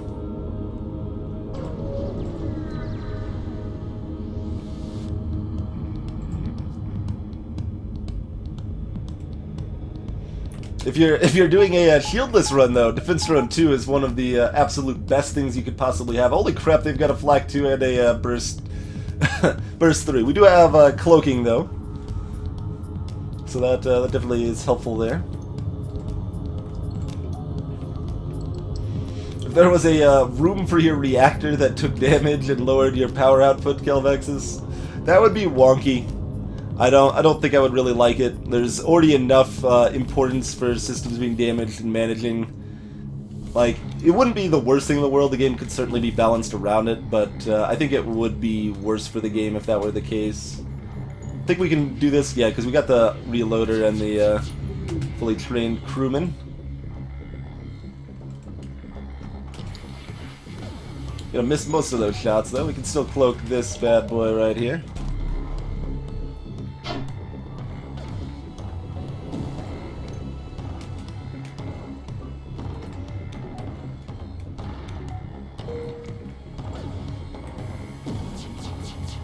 I don't actually even know why I'm targeting weapons at this point. I can just dodge that anyway, but habit, I guess.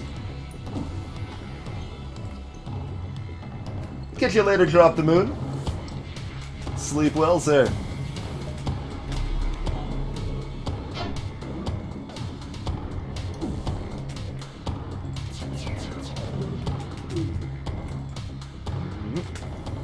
Nope. Yeah, and Defense 2 was even worse before Advanced Edition, requiring a whopping 4 power, so some of that old hate definitely holds true today as well. M-Chief, my general opinion of Captain's Edition is it is a good mod for people that strictly want to add more content to their game. It is less polished and less balanced content, so I am not a fan of it myself. I definitely prefer a pure, more streamlined game that is better polished, better balanced. But if you're actively just looking for more content to the game, it's a pretty good pick for you.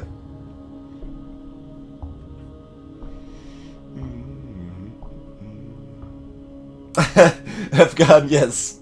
Everyone gets to do their part distracting me. It's okay. We're having fun with it, I hope. I know some people don't like it when we go on trades. Terrain. That doesn't sound right for some reason. That's why I'm like questioning myself. But it is terrain, right? That's how that word's pronounced. going off on rants and talking about subjects outside the game, but I think it's also some of the appeal of this stream, so there's some pros and cons. Pros and cons.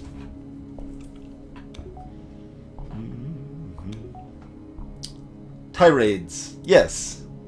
Tirades. So both of what I said was wrong. Okay, that makes sense. I knew it sounded wrong. Okay, so Flak 2. Yes. Probably. I don't know, actually. So Flak 2 kind of replaces this. It fires slower, but does the job better. And then we do just like Flak 2 Pike Crystal Heavy, probably. Yeah, that's better. You can hack their hacking or hack piloting. And then we can still throw the breach bomb on there if we want, with at least one more power. Yeah, let's replace that with Flak 2. But it did its job. Like, this was still worth buying. We got good value out of it for while we needed it there. But I think the Flak 2 will do us just a little better there.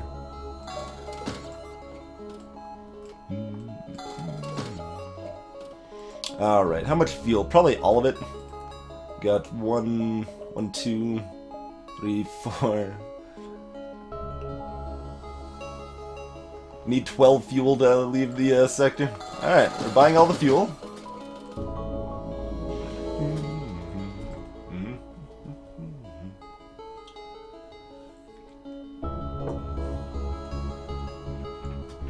Yeah, Charge 2 would be better early in the game than Flak 2, but that's only like the first 2 sectors, really, that it would be better.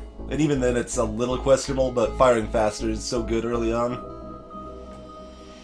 Hack their hacking if they hack my hacking, so that they can't hack their hacking because I hack their hacking. That is what the pros would do, for sure, I would say. We don't really, yeah, I don't think we need that. I mean, we could do this, I suppose. Is that better than just a breach bomb? I don't think so. Breach 2 is legit. And that lets me target other targets, like their missiles on the flagship, things like that. Especially with the reloader in tow. So I like that.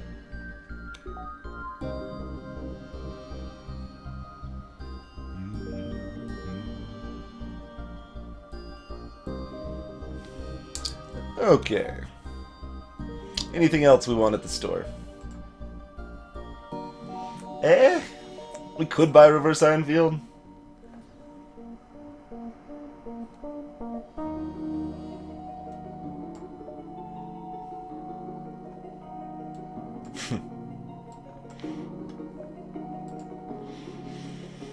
Nope.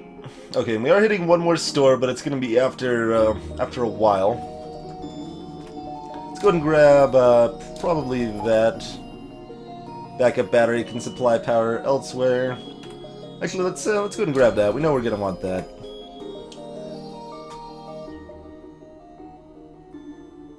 All right.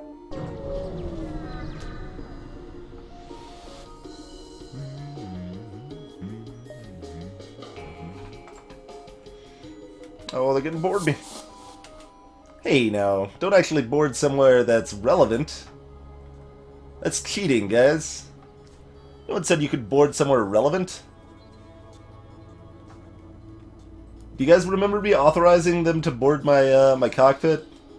Because I don't think I did that, but maybe I did and I forgot.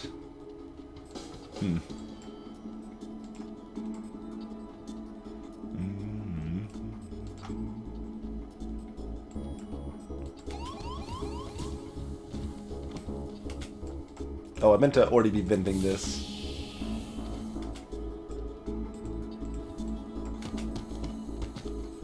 Alright, see you later. Actually, hold on. We wanted the missile to hit first, didn't we? So that way we can cloak it while we still have evasion. Now, see you later. Now we'll see you later.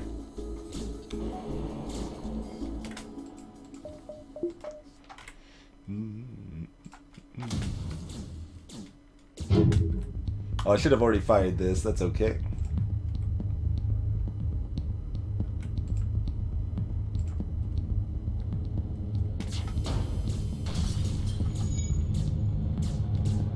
I like splitting him up there. It takes him longer to tear down those walls.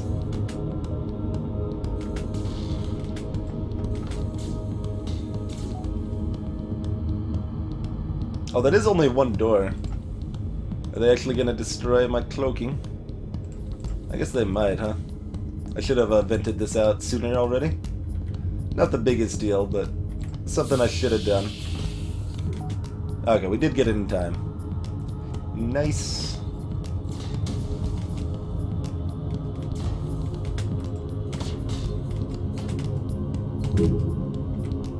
Okay, that timing's a little too early to fire the crystal laser. Good to know. No surrender. Cloak. There's no pilot, but we still got 77 evasion. Oh, it's still gonna hit though. Rude. Alright, you're a fight ninja. Oh no, that's Cryuji. That's not our fight ninja. Soren! We need you! Go finish him off.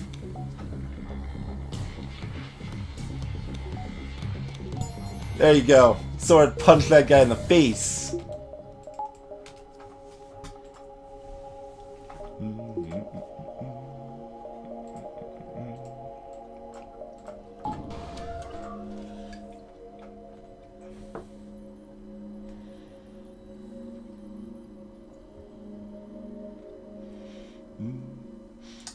Yeah, Breach 2 might just be the best bomb anymore. Ion Bomb was definitely the best before Advanced Edition, but I'm in general a lot less excited about Ion in AE now. It's still very good. It's definitely still very good. But it is so slow, and the power of a Breach is so good. I don't have to authorize the enemy for things? I thought that's how it worked. If I didn't think they could do stuff unless I authorized them to do it. That's how I usually win. I just don't authorize them to beat me, and we're good to go, you know?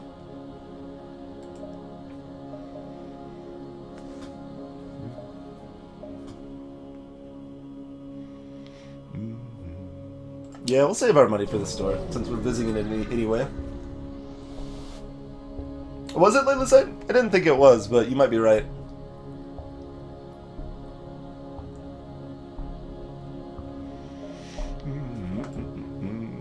Sure. We'll trade some bombs for some drone parts. Go back through these 2 nebula beacons, because that's how this sector is set up. So silly. So silly.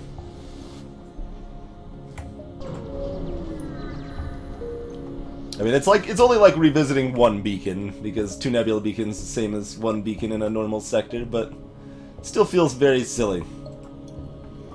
I've mentioned that it's silly.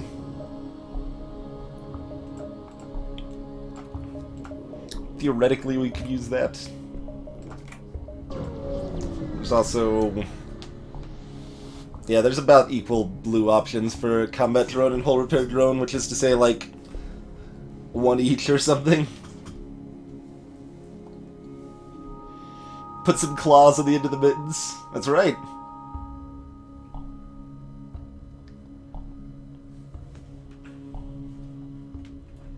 Fire missiles. I mean, all missiles are a little bit fire missiles, but I could see some hardcore fire missiles as well. Yeah. The amount of fuel I'm gonna get is garbage, but fine. We'll do it. We'll do it.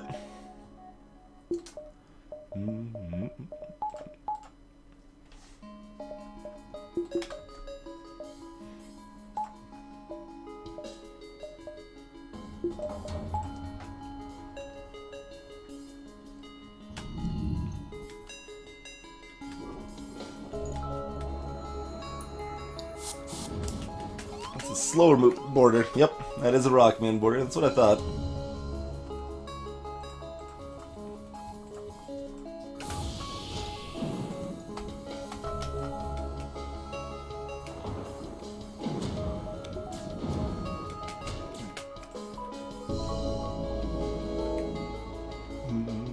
Well, I can actually hit most of the ship there. That's pretty good, Flak. Star Crawlers! Welcome, Star Crawlers.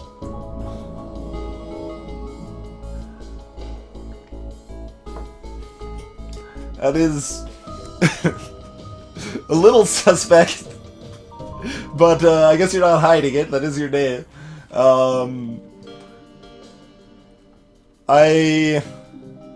If I'm trying to remember, Star Crawlers might be the game that probably you mentioned when the Kickstarter was active to me, and it didn't look that fleshed out at that point, but it might be better now. I don't know enough about it, and I might also be thinking of a different game, so I'm not sure on either of those things.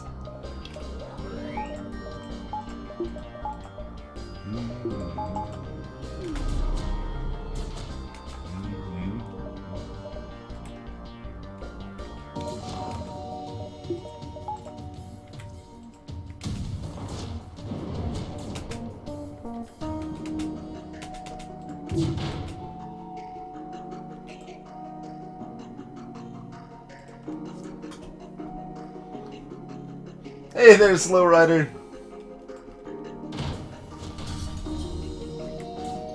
Their ship is very damaged at this point. Very, very damaged ship.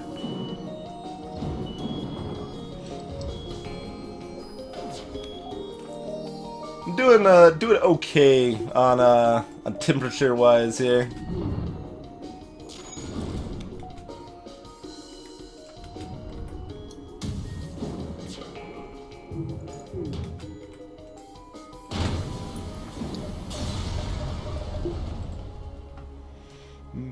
Say 3 fuel, 28 scrap. The reward for that is not very good unless you actually kill the enemy crew. Hey, French Death. Welcome to the chat, sir. Devs are mostly done with FTL.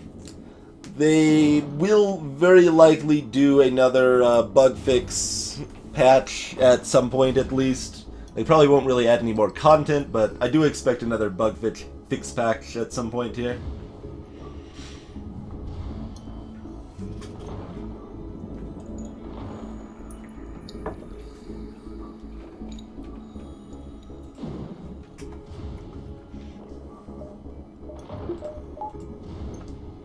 But yeah, Star Crawlers. I don't mind that much if you're trying to pip your game, I guess. Tell us a little bit about it. What's the game like? So 1, or 2. I guess we already know. We already know what we're doing. It's not. I don't need to count it out again. I don't know why. Like I just instinctively feel the need to count it out again. Nothing has changed. We're not. Yeah, I don't think so, Layla said. I kind of wish they would, although it has to be done the right way.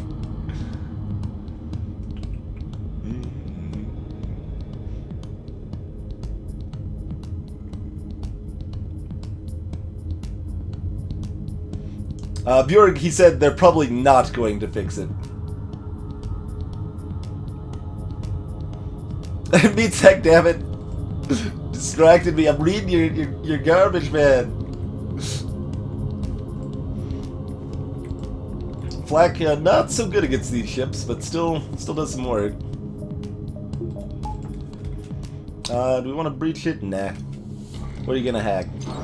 Engines? Alright, that's fine.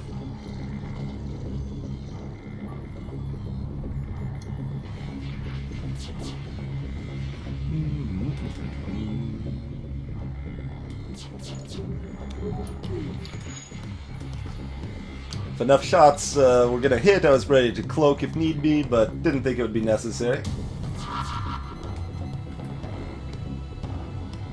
Yeah, they said they liked it and didn't look like they were interested in fixing it at all. And I mean, it's interesting because like emergent behavior like that is actually one of the major charms of roguelikes, one of the really cool things in roguelikes. So I can definitely see why they don't want to remove it. But on the other hand, it's ridiculously overpowered. Hacking is already strong enough without it. So it is not something I can fix in a mod. But yeah.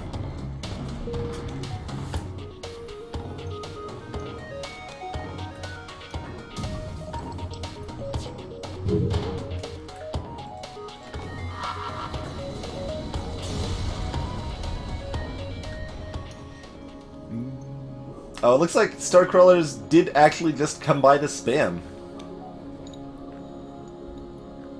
That's unfortunate. Like, I was trying to give them a chance to even talk about their game, but they just mentioned it and left. It's like, by the way, Starcrawlers. Not does that put a good taste in someone's mouth?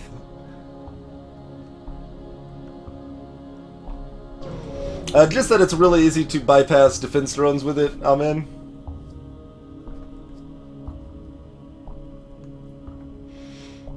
Oh, guys.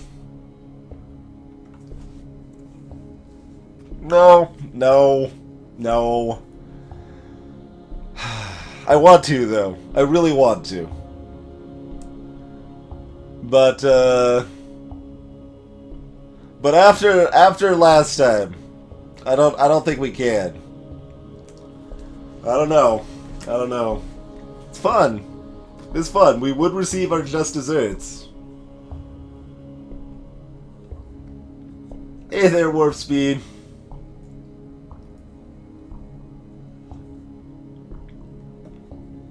Oh god!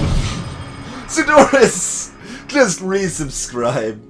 Thank you very much for the continued support, Sudoris. It is very much appreciated, sir. That one definitely spooked me. I'm just like, I'm contemplating this event. Hey, get there. We're not. All right. We have learned our lesson.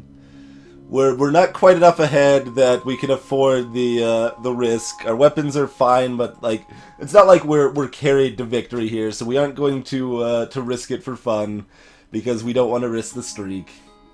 All right, I know that's the sad option, but we're going to make the correct choice this time because it really screwed us last time. It really screwed us hard last time.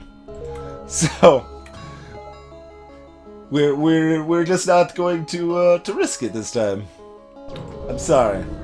I know I've let some of you down, but it's necessary, I'm afraid.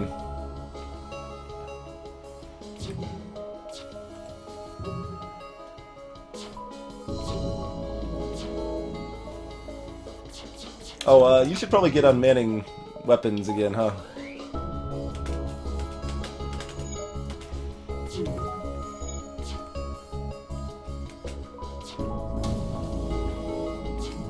I bring shame to the family. I'm sorry, man. I gotta do what's necessary for the win streak.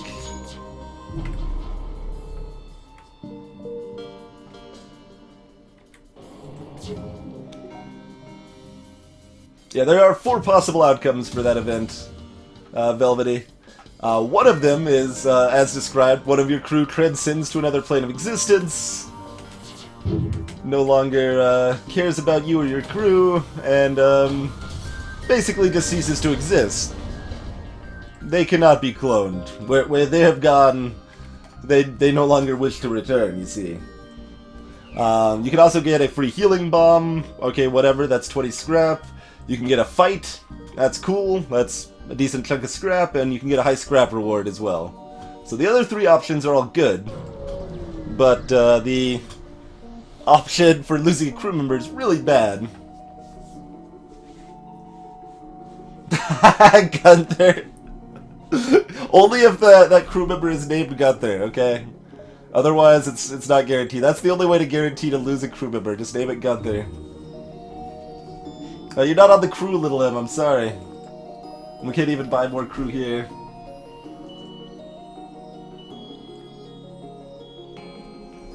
Well, you theorize that they have transcended, I guess. So that's a thing, maybe.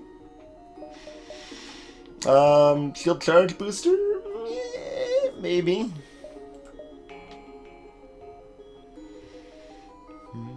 We don't need any more other things. I almost instinctively sold my whole repair drone. That would be really sad. Don't really need long range scares anymore. We'll pick up the shield charge booster. Why not? It's not a great augment, but helpful. Mostly against Phase 2 Power Surge. Hey there, Flotilla! Charge Laser's legit, but we don't need it with our current setup, so that's fine. Everything else is fine.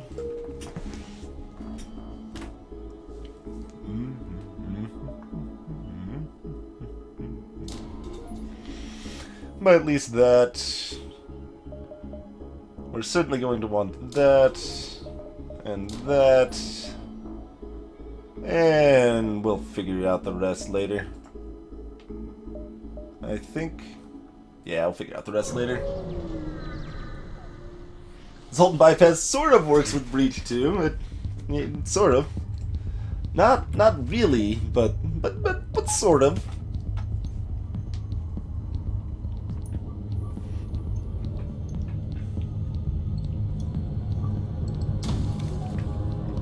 That is an Artemis.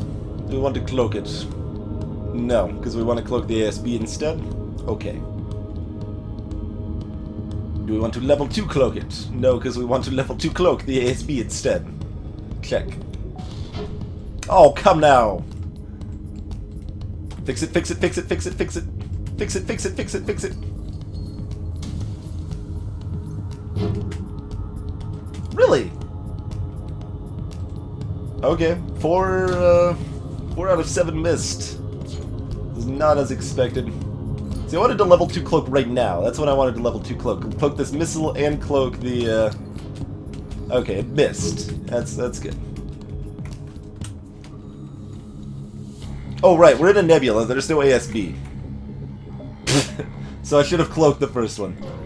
Silly twinge indeed. Silly twinge indeed.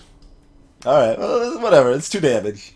You can still make plenty of stupid small mistakes like that and do fine. But that doesn't mean I should be making those stupid small mistakes, mind you. But clearly that was a demonstration to see if people were paying attention, and you guys passed. Congratulations.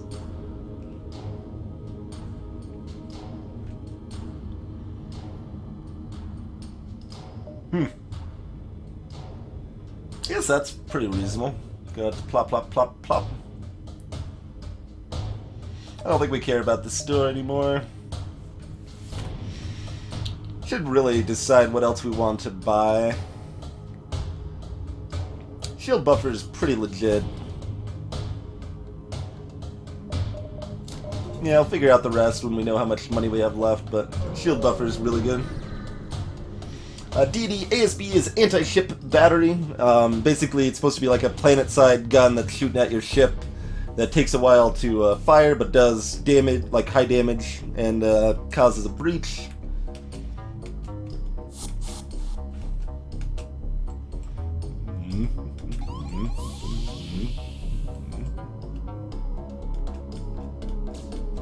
What if I like dance here a little bit? Are you guys gonna go up to the other room? Decide to go to the weapons instead. That'd be cool. Go to the weapons. Go to the weapons, huh? Okay, that's Alito. I don't care that much about cloaking that bad boy.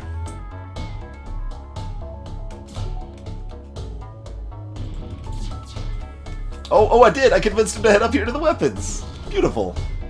I didn't think that was actually gonna work, but I should really investigate more how the AI works sometime to get a better idea of how I can do little abuses like that. Because that's awesome. Because now they're just going to die. They don't really have a choice in the matter.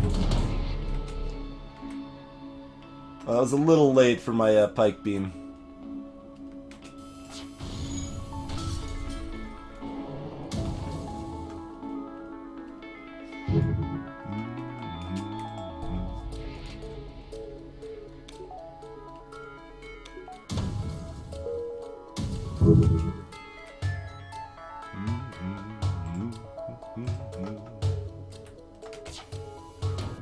Nope. One drone part, 2 fuel, 48 scrap. Sudoku, I'll probably upgrade hacking. I don't really need it for knocking down the shields though, so it's more useful as a damage buffer, or more important as a damage buffer. I'll probably use it as utility, either knock down their evasion, knock down their hacking, or counter their mind control, things like that.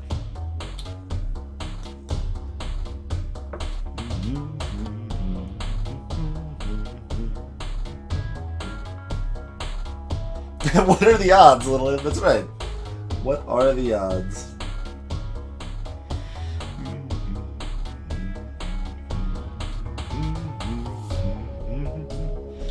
Soren, they're just making a joke about how infamous XCOM is for letting you get hit with, or more specifically, you missing shots with deceptively high odds to hit.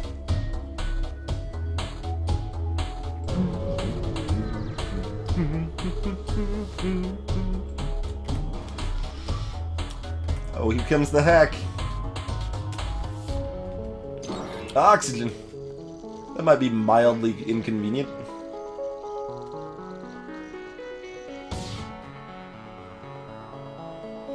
It's a Lido, but their other weapons aren't gonna do anything, so we might as well cloak that.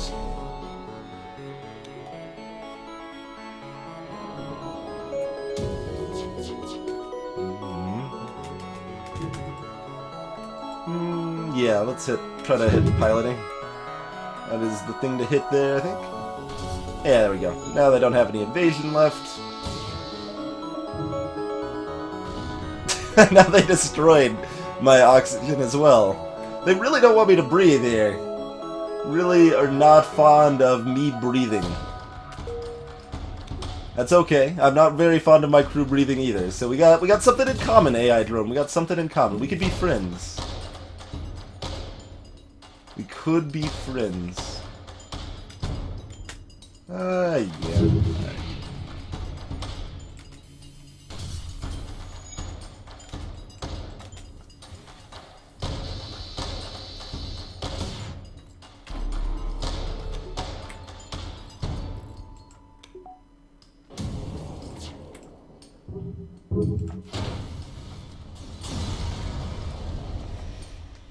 Mm-hmm. 44 scrap. Actually, we can hit both repairs, can't we? Yep.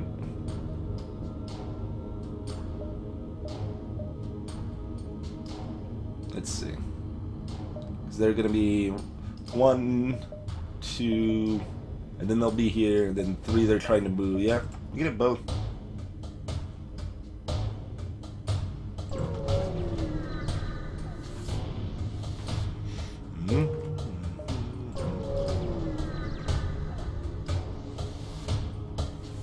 Destroying the auction does drain it slower than hacking it. It's true. Alright, here's our funds. Here's what we have to work with. We just look at it like that. Don't worry too much about the hacking buffer in that case. Yeah, we can buy level 2 hacking or another power bar next next top after we destroy phase 1. So we mostly just want hacking to counter their hacking if it hacks anything other than shields or doors, pretty much. Otherwise, we're pretty good to go. Yeah, I guess we don't actually need to update or upgrade the oxygen if we don't care about them hacking my hacking. Or hacking my oxygen, rather. That's true. So we can put that power into something more valuable, like either that or that. Probably that. Let's see. Where does this leave our power allocation here? So we've got 2 from the backup battery. Probably want this to start at least. So we got like this. We got 1, 2 from the backup battery. Theoretically, we would also be cool to get the defense online or something. So more power is not a bad thing. More power is certainly not a bad thing. And losing my hacking, having that go offline, not the end of the world. We can fix that and then use it again as appropriate. So yeah, I think we'd rather have the power here. And then next time maybe upgrade that. We'll see.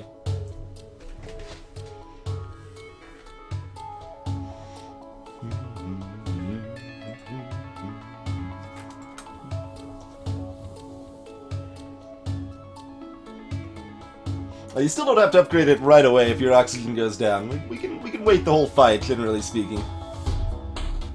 My beverage is empty, my bladder is full, so we will go ahead and take another quick break, folks. Be back in just a few minutes and finish off this run, and then right after what I assume is going to be our inevitable triumph and glorious victory, we will do another nice Twinge's tips and tricks segment afterwards, and we'll get into some nice tricks with boarding. So, be back in just a few minutes, folks. As always, thanks for hanging out, and be back shortly.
Alrighty, we are back, folks. Let's take down the big bad.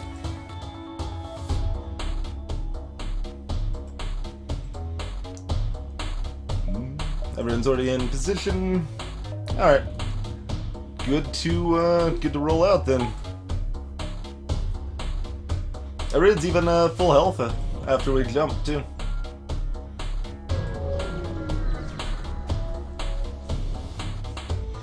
Indeed, Blackfire.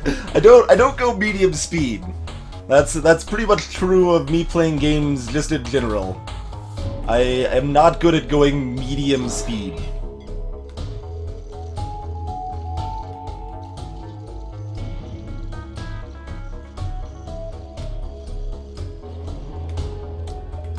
Sir? I know your hacking's already going to be over, but we want this landed in case they cloak. Because we just don't want that to happen again. Don't hack my shields ever again.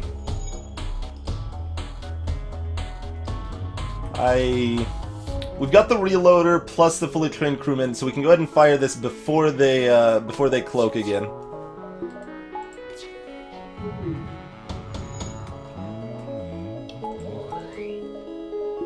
We don't need oxygen.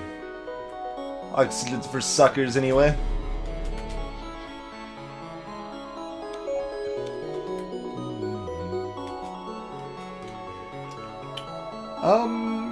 Yeah, let's just take that down. Well, we can wait until this is ready to fire, but...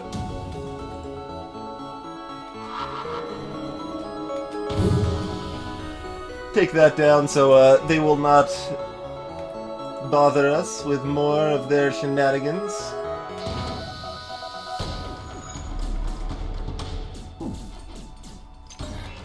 No. No. License to hack denied, sir. Good day.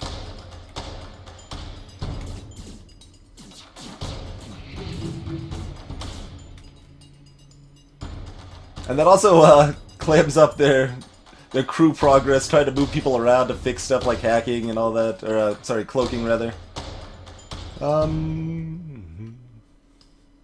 think I actually want to tap this, and then we'll tap this with the pike beam. Yeah, let's do it that way.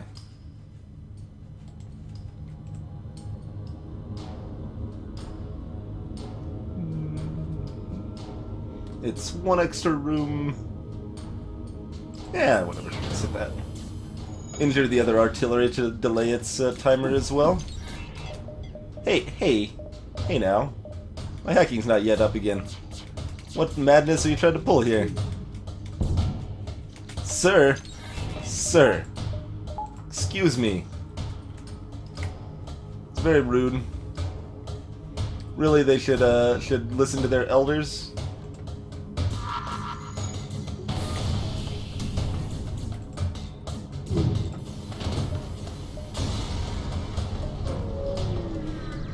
Took 1 damage, guys. We're now in trouble. We're only at 29 hull.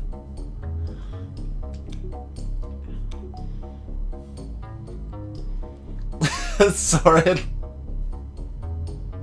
Find you something to mitten to death. Well, maybe the boarding drone will hop into doors and you can mitten it for a little while. That could happen. All right, what do we even want to hack in phase 2? Like evasion? Probably evasion.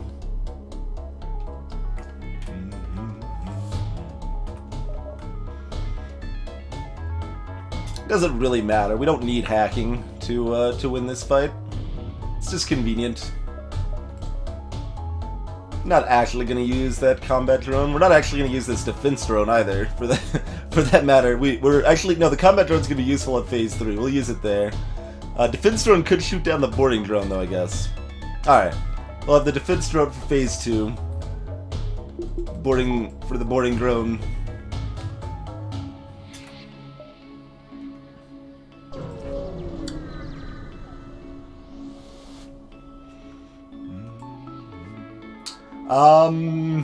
Interesting slow. Yeah, I don't think it increases with upgrades, but I think it's just like 50% is my like intuition on that, but I don't know if that's true or not. I certainly haven't tested it at all. Also, I better actually put this up if I want to shoot that down. Oh, come on. You had one job! Literally one job, defense drone. I was like, alright, we'll throw this up just to shoot down the boarding drone. I know it's only a 70% chance, and it's a 30% chance you're gonna miss that boarding drone, but I'm still very disappointed in you. Very, very disappointed in you, sir. For shame. For shame.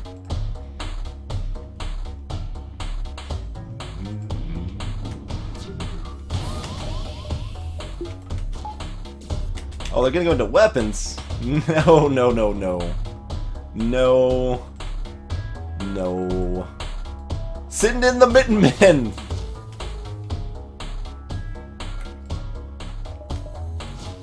Send in all of the Mitten Men. We're losing our weapon charge bonus, which means this might fire before we fire when we wanted to disable that, so that it fired at the same time the power surge fired. Quite unfortunate, really. Yeah, it's gonna fire now.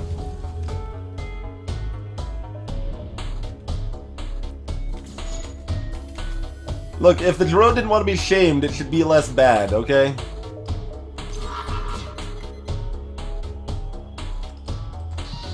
Alright, that's enough, Soren. Pull back.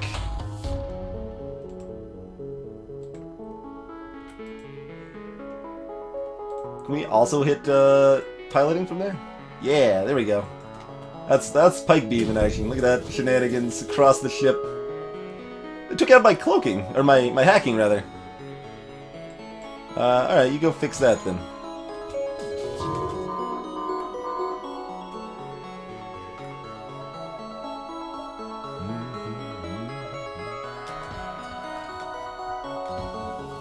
Suppose I could have, like, turned the defense drone back online during that, but nah.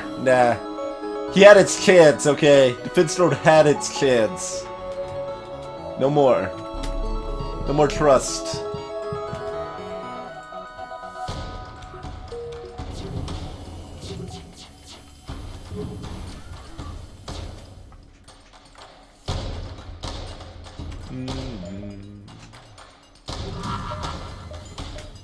Oh right, a hack's down. Alright, whatever. Doesn't matter. Does not matter. Oh yeah, now let's do that again. I like that. I like that. Wah. Nope. Nope. Defense drone not gonna do it. Hope your corpse can block a missile, sir. Because we aren't even giving you the chance to block it otherwise. You don't deserve that chance.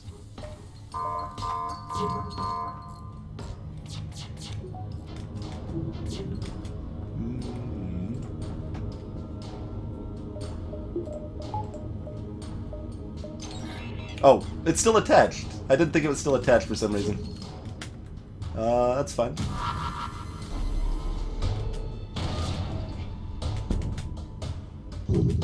I still get a good hack out of it, though. Still get a good hack out of it. How many rooms is this anyway? It's 6? We can hit 7 somewhere, right?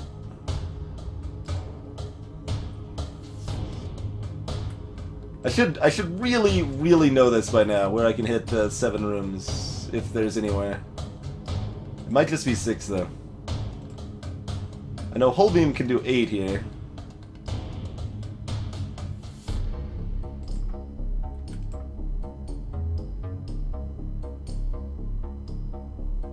One, 2, 3, 4, 5, 6. Yeah, that's still 6.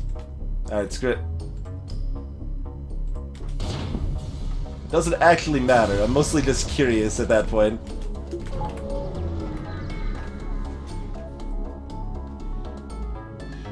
First deity, it would be more helpful if you described the event and the problem than to actually see the save, probably. But save might be helpful. Depends on what it is. Hey there, Diddy! Welcome to the chat. Alright. You know what? You know who else I can rely on instead? Hull repair drone. It's gonna do the job, unlike you, stupid defense drone.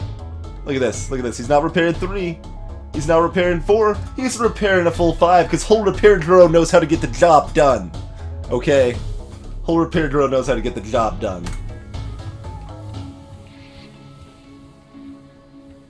I tried to use it as a shield for enemy lasers, Vayne. I was protecting my cloaking, but they didn't hit it.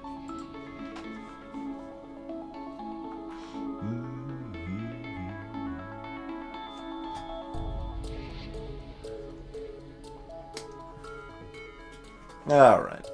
I mean, I should maybe airlock these people. You know what, Soren, go visit the medical airlock. You're the only one required to use the medical airlock on the ship because you're the only one that's already died, so we need to kill you off again. Literally, these guys have never died otherwise, which is really weird when you have a clone bay. And Soren only died, like, in an event, too. There you go, Soren. Now you're all healthy. If you want to punch people in the face, you'll be healthy and able to do so.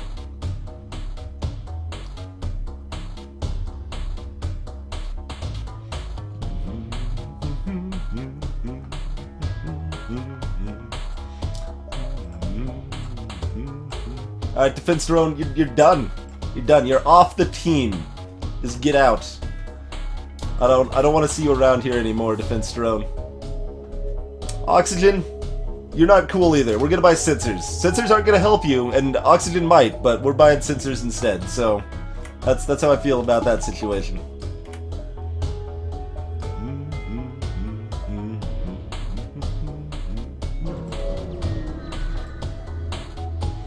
Meatek, yeah, you barely moved all the game. That is true.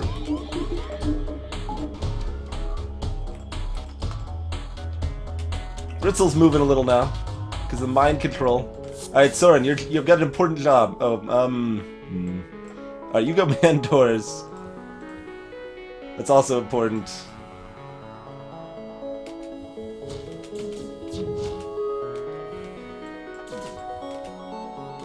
Kind of cycled out a little bit because I want the healthier one to be taking the damage here. Oh, they're trying to join their friend. Never mind. Stay split up. That's cool. Stay split up.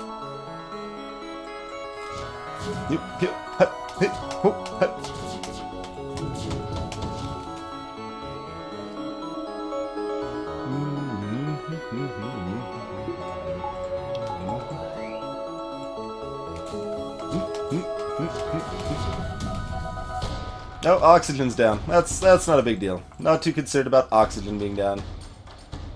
No one needs oxygen. Not most of the time anyway.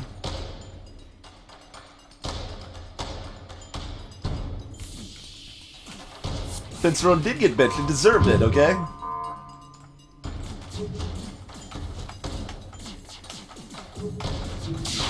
Yep. Also, there's more borders over here. We're gonna like end up in this like stronghold at the end in the weapons with the crystal lockdown trying to keep people out. Come Edron, take off that last little bit of shield if you could, please. Be a dear.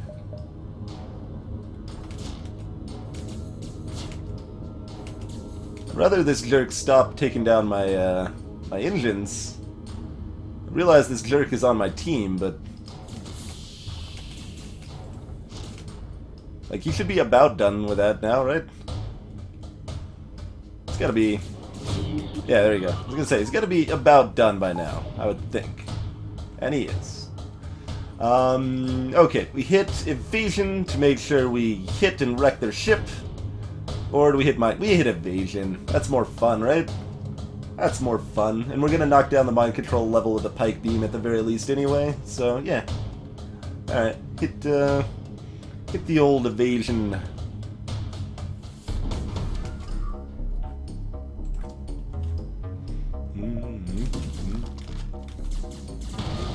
No one touches my weapons. This is my town. Let's see. Do we want to breach? Do we want to take out their missiles? Yeah, let's take out their missiles. So that way we tap this. We would like to hit shields too, but we can't actually hit shields and mind control and freaking missiles there, so we'll just do this instead. That works. Take out their missiles. That's sufficient. Sufficiently good, I think. You should probably go fix oxygen. That's probably just a thing you should do.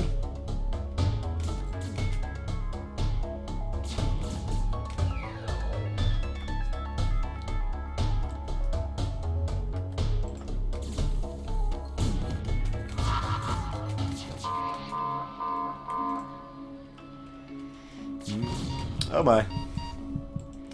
Like I said, you guys hadn't died earlier. Soren, you can stay around if you want. If you really want to keep fighting him, I'll allow it.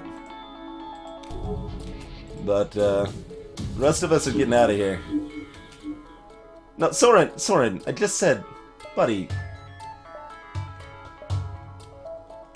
You don't need to do this, man. You don't need to do this.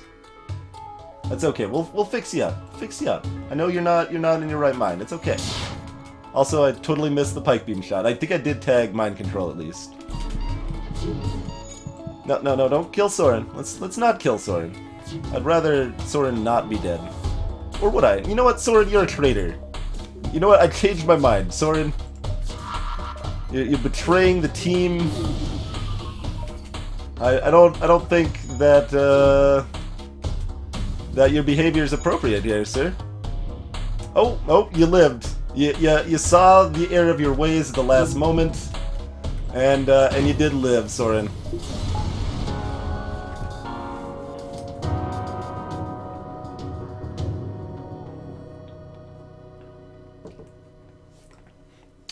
Congratulations, Soren, you did live. Flagship new, Soren. Flagship new, but you came back to us. You came back to us, so it's all good. All is forgiven. But you will be forced to go to the airlock.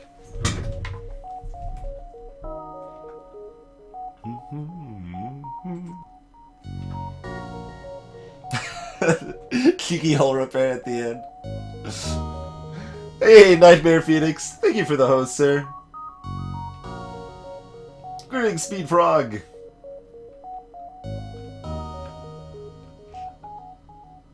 Flow Free, welcome.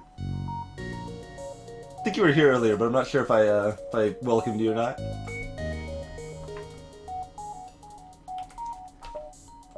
Mm-hmm. 1800 scrap seems about right.